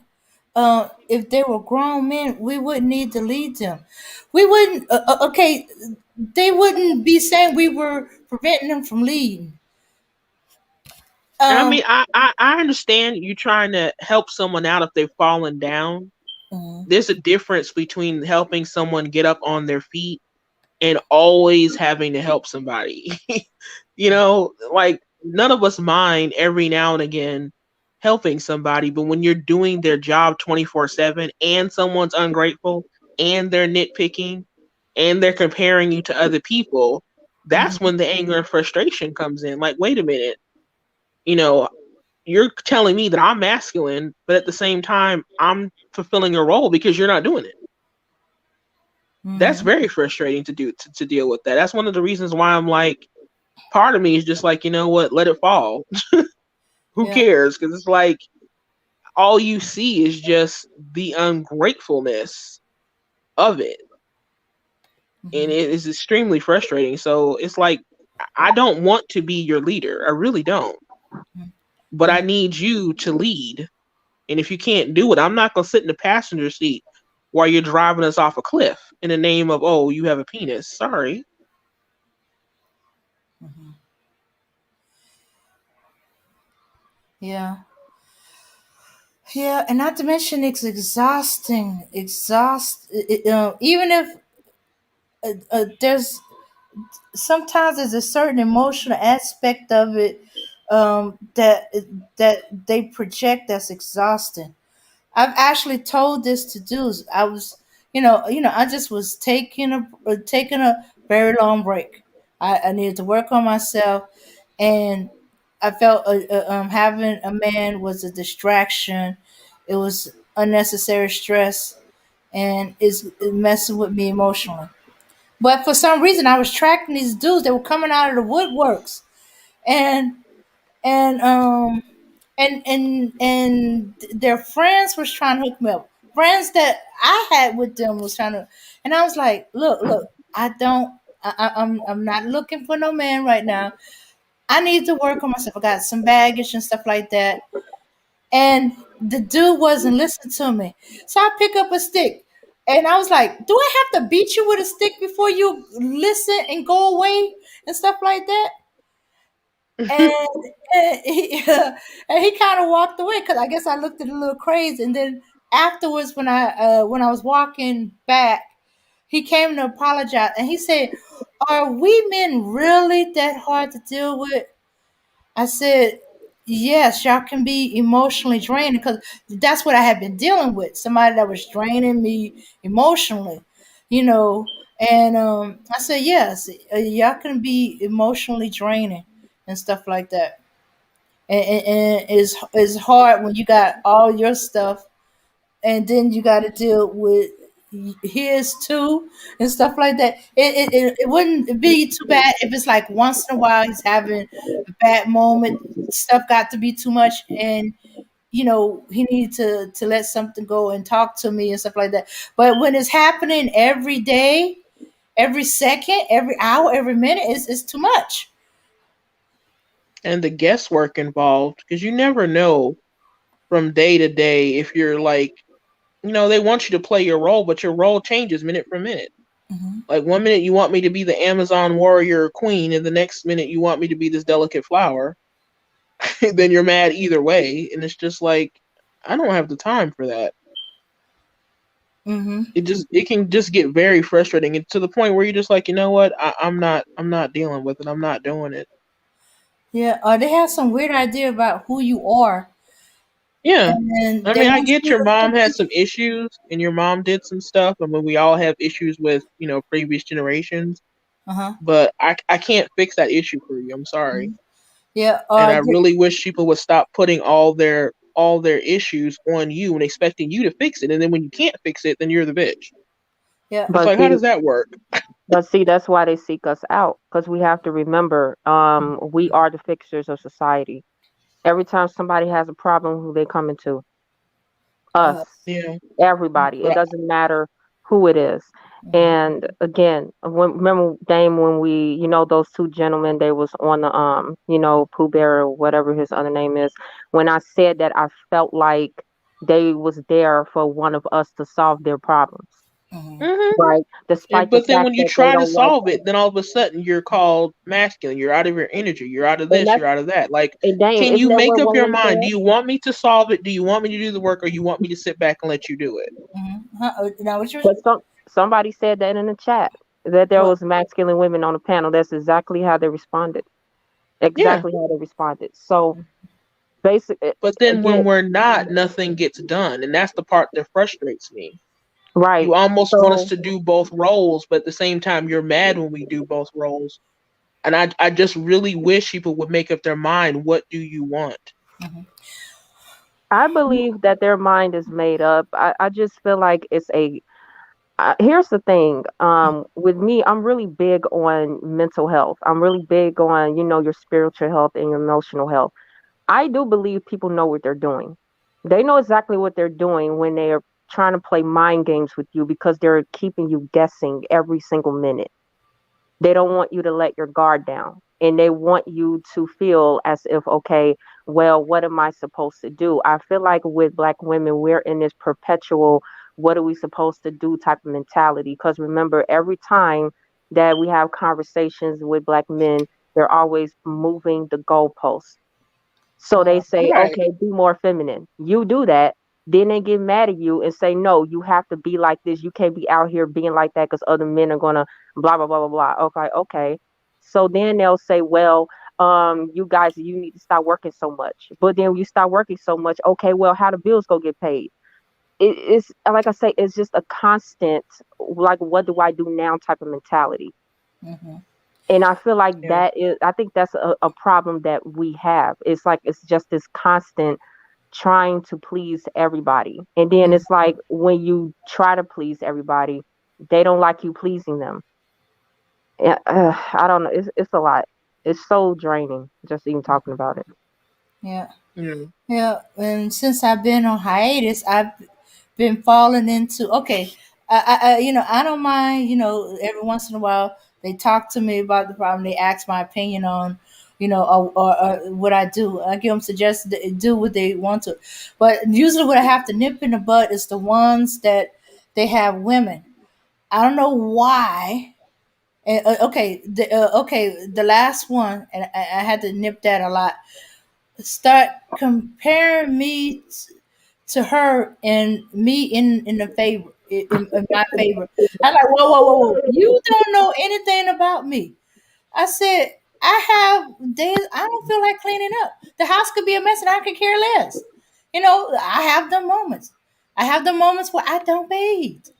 You know, I said, you don't know that because you don't see me every day. Don't live with me, dude, and stuff like that. Stop comparing. We are two different women. She you live with. Me, I'm a complete stranger. Oh yeah, you knew me as a kid, but you didn't live with me. We never did had any hookup thing going on. No, no, no. Stop that. And then, but he still insists on telling me all the things negative, and I just let him run. And then he said something that clicked, and she was like that when I met her. I was like, "Whoa, wait, wait, back that up a bit. What did you just say?" I said, "Okay, wait, wait, wait, wait. She knew she was a bad housekeeper when you met her. You still hooked up with her. You moved in with her, and now you have a problem with her housekeeping." uh, you knew exactly who you was involved with. Don't come complaining to me now. I don't want to hear it. Stop it. Stop it right there. You can't say nothing more to me. Cut it. And it's like, no, no, I don't care. I don't want to hear it. You knew. It wasn't like it was a surprise and she changed it up. It was there from the beginning. You didn't have a problem with it before. Now you got a problem with it now. Yeah. But it was my fault. I let them run it off. But that's a habit of mine. I'll let people, especially men, talk until they give them enough rope to hang themselves. and it never fails. Every last one. You be quiet, just let them talk, and they're gonna say something to give themselves away. I don't even think they really want to solve the problem. They just want to complain about us. Yeah, so that's basically what they want to do. But they don't change anything too much. And it's funny. It's weird. At my most bossiest, pushiest, because I was friends with her. She was under stress, and when she's sick, and she was having like flashes back from an assault. So her being the only woman in a room full of men, and her man wasn't getting it. Even when she tell him, "Babe, I want us to be alone together by ourselves." You think he would kick his people out the house with a quickness? Most men I know would. They'd be like, "Okay, cuz you gotta go." Boom, boom, boom. As soon as the woman said, "Hey, I just want to be me and you," that have some personal time, which is code for sex. No, he wasn't getting it, and she was freaking out because she was having flashbacks. So she called me. I came over, calmed her down, and then I realized she wasn't feeling too well and all that stuff. So that was cold for me. I started kicking all them Negroes out the house. Now I was being the bossy bee. I admit it. I wasn't listening to that. Get out. Go. Get out of the house. How you gonna kick me out of my cousin's house? He gave me permission. The dude was too scared to kick his own people out the house. So he gave me permission to kick him out. I said, your cousin wants you out. He didn't know how to tell you. So I'm here to tell you, get out. She's not feeling well. She wants y'all gone. He wants you gone. They want to be alone together. Get a clue, man. Get out of the house. So what about you? I'm going right behind y'all to make sure y'all don't circle back. I was like, and yeah, I'm supposed to be the epitome of the woman that they want. But I'm bossy, I mean, I was kicking them out left and right. I was pushing them out the door. Because some people don't understand nice and soft and feminine. They Hmm. really don't. They see that as a pushover, someone I can just ignore, do whatever I want. I don't have to listen to them. And I think that's what they mean when they want us to be more feminine. They want us to basically ignore the foolishness and let them do what they want to do. That's what the code word is. So when you hear, I want you to be submissive, I want you to shut up, sit up around in the corner, and only come out when I want to have sex with you or want you to feed me or clean my clothes or clean the house. Other than that, just shut up and sit in the corner somewhere. And I never liked that word. Even But when that's what preachers they mean use by it that. for husband and wife. Once I understood that was husband and wife, I said, "Oh, okay, wait a minute. Wife supposed to be submissive to their husband?" I said, "Oh, this is a husband and wife thing. Oh, good. Who? I thought it had something to do with me." But they And are that's but bad. they also never say the opposite side, which is what the husbands are supposed to do for the Hmm. wives. They Yeah, never talk about that. yeah. The one, Because the Bible commands you, like if you okay, wives be submissive to the husband, but the husband is also supposed to take care of the wife. They never mhm. talk about that. Oh yeah, I remember when our pastor mentioned had talked about it. He said, "Yeah," and then he told the women, "If your man is not submitting to Lord or God, you Yeah, don't have to submit to him." exactly. I was like, my mouth dropped open. I was like, "Why nobody ever Exa- mentioned this before? exactly. Nobody ever mentioned this." Because And that would disqualify 98%. mhm, And then plus always remember when it comes to the Bible, people love to pick and choose what they want to talk about. mhm, Always mhm. pick and choose. Always. And that's exactly why anytime somebody start quoting the Bible, I just shut my ears and I'm like out of the room. Like literally, you're not going to tell the whole story. You're just going to tell the story that benefits you. That's Mhm. Yeah. it. Yeah. Oh, yeah. And when he went on to say, that part was a mic drop, but he went on and said, "Wait a minute, let me see how he put that exactly." Oh, okay. Okay. That if your man is not protecting or providing, I forgot what the third one is. Protecting, providing, something else. Mhm. You do not have to obey him. Yeah, it was Yeah, because God basically didn't that. create us to be slaves. That's the whole Yeah, thing. yeah. It said, God yeah, did he not said, create us to be slaves. yeah, it said, oh yeah, he said women were not created to be at your feet or behind you. She's supposed to be out your side, on your side. That's why he took her from your rib, because she's supposed to be by your side, not under your feet or 3 steps behind you. Yeah, they think a helpmate means a servant, a slave, someone just to be ignored. Oh yeah. Only when you need the help, and that's not what that means. And that's why I don't take people seriously. Just like people in this space are always bringing up pimps when they talk about how to deal with black women. Yeah. Like, do you understand how demeaning and degrading that is? I'm not listening to anything you say. Mm-hmm. If you're taking any sort of cue from pimps, you Mm-hmm. are automatically disqualified in my eyes, and everything you stand for means nothing. Yeah. Yeah, I think of you as a joke. I have never seen a pimp, especially those that be all flamboyant with the cups and the canes and the capes and Mhm. the hairdos. Are like, what the heck? Except for on TV, so I But we're never the took only it community realistic. that, but I'm saying we're the only community that uplifts that. The only one. There's nobody else who promotes that Mm-hmm. as any type of standard. But when you listen to these people, they can't go 5 minutes when they're talking about relationships between black men and black women without mentioning pimps. Yeah, And that just shows you their entire mentality. yeah. And then there's the next generation, the max, the players. Don't hate the player, It's hate the just another game. word, just another word for pimp. Mm-hmm. Mm-hmm. Just another. They just repackage, just a remix, but it means And you pimp. know, and that's the ones that gonna be the one that are crying and the loudest when some girl used them, and then it'll be like, hey, No, don't those are the hate ones the who player, hate the game. when they're in their 50s and they look around and ask for where all the wifey material is. Mhm. How come I can't find a good wife? All these women out there, they don't care nothing about us. All they want to do is use us. You spent all the time when you should have been looking for a wife, trying to be a player and a pimp, and now your actions have caught up to you. That's why I don't feel sorry for you. Nobody told you to wait till you're 50 years old to try to find a wife, and then you want someone who's in their 20s. She ain't trying to date her dad.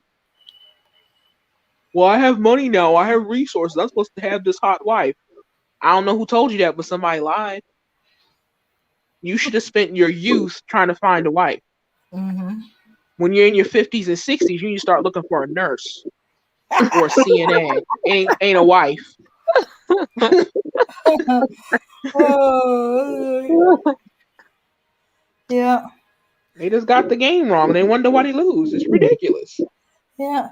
And this is the trip. I don't. Okay, okay. I've heard it. Some of my generation, especially, and some of my family, complaining about the child support and the women that they gave children to. Um, Yeah, but it's the younger generation that do not complain. They do understand. They have no problems with it. I've run into well, actually, I knew him since he was 10, 25-year old, 20-year old, and let me see, this other one, 28. One of them, the 28-year old, he's married with 5 kids, but he's hustling. He's going to school, working. Let me see, work and go to school. And then he stopped long enough to help change my tire because it was just three of us women out there. Sorry, I have trouble changing tires. That's when I'm most famous. I'll be looking for the man. I'll wait for the man. What takes me an hour takes them like 5 minutes. So yeah, I rather do. I rather do. But I anyway. understand. I never even attempted to change a tire. Don't even know where to start. Hmm. So Well, I understand. my grandfather, my mom insisted I do it. So their idea was, hey, there's not gonna always be a man there. You might just have to do it. So I had to change it one time. Usually, what happened is I get started on it, and sure enough, some man will pop up out of nowhere pull Yeah. up and be like, "Hey, you need some help there, ma'am? Oh yes, yes I do." Yep, that's been my situation every Like, time, and I'm so yeah, thankful. yeah. I never. I don't understand a man that can't change a tire. The dusty derelicts in my community, and they there knows how to change a tire. They don't have a car, they don't have a vehicle, but they can change a tire.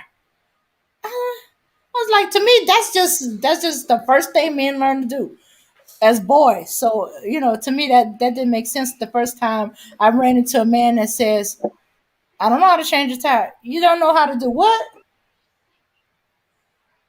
I was like, Yeah, folks, some people are just built differently nowadays. well, his excuse was that he lived in New York and he never had to use a card.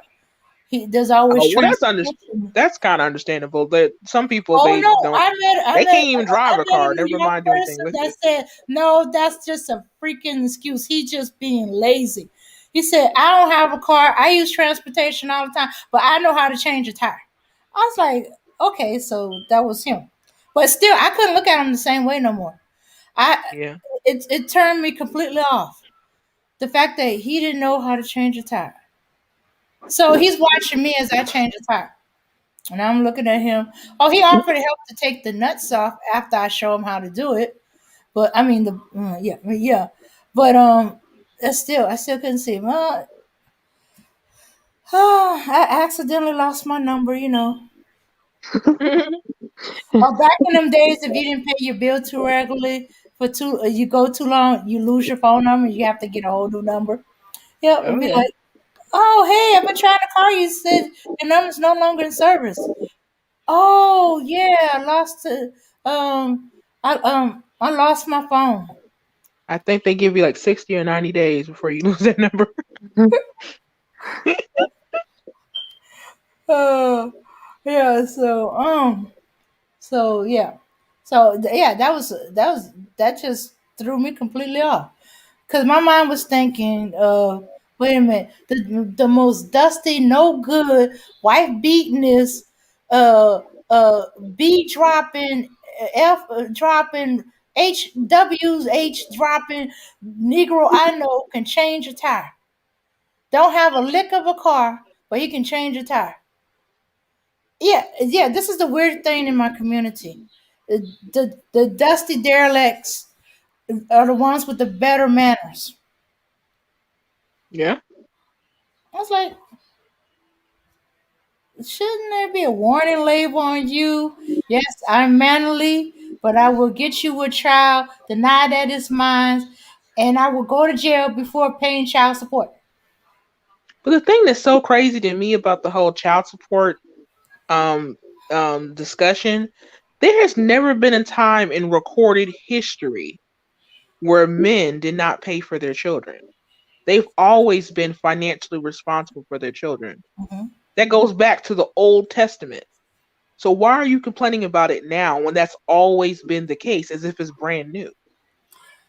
My theory is they got multiple children by different women. Well, yeah. And so that means there's even less of their check. Now, Okay, no, usually, I'm not saying they don't have the money. I get it. The financial mhm, hardship is real, but I'm mhm, saying they're acting as if it's a new situation. Fathers have always paid for their children, whether you have one child or you have 13. It's mhm. always been on the men to pay for it. Never the state, never the woman. So you're acting as if it's a brand new situation when it's literally always been this way. Oh, okay. I think you know what? They say black women are spoiled by welfare. I don't think it's black women. I think it's black men. Because you're right, they always did. My grandfather talked smack about my father because he was not paying to take care of me. He didn't send Yeah. anything. His mama sent clothes for me when I was a baby, but as for him, nada. But I'm not saying that they've always paid for it. Like I said, But there's they been always took situations care where of they haven't paid, but they've me. always been responsible for it. It's Mhm. never been a time where anybody in society looked at the father and said, you know what? You don't have to pay for this child. It's the mother's responsibility to pay for the child. It's the state's responsibility to pay for the child. No one has ever said that. The No, child is the proof of your orgasm, so you need to pay for it. Period. mm-hmm. But Yeah. this new, it's act like it's a new talking point, as if somehow this is a whole new responsibility that's just been foisted on them, when it literally goes back to the Old Testament. Mm-hmm. Okay, But it's a this is see this is I think this is what it is. Um, okay, child support is relatively new. Okay, child support system is maybe 50 or 45 years old. I'm going by my age, so I'm thinking maybe But maybe back in the day, something. they would force you to marry the woman.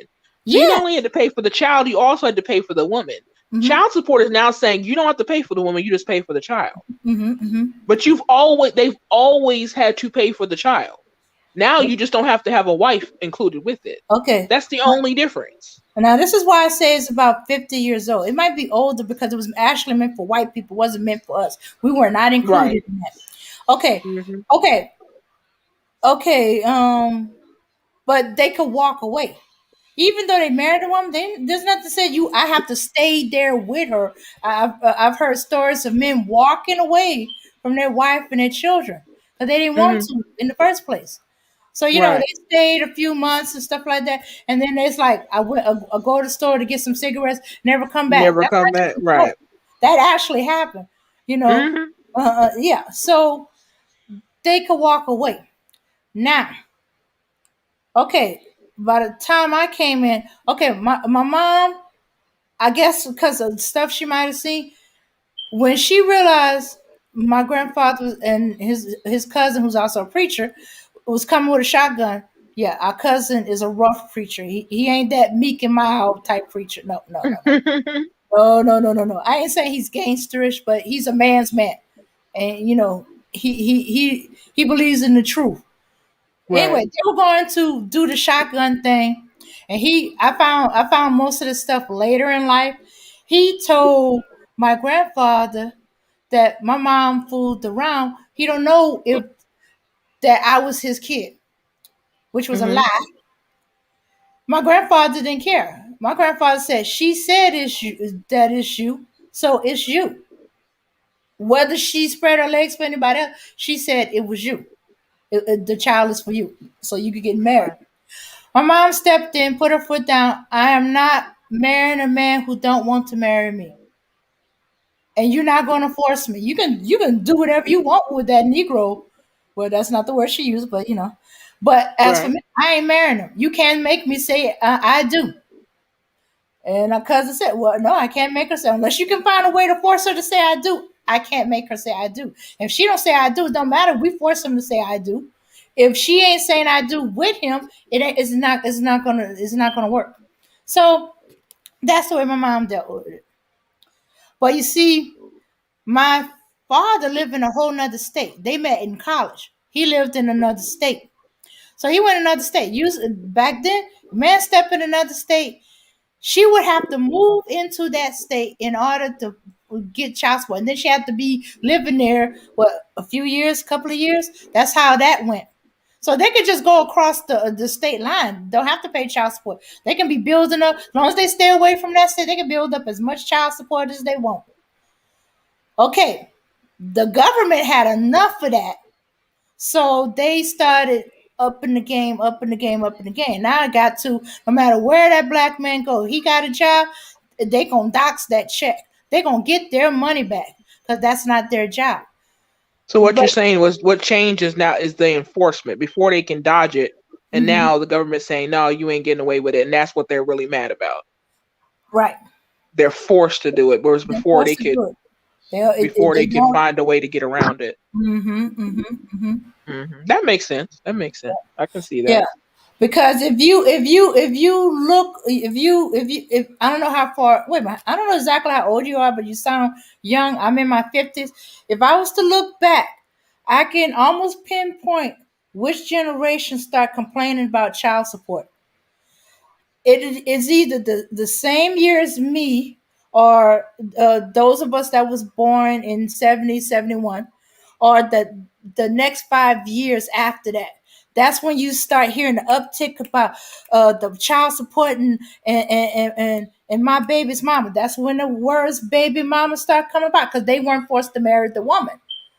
Mm-hmm. So that's how that name came about. But we're gonna correct that. The mother of my children, or the mother of my child, or the mothers of my child, of my children, whichever. But anyway, yeah, that's when you That's uptick. If you have a male relatives, think mhm. about from the oldest ones to the youngest one. Which one that's on child support complains about child support the most? If you notice the older ones, especially if they over 50, they don't complain. They just do it. They do it. They might give the men some advice on how to keep her from upping it, or go to court, or make sure you keep receipts of everything and all that other stuff. But they don't complain about it. It's just a reality as far as they're concerned. I Right. slept with the woman. The baby is mine, so it's a price I gotta pay. They may not like it, but it's just is. That's the way they treat it. The older ones, they treat it as just is. But when you get younger and younger, you hear the uptick in that beat. My baby mama this and child support, child support, child support. Why so much for child support? Blah blah blah blah blah blah. You'll hear it. Yeah. Yeah, So I for think it. me, I got like a 50-year gap, and I can tell the older ones from the younger ones. Now, And I occasionally think you get a young one that don't complain. right.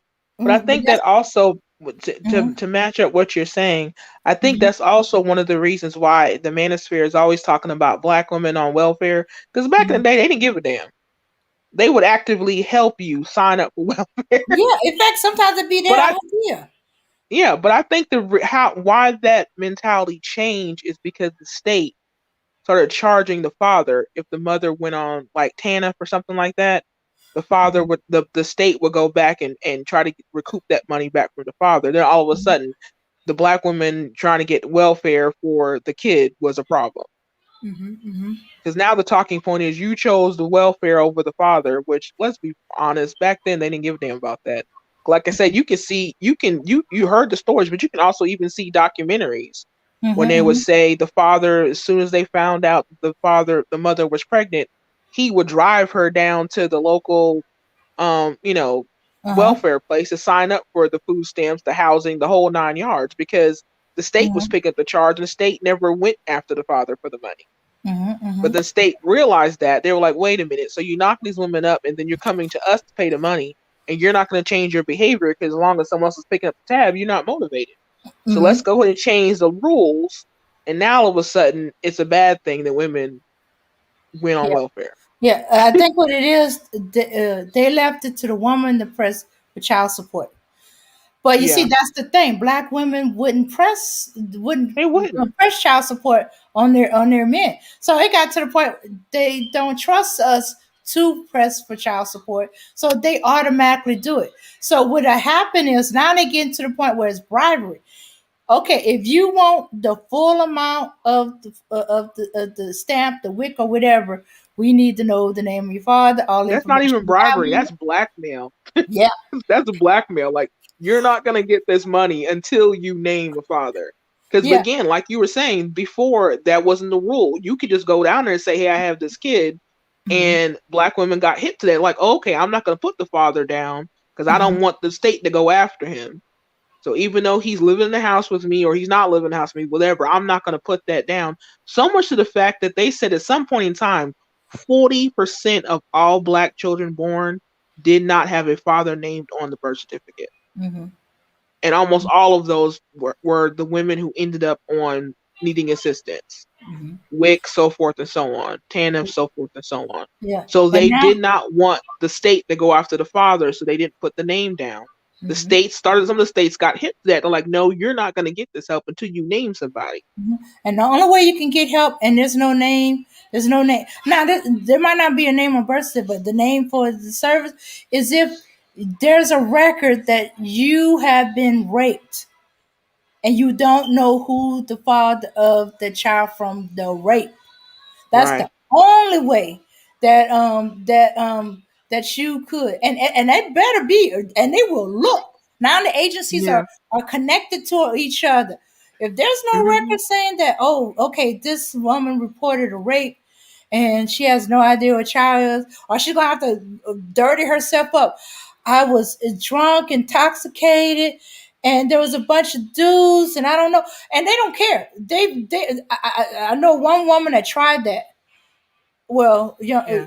young lady, she tried that. Hmm. She said, I don't know who it is.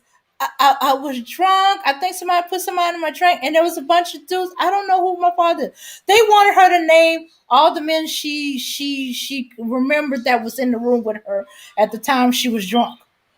Yeah. What? Yeah. Uh-huh.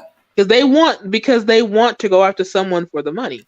That's Yeah. their main thing is recouping the money that they spent. Mhm. They need to find a way to recoup that money. So I keep busting her. I say every time y'all say she put me on trial. No, she did not put you because you were not from the get helping her to take care of the child, to feed the child. Mother desperate will go somewhere to get the food for a child. The And safest one is food that's the stamp. majority of ways that black men end up owing the state is Mm-hmm. because the mother went to the state for help with the child. It's not because she went to family court Mm-hmm. and filed those papers. That's what the white women and Latina women do. Mm-hmm. The black women are the least likely to go to the court system to get Mm-hmm. child support. The majority of times, how they end up putting the father ends up on owing child support is because she went to the welfare office to get financial help for the child. Mm-hmm. But they don't talk about that part. Yeah. They act like we was down there at the courthouse as soon as we, pop out a kid, we're down at the courthouse. Well, I'm just gonna go ahead and make this nigga pay because he left me. And it's like that's not how the majority of times it works. We are the least likely to go down to family court to file for child support, and we get the least amount of money Mm-hmm. out of everybody. Yep. Yep. So yeah, so I said you can nip that idea out your head right now. She ain't filed child support. If we want to be technical, you filed child support on you. What Yeah, you mean? Why would I that's what file? happened. No, when you didn't take care of your child, when you did when she's coming to you that she needs diapers and formula and all this stuff, you weren't there. But Hey. but I always want to know what was, especially when they say back in the day in the Mhm. '60s, the black woman chose welfare over the father. I always want to ask, what was she supposed to do? You know how a little bit of time it takes for a child to starve to death? Mhm. They just supposed to sit there and watch the child starve to death because you don't want them to go to somebody who's offering the food when you're not offering it. Right, Can and you they're the imagine ones. if it? Can you imagine if mass of black women did that back in the day? Right, Mhm. We and decided, you because know what? No, we're not accepting any help from the white man because he's the white man and he's against our man.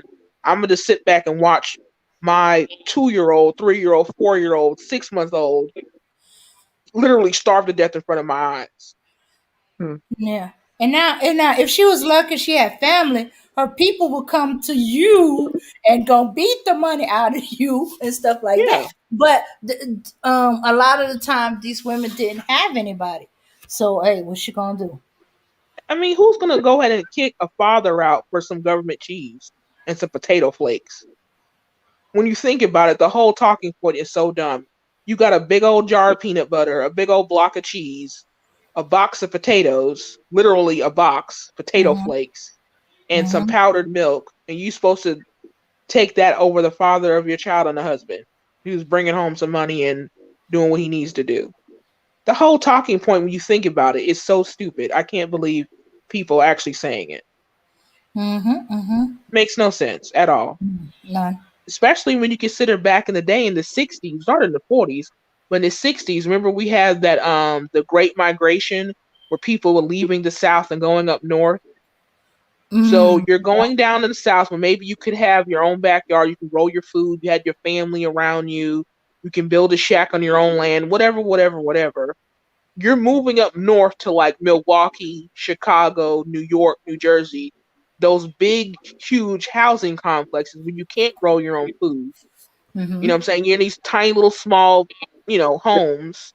So if you're out there, especially up in the north, when it can be, below freezing, you have these children, you're supposed to sit there and be like, oh, okay, well, I can't do anything, so my child's just gonna freeze to death. My child's just gonna be, starve to death because I'm not taking any money from the government. And that's how it's gonna save the black community. Mm-hmm.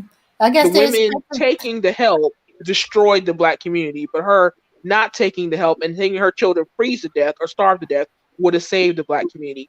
How does that talking point make any sense when you think about it logically? It's completely stupid. Mm-hmm. And I always wanted to ask, what would you rather our parents do, our mom do, when she was facing that horrible situation? What was she supposed to do? Sit back and watch her children literally freeze to death or starve to death? To make your ego feel better? Mm-hmm.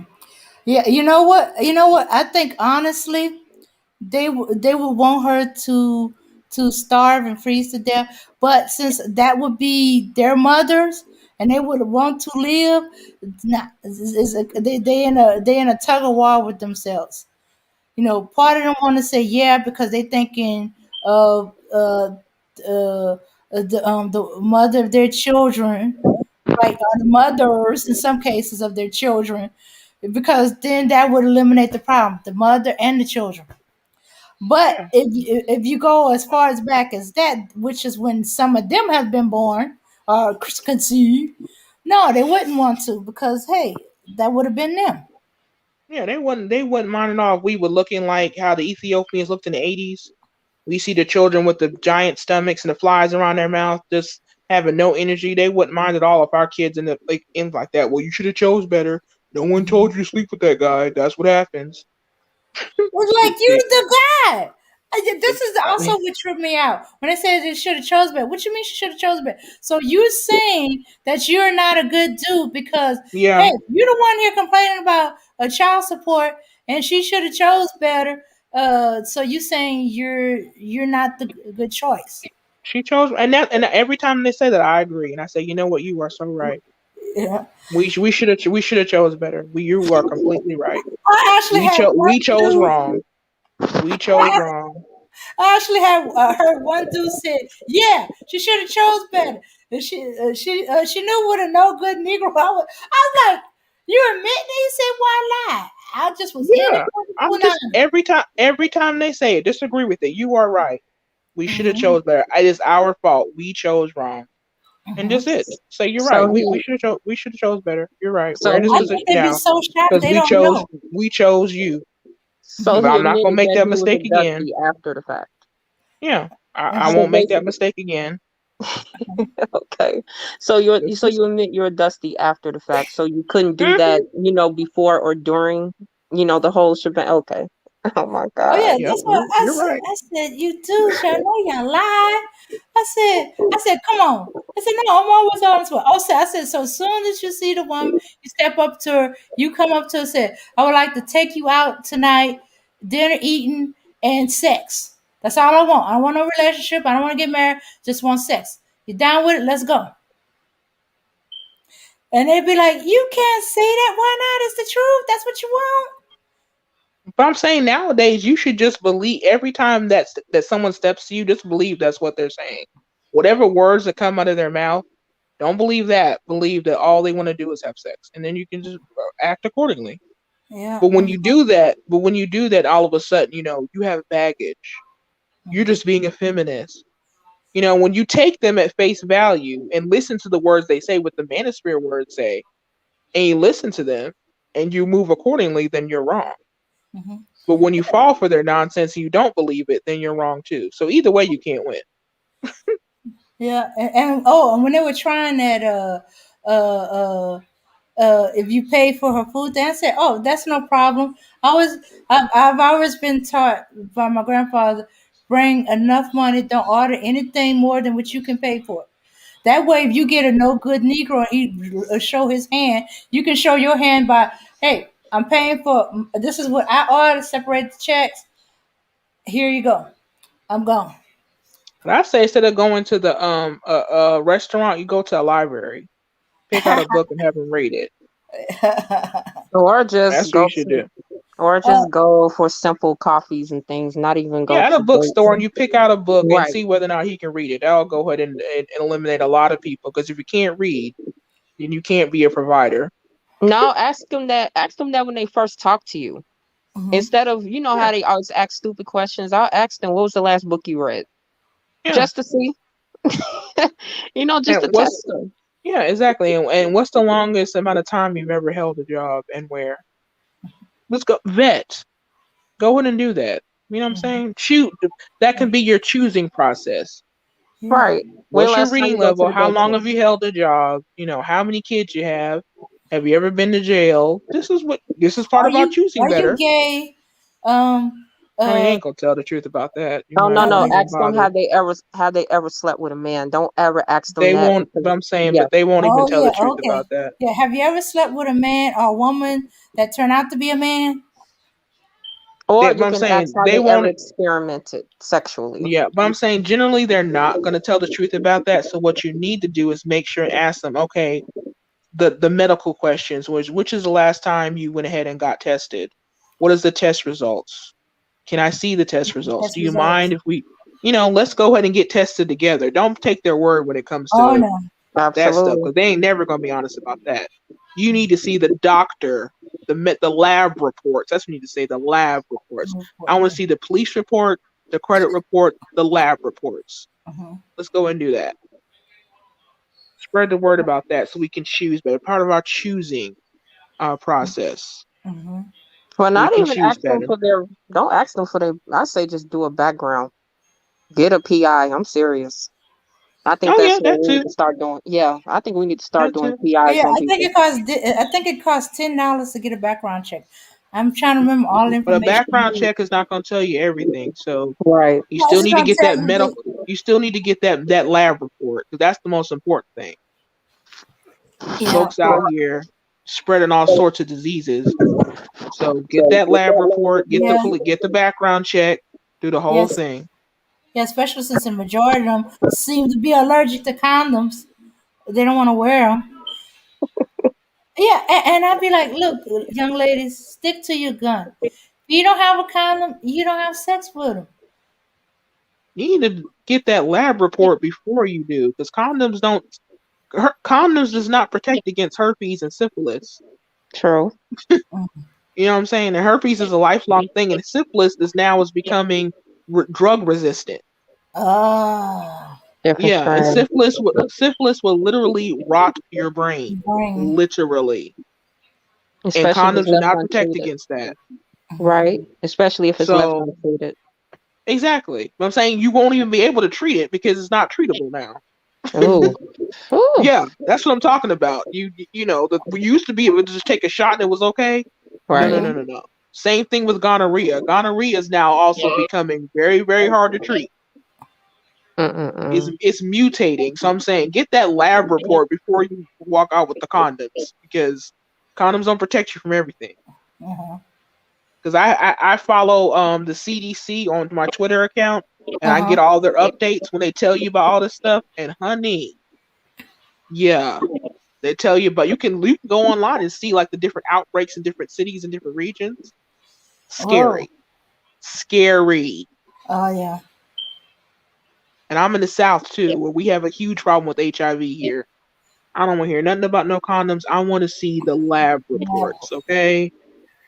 Yeah. Yeah. Is it's scary. And the vast majority of people who have the issue is black folks. Like in the South, Mhm. 70% of new HIV cases are black. Yeah. No reason for that at all, other than the fact we're just not being careful. We're just being out here reckless. Mm-hmm. 70%. We're only like 20 to 25 to maybe at the highest in certain states. I think Mississippi, we're like 30% of the state, Uh-huh. but double the amount of the HIV cases. Mm. Unreal That's not good. at all. Mm. Yeah. Sure, there's one dude. I suspect that he has it. I don't know. But since he's dealing with babies, I don't know if I should. if I should be do. When's the last time you got checked? I'm saying I want to see the reports. I don't even want to take your word for it. They lie so much. People You know love to something be else? telling huge lies. It also depends on what type of guy you're looking for too.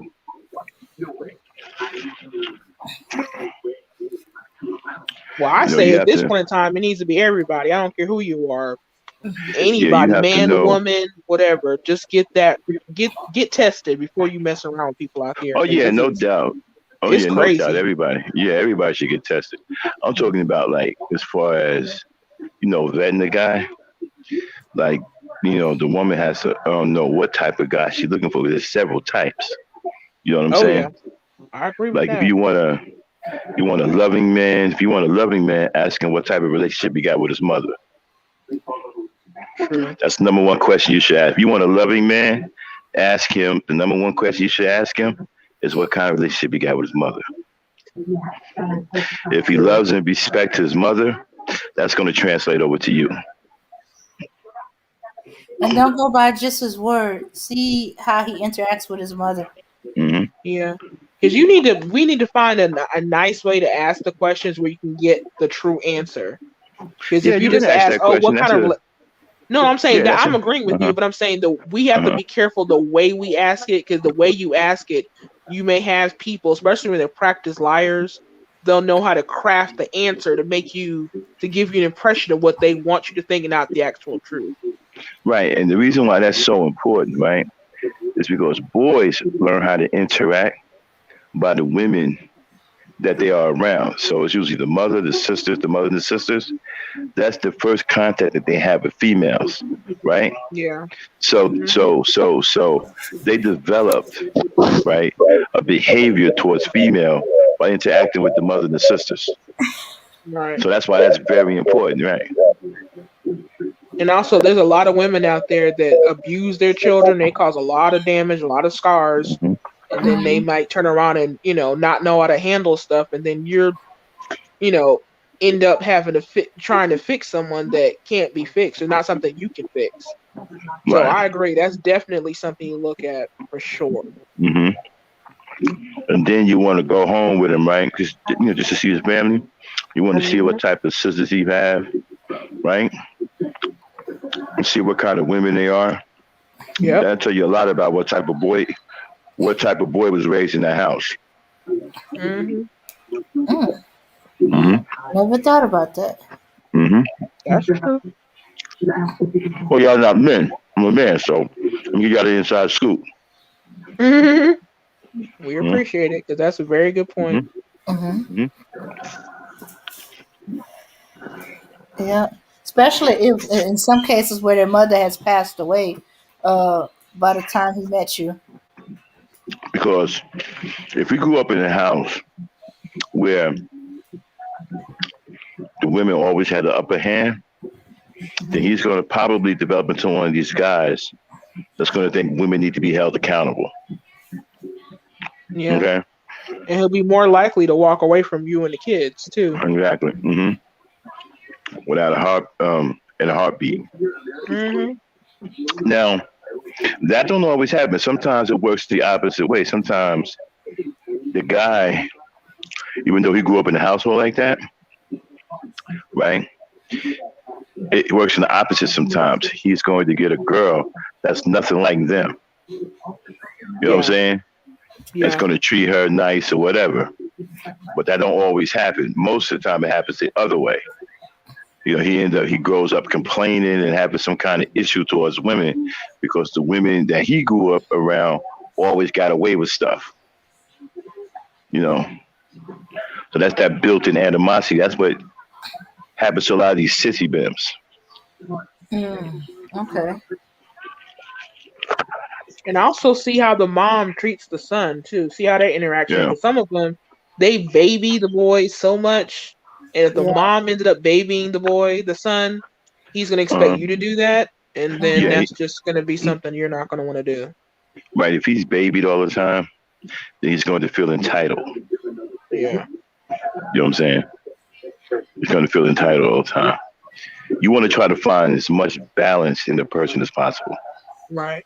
But that's one of the things that the Asian community Hmm. constantly, because you know, in the Asian community, they prefer the boys over anything, and the wives are constantly saying that the mother basically raised him to be, you know, have a prince entitled attitude, and it makes him so hard to Well, be a wife to them. well, the Asians nearly wiped themselves out by making a stupid decision and having more boys than girls. Yeah, they aborted the girl fetuses. Yeah. Yeah, now they're struggling and they're running and creating all these interracial marriages to try to save their race. Yeah. Because in China, the men outpopulate the women by what, two or three to no 7 to 1, something like that. I think Yep. it says like 25 million more men than women. Yeah, yeah, Yeah, yeah. and they That's doing problematic. stuff like stealing each other's wife. Yeah, This Mhm. that's one woman, she problematic. been stolen 7 times, stolen and forcibly married to Yeah, I think that's a men. death sentence. Adultery is a death sentence, right? But Over not only there. that, in certain areas, they're going to other countries and Yeah, kidnapping the women. Like the and then they, nearby Asian countries, some of the men in like the small yeah, villages, they literally leave the country and go and kidnap women like in I want to say Laos and other countries like that. They're near to them. They kidnap women or they pay the family a amount of money and they take her back. Don't even tell her that you know we're married to this guy. They tell Hmm. her, oh, you're yeah. gonna go to this country. It's like they did a documentary on YouTube. You can look it up. They told a woman you're gonna go to China for a job. And when they I, got there, they took her paperwork and basically forced her to marry this guy, and that was it. She's stuck I in don't in the understand. hinterland of China somewhere, and she I didn't want don't to be there. understand. Right, I don't understand why the men went along with that. I would never abort my daughter. You got to kill me. I'm not Well, they aborting my did. daughter. You A lot of them crazy? they did. They would literally force them to do that. It wasn't even a choice. Yeah, yeah. Some of Like, them had to They literally escape it. they literally Uh-uh. killed them and forced them to do it. Oh yeah. And they only recently stopped that. Hmm. They yeah, only because they recently realize stopped how. that. I think it was like Yeah, because they 5 or so years ago when they stopped the yeah, one child policy. yeah, they realize how stupid that was. Yeah, but by then the damage was done. Yeah, and they trying to hang on. They doing, man. Let me tell you something. The Chinese men are interracial dating like you wouldn't believe. They have to. They are trying to find women anywhere and everywhere. They don't care what it is, as long as it's a female. Yeah. So, and yeah, and then I wouldn't mess with none of these street niggas though. I No. wouldn't advise any black woman. But if he on some yo shorty, nah, I mean, man, keep it moving. Forget about a Yeah. book. Forget about asking him about a book or a sentence or anything. Just keep it moving. Yeah, These because dudes, they you and your brains are child are not going cooked. to have a good. They're not going to have a good outcome. You or your children. So I Yeah, agree with that completely. Hmm. yeah, they unfit to be what? They just unfit. Period. Nothing good can come from you and them. Put it like that. No. They're cooked. Their brains are cooked. But just like you have those ghetto, super ghetto females, man, the last thing you want to do is give a kid to someone like that. No Well, good is they're going to come of following. that. Yeah, but they're following the dudes. I They're know, but I'm only saying acting like that. it's Yeah, I agree. I'm saying I'm agreeing with you. It's both sides, and those seem to be the ones that get together to have the kids, and then we see the results. yeah. 12, 13, 15 years later, after the kid is born, and you see the result. That's why I feel so bad for them because it's like a lot of them never even had a damn chance. Hmm. Nope. They had no one, just like the Makai Bryant girl. She never had a chance.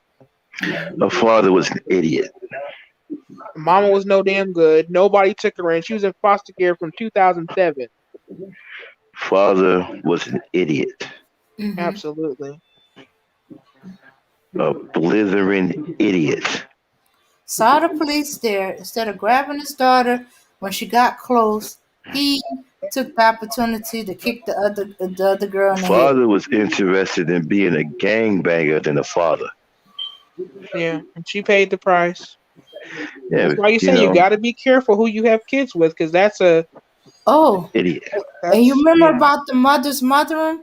If you seen the video, that woman that pulled him back, when he stepped forward after Micaiah got shot, that was his mother. That was the father's mother. That was Micaiah's grandmother. She hurried up and pulled him out of the line of fire of the police, Yeah. and, Because they're and so put him concerned behind. about police shootings of the men, don't even care Well, what happened to she, the girl. well, the problem is that she was put in a situation where she didn't have any choice. He should have been over there shielding his daughter. First of all, that fight should have been broken up way before the police got there. Exactly. The men in that community were cowardly. They were derelict. They did not do what the men are supposed to do, who are leaders of the community. They did not protect life in that community. If that would have happened in my community, we would have broke that fight up and we would have disarmed that girl. When the police would have came, there would have been nothing but a conversation. There would have been no women Nakai shouldn't even fighting. have felt the need to call the police. Exactly. She There felt the would have need to been call the police because she was being attacked.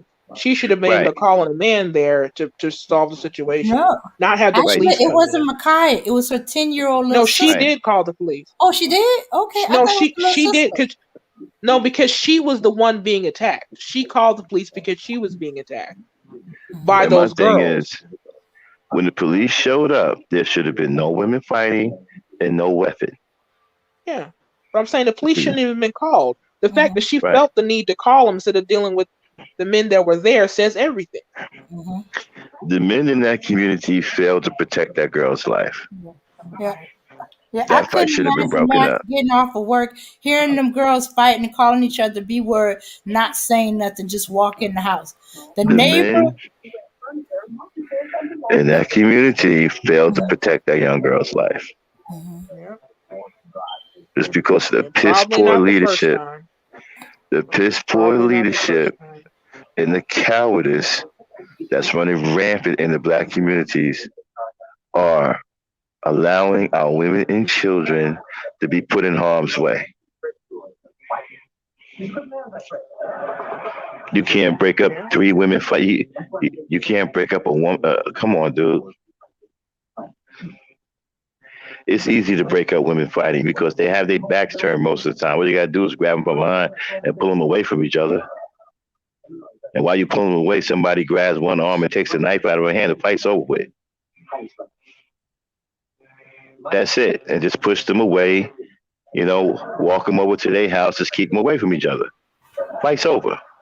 Yep. But no, they so afraid of she could have stabbed me. They could have had a gun. And I could have disarmed that little girl in 3 seconds with just one move. She had her back turned. It was easy to disarm her. All you had to do was grab her wrist, the one with the knife in it. That's it. She's dead because of the black men in that community failed to protect her life, and people are trying to sway it over to white supremacy. They could do that if they want. But I'm looking at the black men who are responsible for protecting life in that community, and they failed that little girl.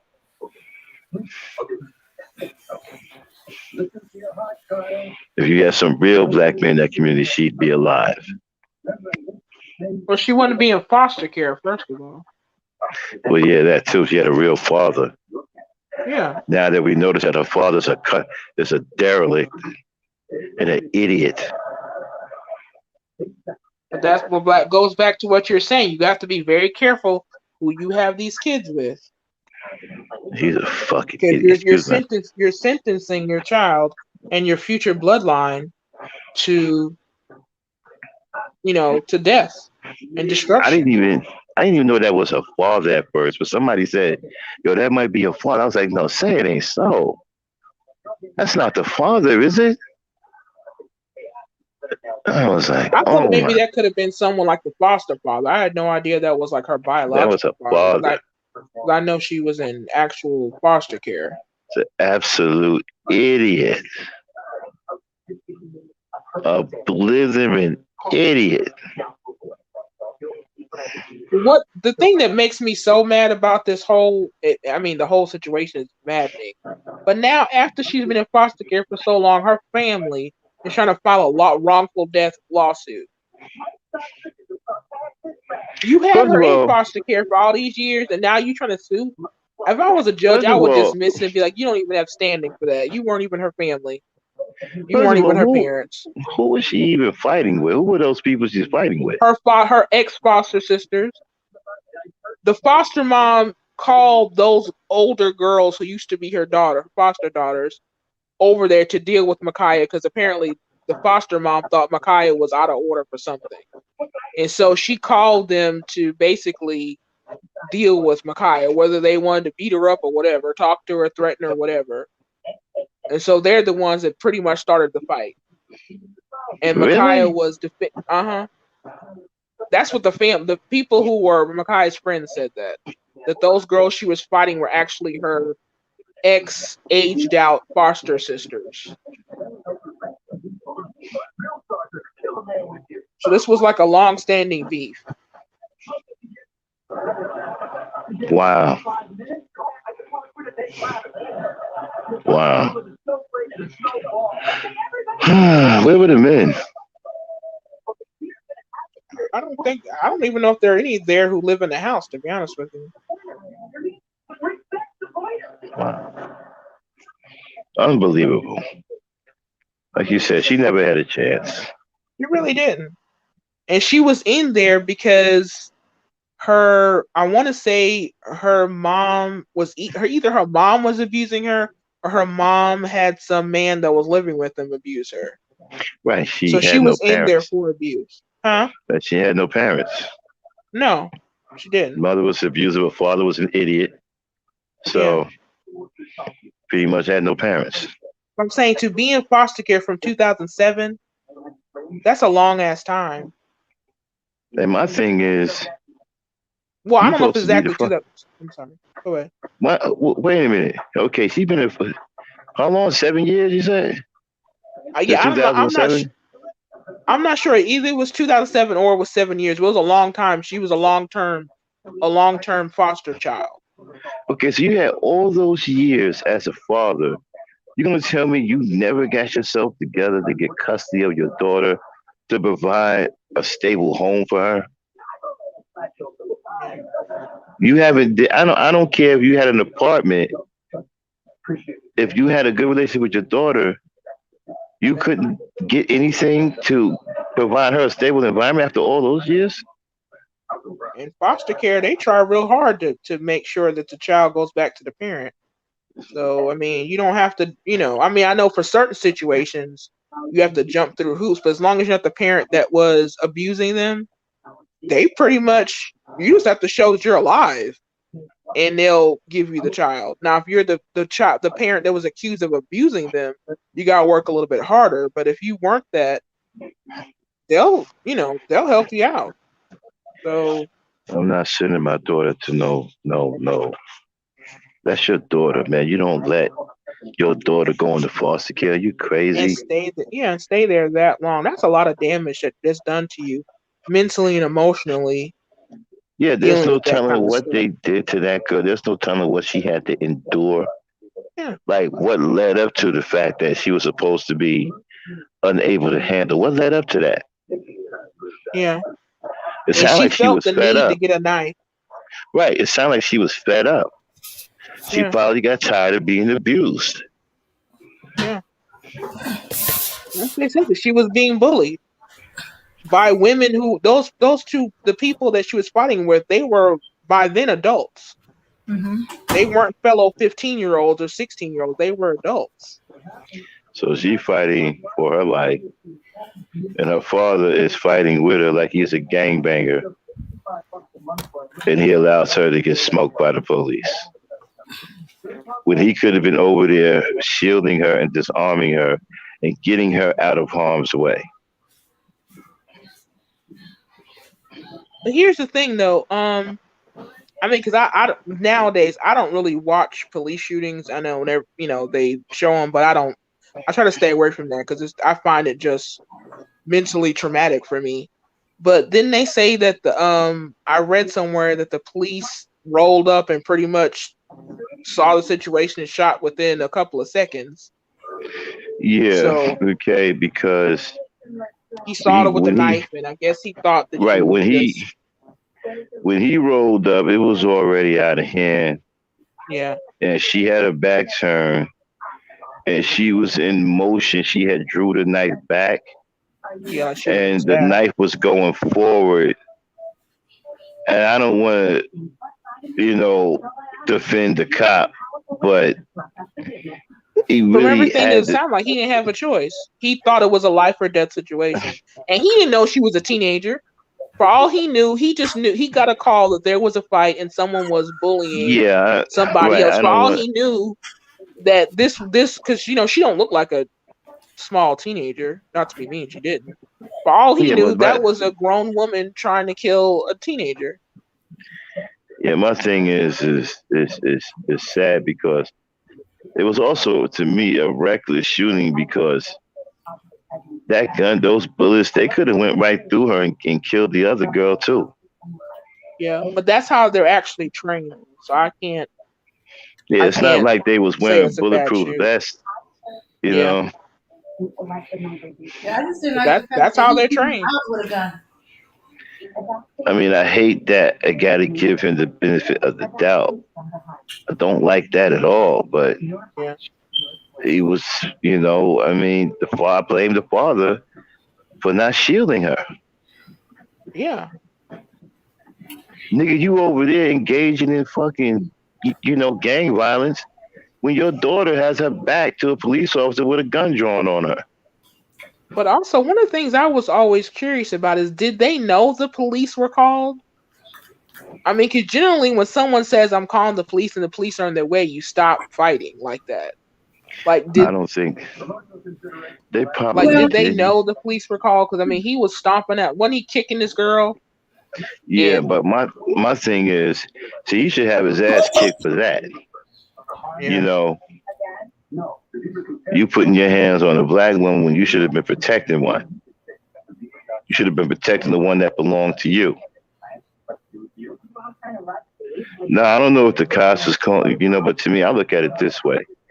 Whether the cops was called or not, he should have stopped that fight and oh, disarmed his daughter. for sure, for sure. He should have disarmed his daughter.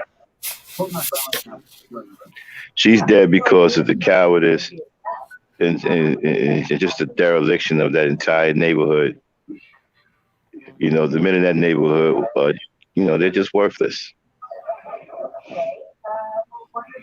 Had that happened in my neighborhood, hell, if that happened in the neighborhood I'm in right now, the men on my block would have broke that fight up. Yeah, He went out there and broke that fight up. Yeah, he broke that fight up and would have took that knife because we understand that the police are coming at some point. So mm, we have very little time. We're gonna break the fight up, get the knife out of their hand, and push everybody back to their homes. right. Break it up. That's why I was asking the question because that's what thinking people would do. Yeah, You don't stand out there with a weapon, continue to fight when you know the police are on the way. But then again, like I said, I can understand her because she was a teenager. The teenage brain don't work that way. But the adult, like you said, the way you said is how it should have been handled. I can kind of understand her because teenagers don't think rationally. But how is an I think adult the sitting there father. knowing the cops are on the way and you still acting that way? I think the father should go to jail. Yeah. I mean, he did commit assault. No, yeah, not only that, I'm talking about he should go to jail for causing his daughter's death. In certain areas you could actually they have been charged if you in the act of committing a crime someone gets killed you can be held Because responsible for that. because here's the thing: you are the father. That is your daughter. That's your number one priority. Is to see to her safety. Yeah, You over there engaging in gang violence like you some teenager, yeah, and your daughter lost her life because of it. yeah. You should bear some responsibility for that and have to do some time. But I highly doubt they're going to do that simply because the Black Lives Matter part They're every time a police shooting happened, they're Well, super. they can. It's going to be tough for them to pin this one. It would, because I'm saying also that's his daughter. She's dead, and I don't think they're gonna want to arrest him for her death or have anything to do with it, because it's just gonna everybody's gonna lose Yeah, their mind if they do that. Especially if you let the and police officer go and then you charge the father. You might as well burn yeah, the whole because city down. he's the Everybody's gonna one. be upset. Nah, he should be. He should be. I've I heard agree. people. I've heard people go in on it. I've heard other brothers on podcasts go in Mm-hmm. on the father. Yeah, because he's Yeah. like, what the fuck are you doing? Yeah. But the I've fact heard. that they're trying to file a wrongful death lawsuit—that's the part that oh, man, They talk ain't about getting no adding money, insult to injury. but they're not getting any money though. No, I'm Who saying the they judge should filing? laugh them out the court. Yeah, but who they filing a wrongful death on? Who? The city, against the city and the police department for killing her. Oh no, that's not gonna. Oh, they can forget about that. That ain't going nowhere. But I'm saying the fact that you have your child in foster care, you're there participating in a crime. She gets killed, but yet still you have the gall to even open your mouth about filing a lawsuit. You ain't take care of your kid. She shouldn't even been at that foster mom's house. She should have been in your house, safe and sound. I mean, what the hell is going on with? Because I've seen a lot of this lately. Well, I wouldn't say lately, but in the last, at least the last year. What is it with these older women fighting these teenage girls? Got no damn sense. That's I'm been going starting to on for a see. minute. I think Yeah, now we just recorded it and put it online. That's been happening for a minute. I'm starting to see this trend of these women, older women fighting these young teenage girls. Mm-hmm. Well, I usually seen it with mother daughter. Hey, that's And I exactly seen, what I'm talking about. Hmm. Mothers be beating the hell out of their daughters. It's been going on for a I seen while. one that was the reverse. My mom was so my graduating year. One of my classmates who lived across the street from a friend, well, a block over from a friend of mine, but they were so loud and so whatever.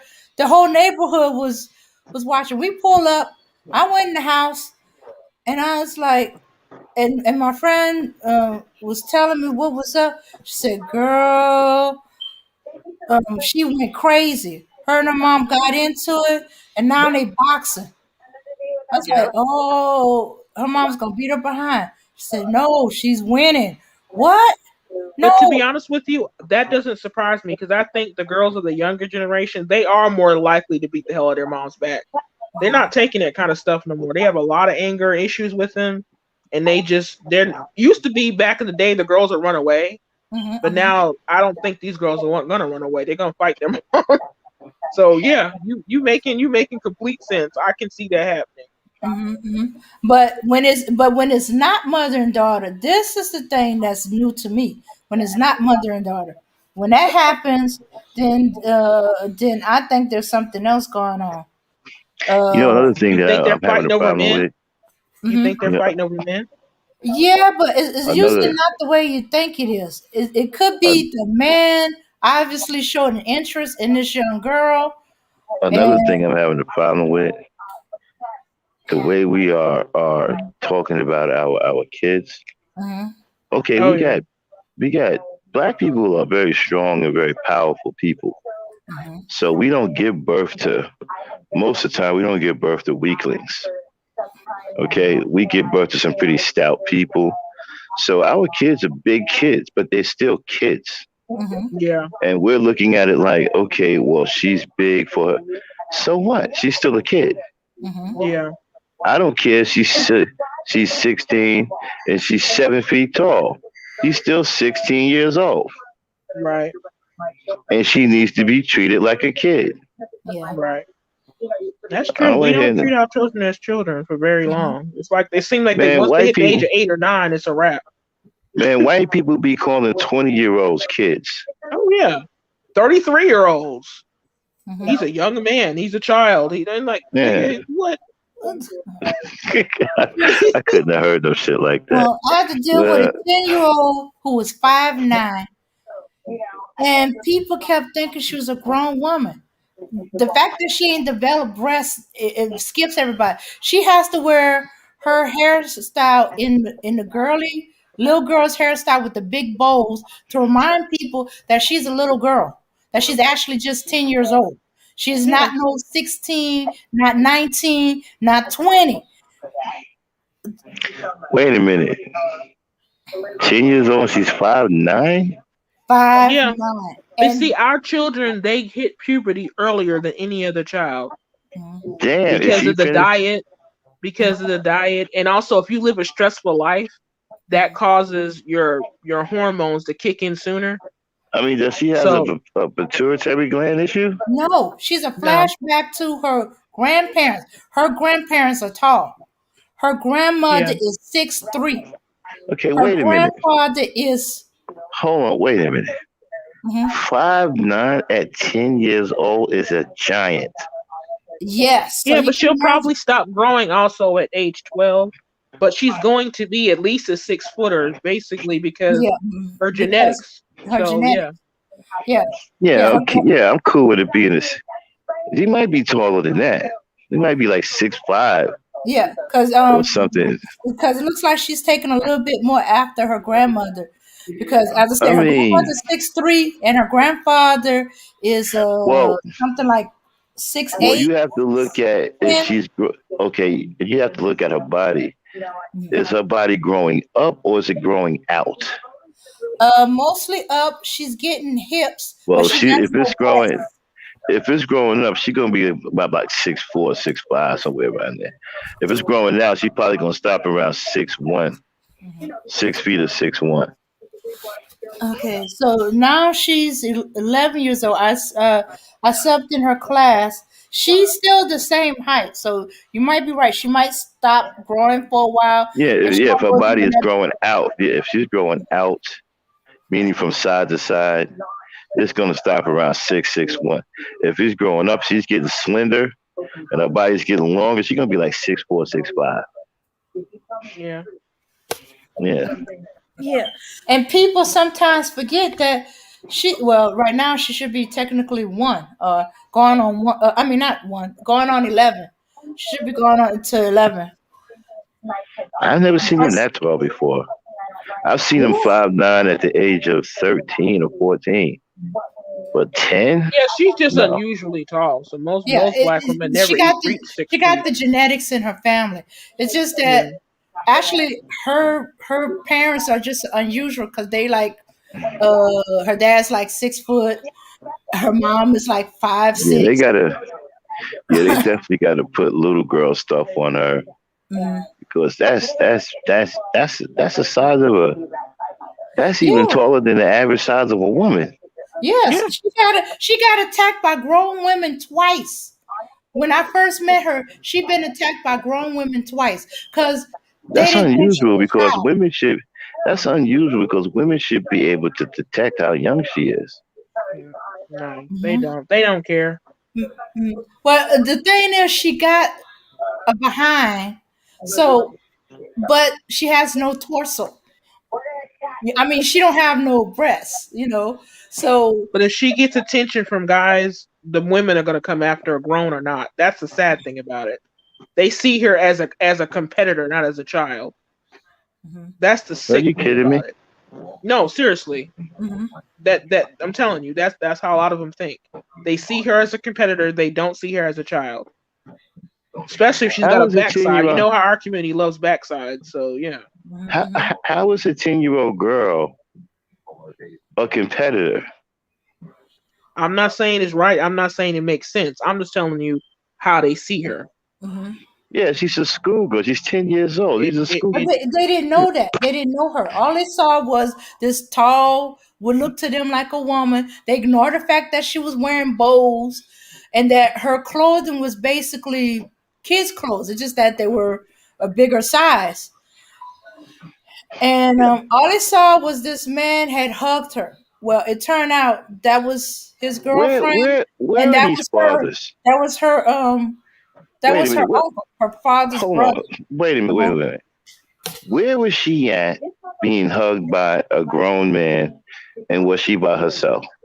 No, it was a family reunion. That was her That's the uncle. scariest part. He he was hugging her because it was her niece. He hadn't seen her in a while, and she was saying how big she had gotten, and that she was, but he had hugged her, and he hugged her a little longer. He just was hugged to her and chit and chatting with her. The woman, he likes crazy women. Apparently, he likes the crazy jealous type. So she just saw him hugging what looked like was a woman, and she just blew up. And Okay, okay. Well, then she would have been escorted out of the reunion. she was. Um, Yeah, she would have been out. yeah, yeah. He I'm I'm kept saying, but there's a confused. I lot. don't There's a understand lot he of. how. kept he kept his There, girlfriend away from his niece, but the fact that the woman was attempting to get her. Yeah, but there's got to be okay. Uh-huh. Unless somebody did her up with makeup and all this other over whatever, I Mhm. don't see how you can't see that this is a little girl in the face. it doesn't I mean, you matter. They can't. still Yeah, Don't you see know, her you as a can't. competitor. Yeah, yeah. you I'm saying can't. You it's the can't hide sickness. you. Right, you can't hide youth unless you purposely cover it up. Mhm, Yeah, it's a sickness. She's mentally ill. To see a mhm. child, there are some children who are tall. There are some children who hit puberty a little bit earlier than others. The fact Yeah, that you Wow, still see the this fact that child she's as six a nine was competitor, you're mentally ill. that's amazing. yeah, and she should have known that they were going to a family reunion. That there was a chance that that was one of his relatives. That's amazing, though. Hmm. But you know, 10 that years kind of old. woman is the kind of woman that will offer her child up to her boyfriend and sexually molest. That Hmm. kind of person. Or who will kick the young girl out the home because the girl was going after her man. That's the kind of mentality that But woman yeah, has. they do have them like that. Yeah, Hmm. because I know a girl who had to be raised by a grandmother because her mom, she told her mom that the man was peeping at her, and she went with to the "you trying to steal my man" Hmm. a mindset and kicked the child out I of the I don't house. understand. Hmm.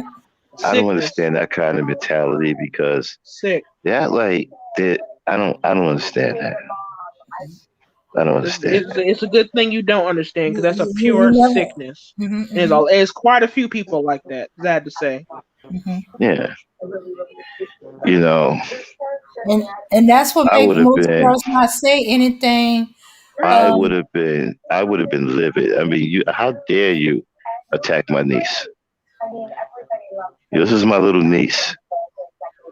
Yes, it's amazing. She's this tall. She's only 10 years old. Unbelievable. Yeah. How old? I forgot. I ain't been in grade school. I'm an old dude. I'm 50, 54. What grade are you in when you're 10 years old? Is it the fifth grade or sixth grade? Fifth What grade. grade? Fifth right. grade? Okay. Mhm. Oh no, wait a So, minute. When I saw her, she was 9. Oh no, she's so 10 now. she's in a, She's 10 now, not 11. Ooh, okay, dang so it. she's fit. Okay, so she's 5'9" in the Hmm. fifth grade. She must be towering over the other kids. She is, and it drives her crazy. But she's very very careful with the younger. But now the kids are starting to catch up. So they're not as tall as her, but she's running into girls and boys that's getting I closer think to you know what I her. think when you have Mhm, a child like that, mhm. I don't think she should go to school. I think she needs to be homeschooled until her size catches up with the grades. Or you should at least be very careful of the school you put her in. Mhm. I agree. It would Right, probably be better to because homeschool her, but you got to yes, be very homeschooler. careful of the school you put her in. Yeah, Because her size, she's gonna be freak. She's gonna be a freak to the smaller kids. And mhm. kids like to pick with other kids and do all kinds of crazy things. So and then you're gonna have jealous teachers that do stupid stuff. Oh So, no, no. The so school, the school is very supportive, and they make I sure ain't all talking that. about all of that. I ain't talking about all of that, man. The school, nothing. Some Mhm. of these teachers got individual problems. They got individual problems. I had a teacher that wouldn't teach a kid because he wasn't wearing the latest fashion clothes. Wouldn't give him no Interesting. homework or nothing because he wouldn't wear name brand clothes. That ain't got nothing to do with the school. That's that teacher. Uh-huh. Yeah, Okay. there's some real sick Okay. people out there.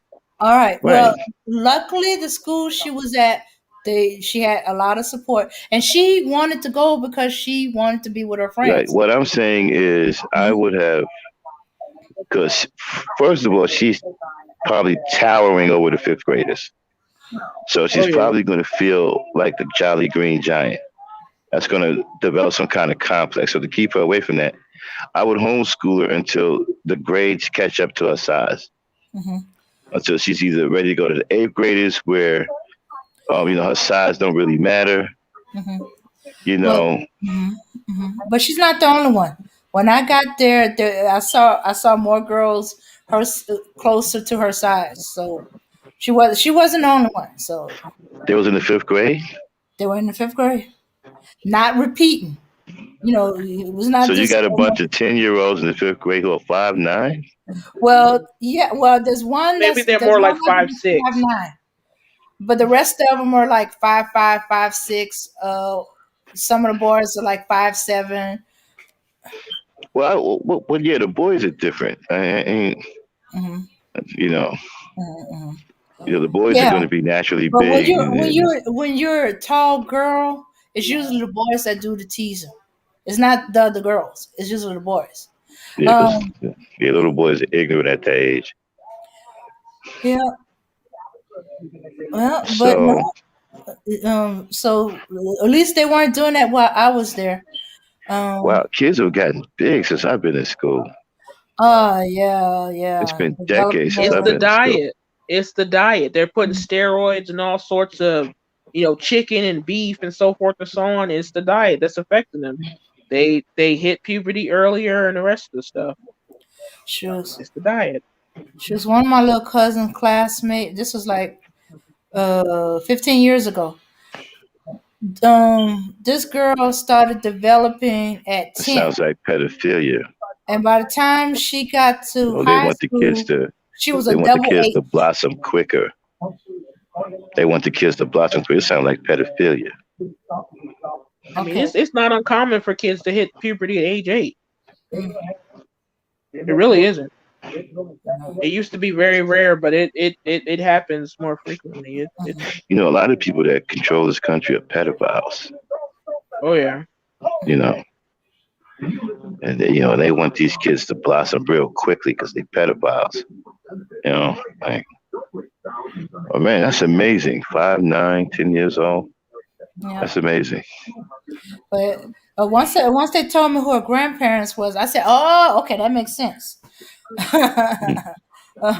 But the only thing unusual about her is that she's tall. I'm saying Yeah, that's kids it. nowadays are hitting puberty at a young.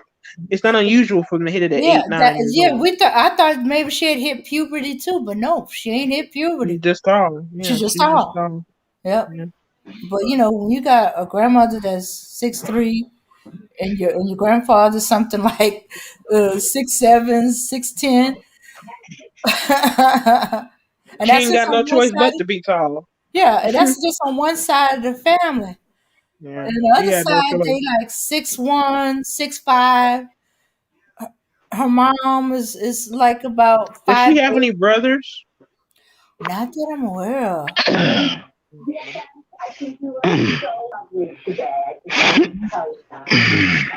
With all that height, just to only have it on the girl is kind of weird. She should have. I'm not saying should have, but I'm saying if Yeah, it that's why was I a was boy, saying that she taken after her grandmother. yeah. Well, actually, I think that's her great grandmother. I lose track of the family tree. Of mhm. Especially when you got grandparents sometimes taking care of their grandkids or raising their grandkids, it gets a little confusing. Yeah.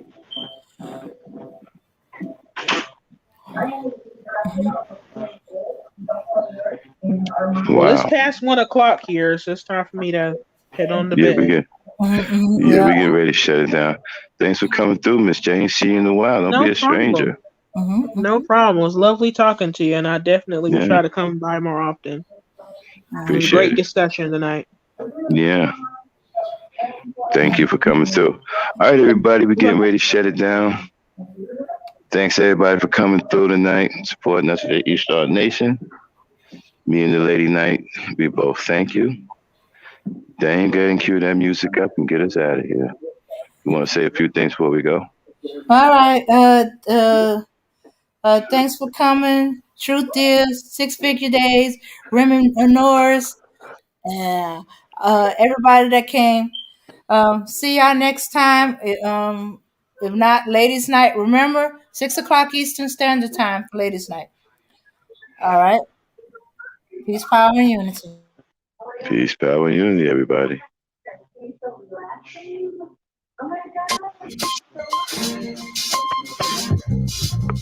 Yeah, son. There's mad kids out there getting cream for the 9 bro. Yeah, and I've been doing this for a long time. You know, shoot the game, going for mine. Alright. And this is the year when mad caps get peeled. So I'ma spark this line, kick the reel. Bang them out. With all this chaos in the realms of the street, your local street dog got to make ends meet. The average Joe's far too slow for the ghetto pro. You better know, when I hit the streets, I like to glow, I like to glisten. And at the same time, stay low, listen, motherfuck the fame. I'm pursuing the dope. My stilo is symbolic to a kilo. Cash is popping, coke is cooking, beef's copping. Ain't that some shit? A player that's used to living rich is now a sticky kid, caught up in a ditch. In 94, Giuliani kicked out the door. In 95, niggas flipped to stay alive. Peeling caps while I laugh. In the stats, the 4.5. Remy in the glass. Spark the boom, then I blast. They wanna confine me. Sneak up from behind me. Bust a cap in my back and put me where they can't find me. They hate to see a young player pay. I don't wanna see that, son. They rather see him spray. But I'm like Diddy, a Terminator. Squeeze the lead off. Using verbs and nouns like rounds to blow your head off. Hitting up spots. Heating up blocks. Investing in stocks like Colombian blow crops. I'm out to get cream and ain't no doubt in my mind. Fuck this broke shit, I'm hit, I get down for mine. I get down for mine. I get down for this. I get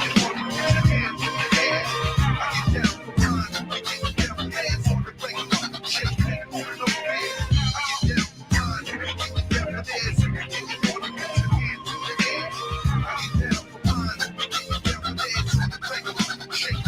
I hear you wanna be a player. I ain't someplace you bet.